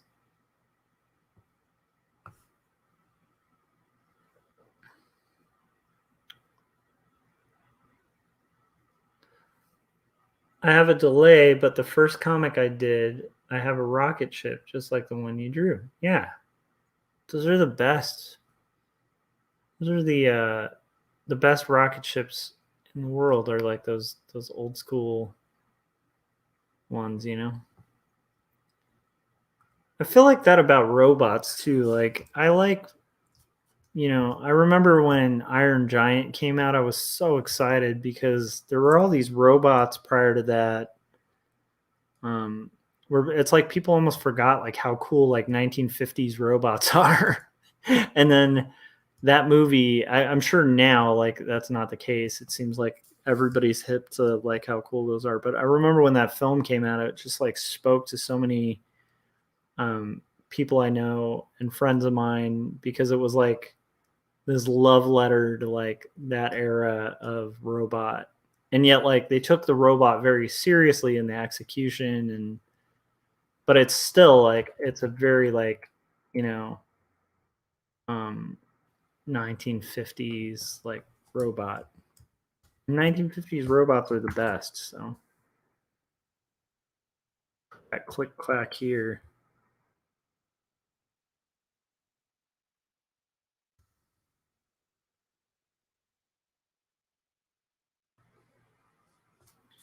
And then I want to make this expression more miserable.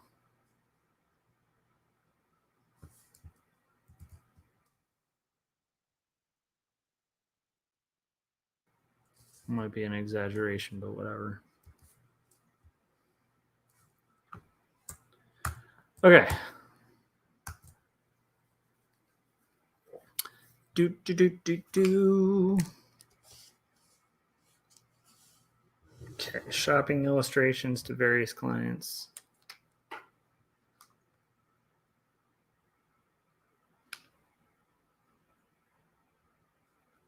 I want to see your first comic sometime about a monkey traveling through space. That sounds awesome.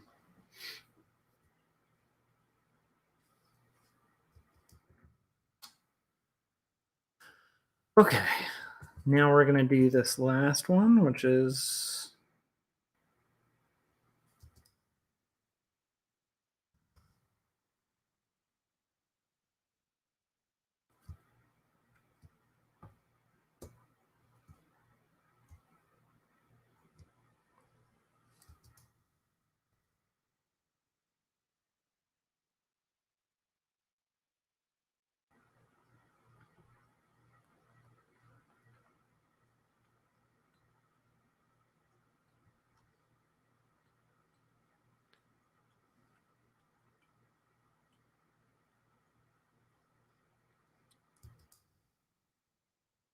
So this is going to be a shot, I think, of something that would show like when things were picking up, and I think I'm going to do.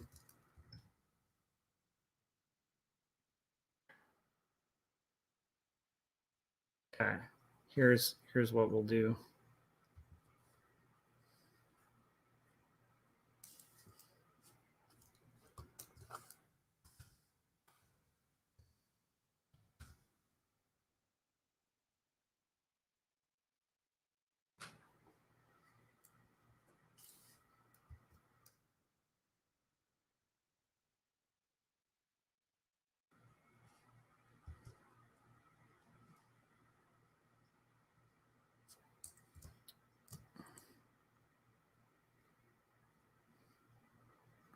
I know this is weird, but I think this would be the best way to kind of depict. Because I remember when I was doing t-shirts for a living, it's like your like how well your search engine and SEO were going, like for like designs was like a huge deal. So I would like obsessively check it just to make sure what I was doing was effective and whether like I was getting search results and stuff like that. So here I'm gonna just kind of squish in a kind of just like a Google search result kind of thing where it'll say like all news. This is just filler at this point, but maps.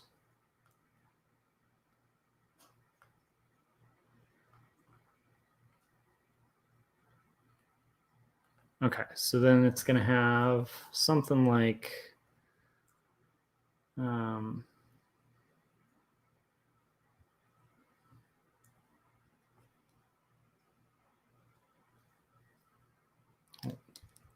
hold on a sec.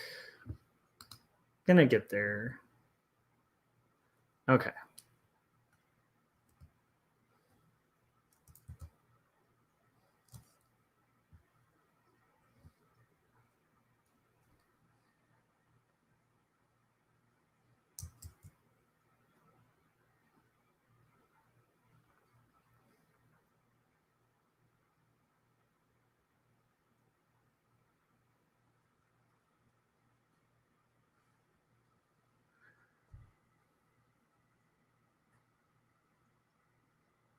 Makes me feel a million years old that it has been that long. I don't know, man. Like time just kind of passes and like stuff happens, you know? Like my last published comic was prior to this one. Like Numb came out in like 2006. So it had been almost like 15, 14 years ago or whatever. So it's, I mean, like time just passes. Like these things take forever. Plus, like just to do things that make a living. Ooh, can I share this, Ronnie? I would love to share what you just showed. Ronnie Gunter sent me a little image in my messenger. Give me the okay, Ronnie, if you want me to do that.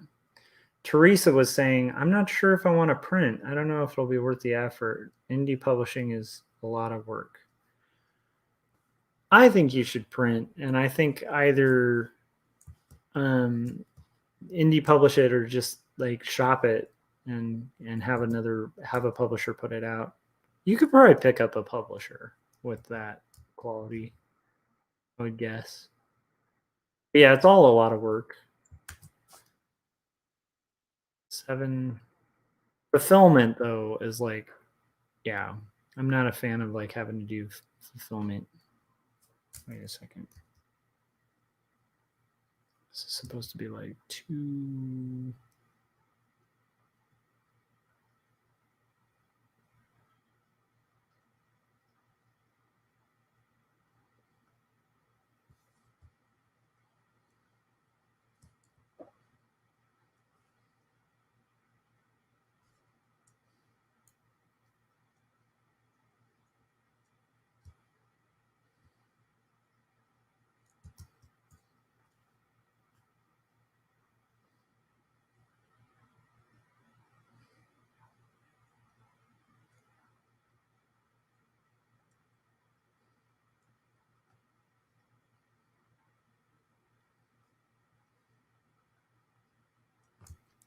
Okay, that should be enough to get across that simple thing.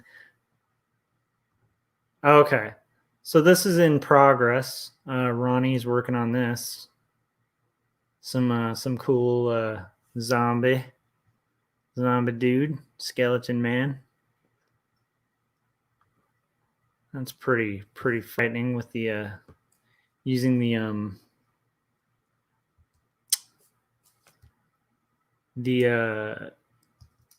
starting to, like, my brain is starting to to short out a little bit for a second. Um, it's cool, like the idea of using like the hands like that, like almost like the fingers are like blades, even though they're, you know, bones. I think that's pretty cool and very intimidating.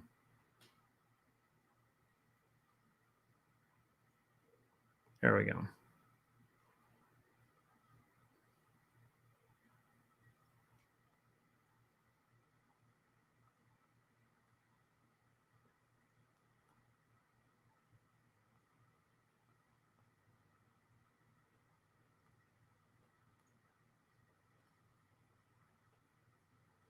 That looks weird. You try something a little different.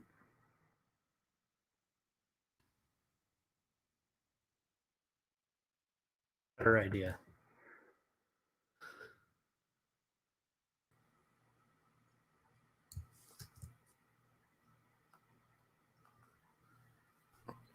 Yep, that'll work better. There we go. So we're gonna have the face here. Hmm.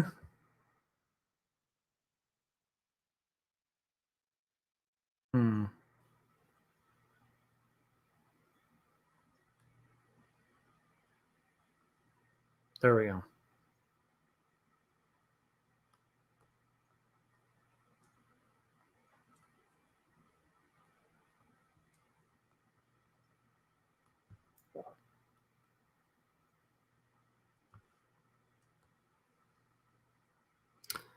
So I think that's cool though, Ronnie. That's very cool.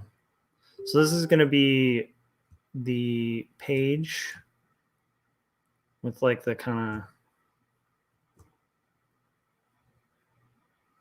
probably a little Apple logo here. And then I'm going to do a little trick here that I like to use, which is a little hack. Where instead of just kind of showing it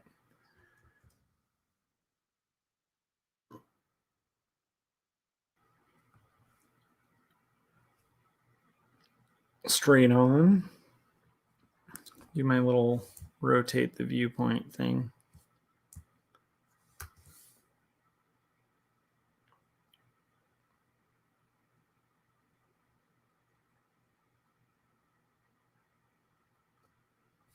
There we go. I like to do that just to kind of spice it up and keep it interesting, so it's not like these dead panels that are all at 45-degree angles. I might even do that here too.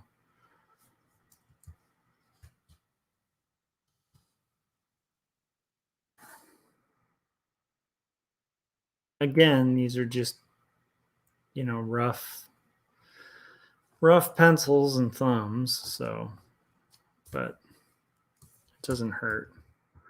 All right.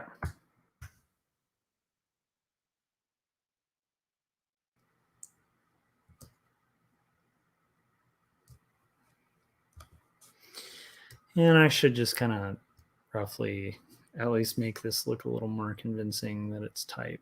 So I at least will understand what I'm doing here.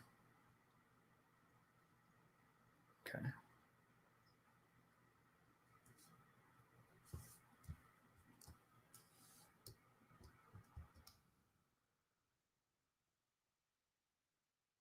Okay. I'm going to, since we're at like the 5-hour mark, I'm going to rock a very quick 20-second break, and then I will be right back. Thanks to everybody who's hanging out with me too. So if you guys are still down to hang out, I'm still gonna try to power through these last 3 panels, or 2 panels, whatever it ends up being. Adam messaged me. Ooh.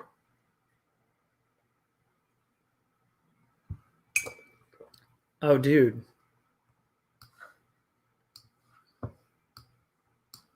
That's really cool. Okay, I'm going to have to show these too, if I can. Hmm.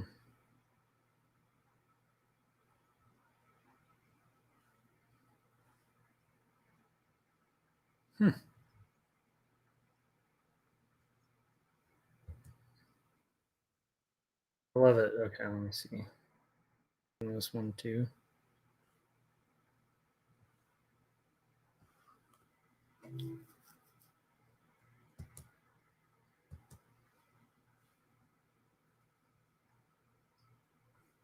I don't know, Adam, if you're cool with me showing that in the stream. Let me know while I take a break for a second, and I'll show. Cool.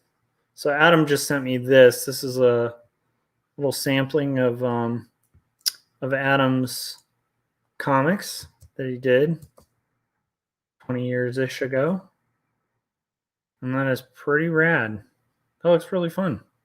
I also like this dude a lot. Like that villain sounds awesome. I mean, looks awesome. So very cool. All right. It is fun to be able to show what everybody's working on and their work and stuff. Oh, and I just realized I can go back to the full stream. So let's get back to that. So, and then I'll pull up my ridiculous banner that Corey always teases me about. There we go. Back to our regular thing. Okay, I'll be right back in about 20 seconds and then we'll power through this page. I hope you guys are making progress on your own work. And we will make progress together. All right.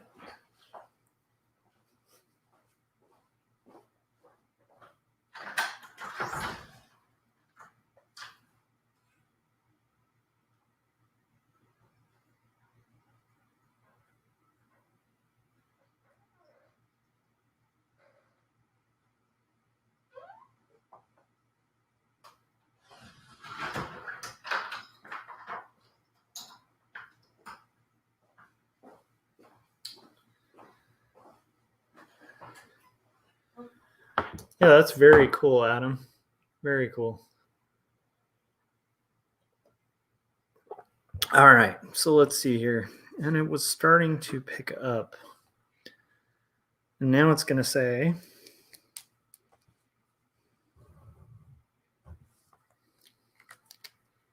okay, here we go.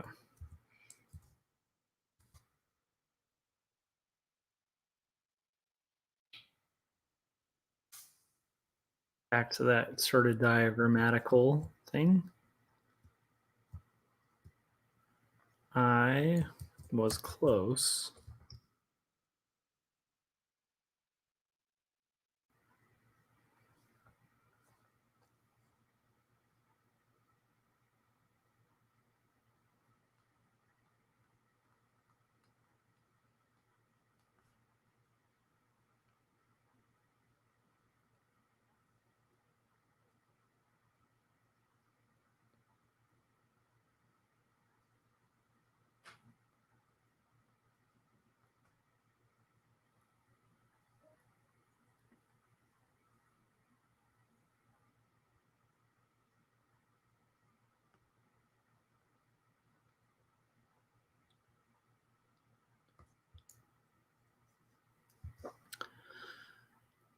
It should say I'd worked on.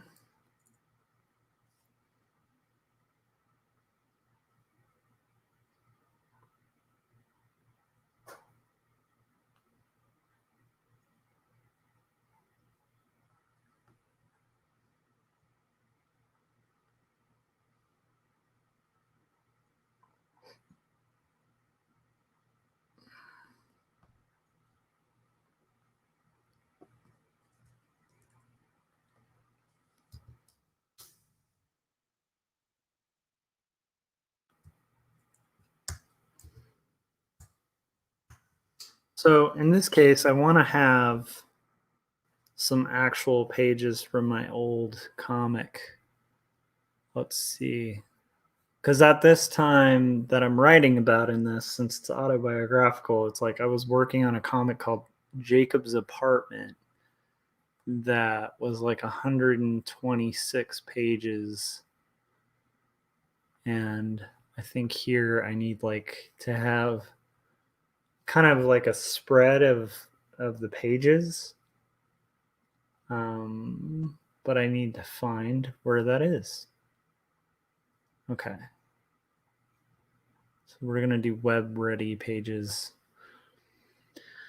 And I kind of want to have...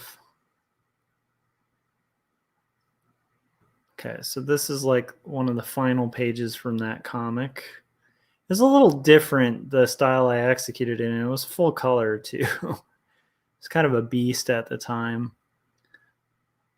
But I'm just going to have this. That's my page from, I think that's like page 126. It was 128 pages looking at it. That's crazy. And I might at some point publish it. I don't know. We'll see. Let's see here. Okay. That's all I needed just to see that. Okay. We're going to do just a real quick gesture of that for the thumbnail. But yeah, that was a crazy book. And I keep wondering if I should publish it or not.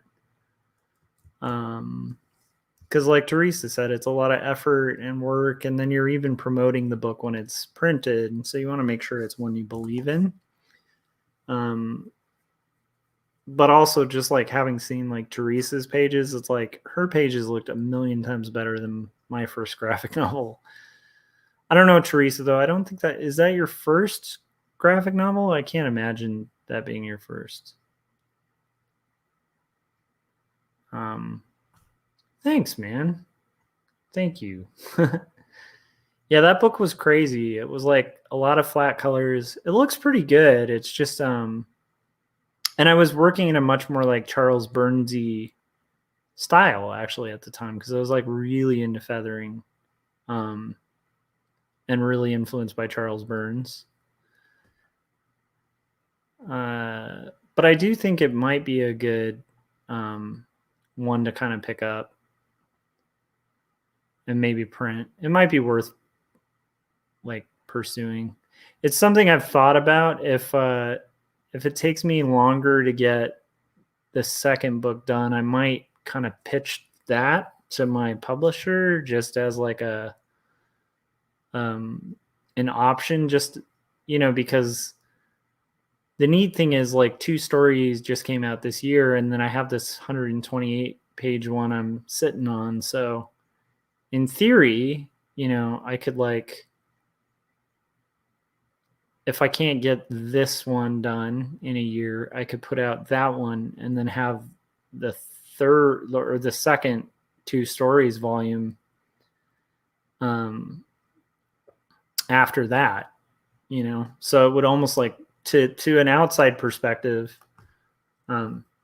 yeah, and that's okay, Teresa. Like I started later too. My first comic was like 26 pages, and it was like 2006 or 2005. Yeah, same here. I wouldn't have been able to even get through my first comic at like 20. And so my first graphic novel was probably finished in my 30s, maybe.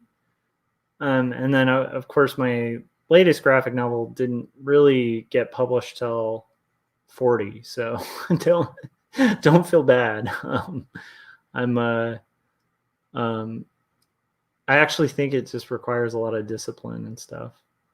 And I know some people who are like in their 20s just knocking out comics, and that's cool. But for me, I relate a lot.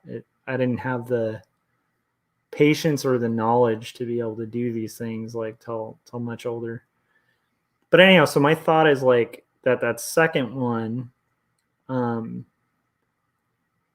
like the second volume of 2 stories, like it might be fun to do, like if I could get, even if I self-published, like Jacob's Apartment, it might be kind of a cool thing.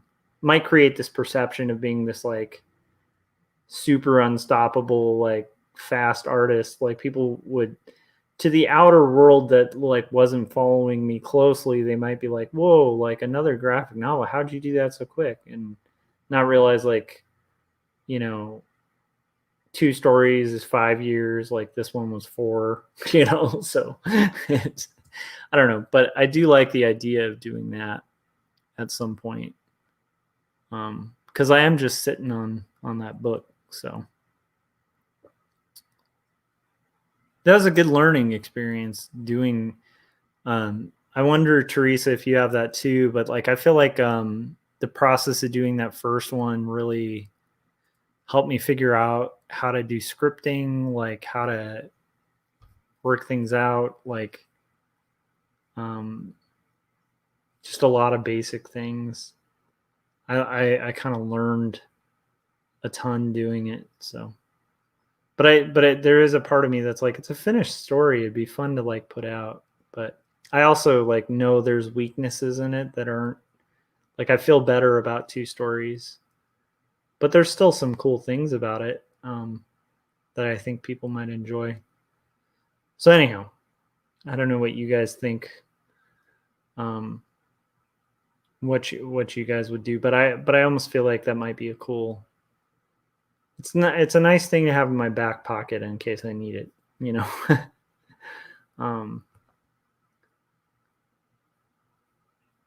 Although I do want the focus to be more on like getting these 2 stories, book 2 pages done first.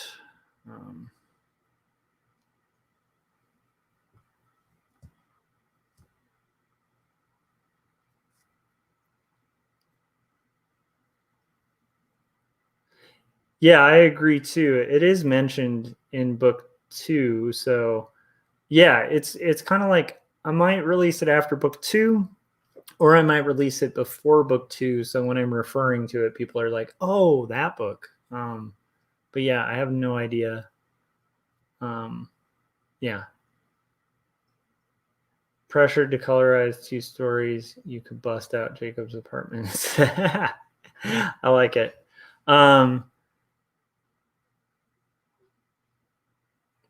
And then it's that's why they call it learning graphic novel. You don't know how much you don't know until you actually start making hundreds of pages. Yeah, like I finally feel like I've got a slight grasp on this thing. And then the second you grasp one thing, you start realizing like just the insanity of the amount of things you can consider and never really master. So this is just going to be a big stack of pages.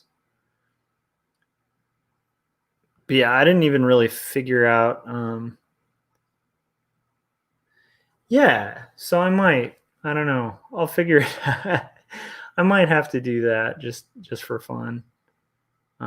It's an interesting book, and like I do feel like there were some really cool things.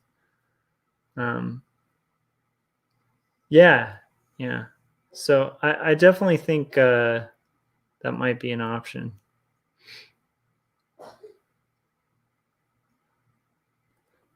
And I also think it might be helpful if like I have to give a book to Marcosi and they're getting impatient, which I doubt is going to happen because it's, you know, like the nice thing about an indie publisher is they tend to be pretty relaxed with deadlines and stuff. But if they aren't, and I can't hit like a certain mark, which I think I can, but if I don't, it is good to have in my back pocket just in case I'm like, here, have this book instead, you know, just to buy me time. But I don't think I'll need to. Okay, so speaking of, if you guys haven't picked up 2 stories, which I think you guys have, but if you haven't yet, 2 stories, graphic novel, available on Amazon. And for some reason, I don't know why, it's been selling for like $19.99, and for some reason the price dropped to like $14.50 or something. So, like, if you haven't picked up Two Stories and you're watching this, it's a good time to get it because you can save some money. And I don't know how long it'll be on sale, so I'm not sure why, if it's like a promotion through Amazon or something Marcosia set up, but I would jump on that. Good story about faith and mental illness, and lettered, hand inked. These are rough thumbnails, and we're getting there. Okay. Yeah, I've thought about that, right? Like, I do love that. Like, the comic within the comic thing is really smart. It's cool. I love it. Okay.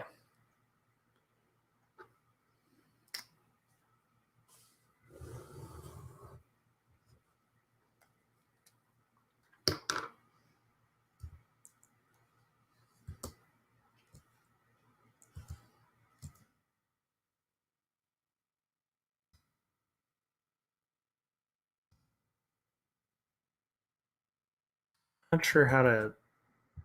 Okay, this one's going to be interesting.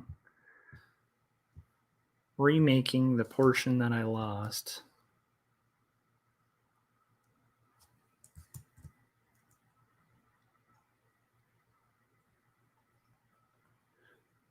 I'm really excited to be able to check out Teresa, your comic after.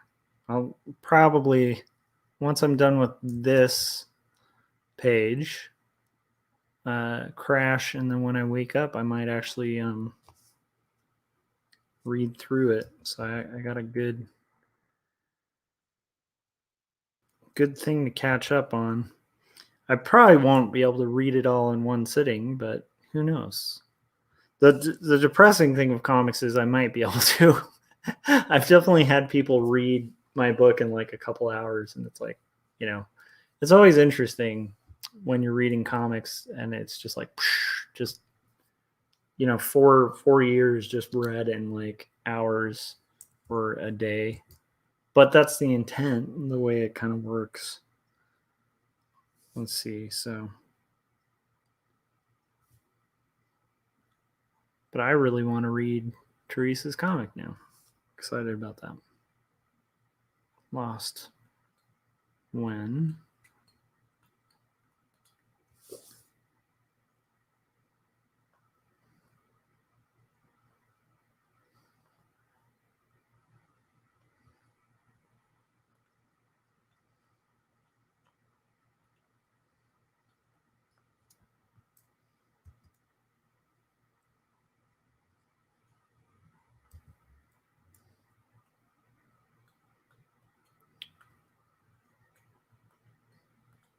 I love that in Art Spiegelman's Mouse, though. Like, he recounts like a autobio comic that he had done when he was younger, and it's literally has a comic within a comic, which is really brilliant. There's so many brilliant things about that book. I need to reread it. Actually, it's been a while, but it's just such a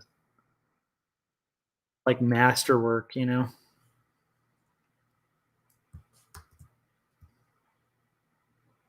Okay.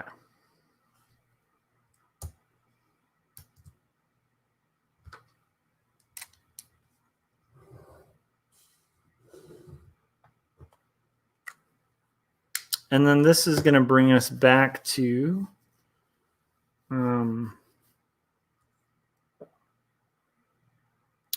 I'm almost feeling like this should be a throwback section. Did I do these on separate layers?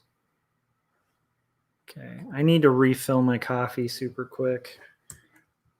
But I am going to power through. I want this to call back to the earlier section of these thumbnails that kind of take place in like Long Beach. So I want something subtle that'll kind of bring that back. So I'm going to think about that for a sec. I'll be right back.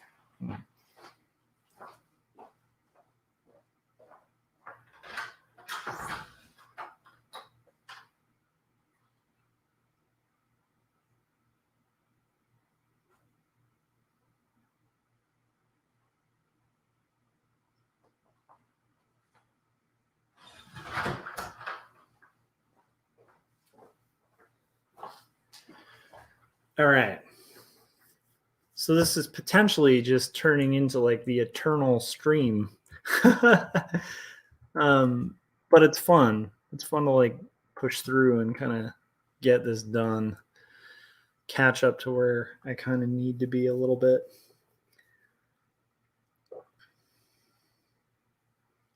Okay.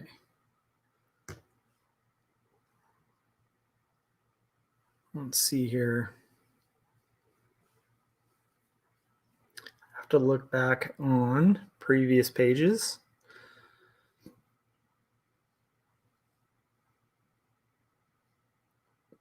And I'm kind of thinking,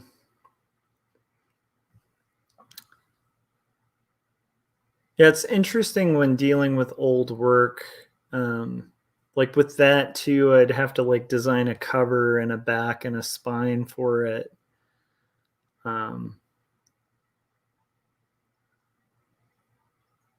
Okay, looking through previous pages that I've thumbnailed for this thing. And by the way, I haven't mentioned this, but this is the 100 Days of Making Comics Challenge, and I am on day, I can't even remember, 6th, 28th, 30, 49, 55. I'm on day 55, which isn't too bad. Although I kind of have been at this for a while before I started the hundreds. Because in theory, I should be doing like the 365 days. That's my goal. Okay, so let's see.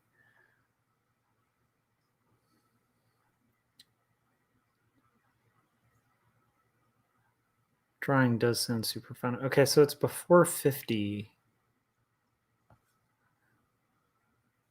Peek through.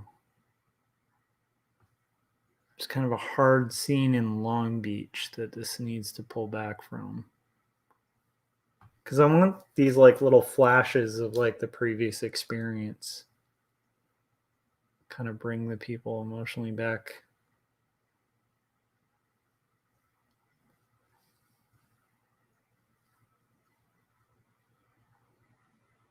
Ooh. This might seem unrelated, but I actually think this will be a weird, disjointed reconnection to like this. I know this is weird. It will make sense if you're reading it, and I think it will be pretty impactful.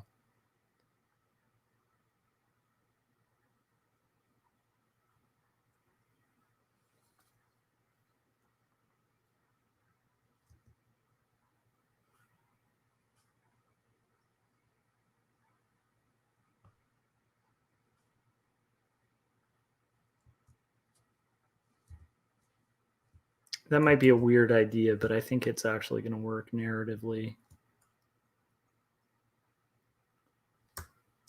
Because there's a sequence before that takes place in Long Beach, and it's when I got like jumped, and that's like kind of recurring theme of like this feeling that there's a tooth still in my mouth that was knocked out. And it's disturbing and heavy, but I want to kind of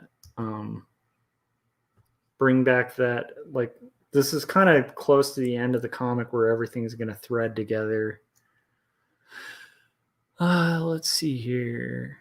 And then, okay, the last line is going to be, clients were finally hiring me.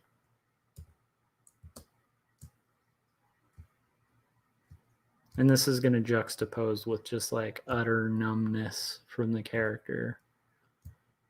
Okay.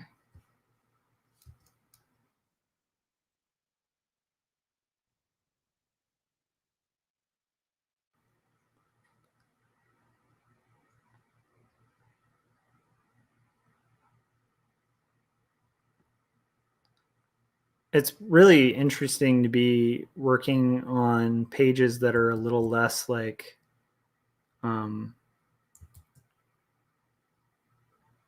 in sequence, like almost every chapter up to this one is like very like following everything in real time, and then this last chapter kind of starts pulling back and referencing the old chapter, like the first chapter of the first book, two stories, where it kind of starts with like some narrative elements that are in a timeline where you're like in a room and watching stuff happen in real time, and then it kind of goes to these little samples and sequences that are more kind of jumping all over the place. And so as it's ending and wrapping up, you're going to see a little bit of recycling of like the first book, which I might be overthinking, but it's kind of fun. Okay, so hiring me for my style.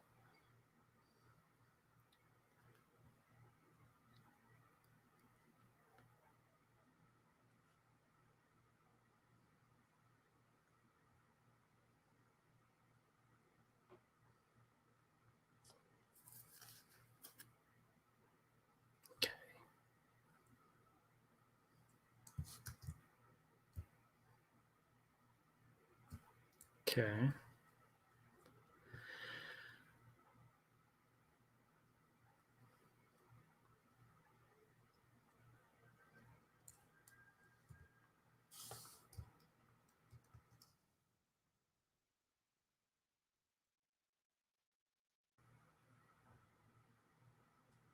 This is going to be like a Marvel style floating head.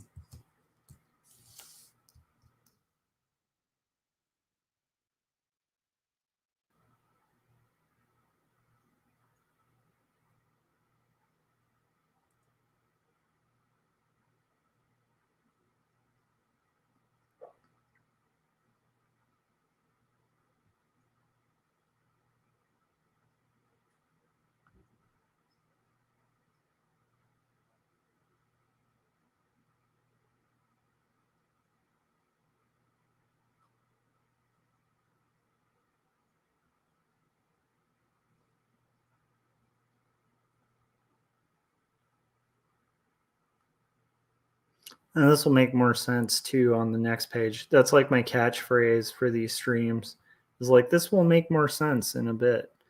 But basically this is going to be a close-up of sort of like a numb expression. In fact, I might look a little too surprised in this. So it's like, I think what it's going to be is I need to have the eyebrows a little lower, but it's basically just a dead expression.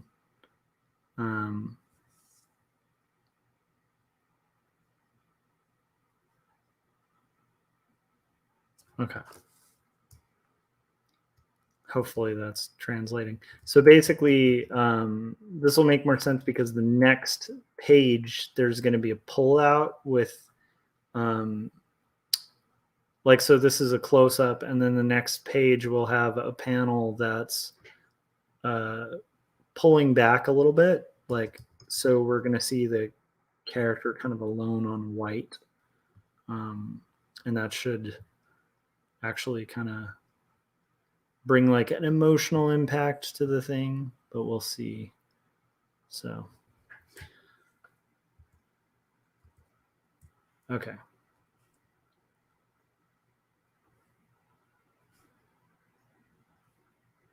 There we go. Page done. And so far, let's see how many pages we got left. oh my gosh, we're like 3 to 2.5 pages left of chapter 10, which is pretty exciting. Of course, it's not chapter 10 of book 2, it's chapter 10 of both volumes, because it's going to start at like chapter 6, but that's not bad. We're getting there. Thanks to everybody who like hung out with me. Thanks, Teresa. Thanks, Adam. Thanks, Chris and Corey. And they may not even watch this far after hanging out for like till 4 a.m. with me. But thanks to Frank, who like just shows up to every one of these and is awesome. Just thanks to Ronnie. Thanks to like the crew that kind of came by. And Teresa, I can't wait to check out your comic. Adam, I really want to read those monkey comics. They look awesome. And thanks for tuning in. I'm sure you guys already are, but if you aren't yet and you want to like be able to jump on these streams as they go live, make sure you're subscribed, that you hit that bell. And I think you can have it like set up notifications and stuff. Hey, you keep up the great work, Teresa. You're awesome. And like that comic, the way you stylize that character with like the nose is just awesome. I can't wait. Like it really is a cool. I just can't wait to check it out and read it. So I'll probably read it. I'm gonna try to read at least a little bit of it today, later in the day, and I'll get back to you and let you know what I think. But it looks awesome.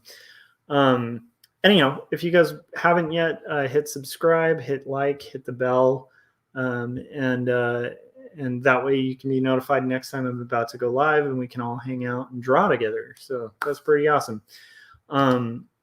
Other than that, I mentioned this a few times, but I'll mention it one last time because that's what this stream is about, is working on book 2 of this beast, which this is book 1. You can get it.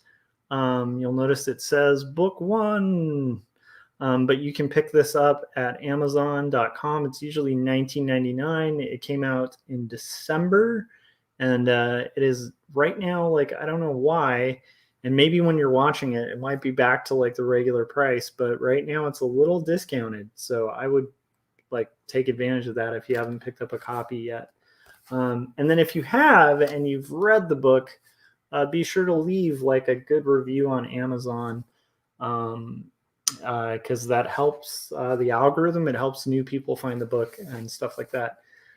Thanks again, and I will probably see you guys later today because I'll probably be live streaming it again, probably like toward the afternoon, and I might have like a crazy, silly 7-year-old running around behind me because it'll be a busy day. But thanks, and you guys have a good night or a good morning, depending on where you're at. Probably morning everywhere now. And I will see you guys on the next stream. Bye.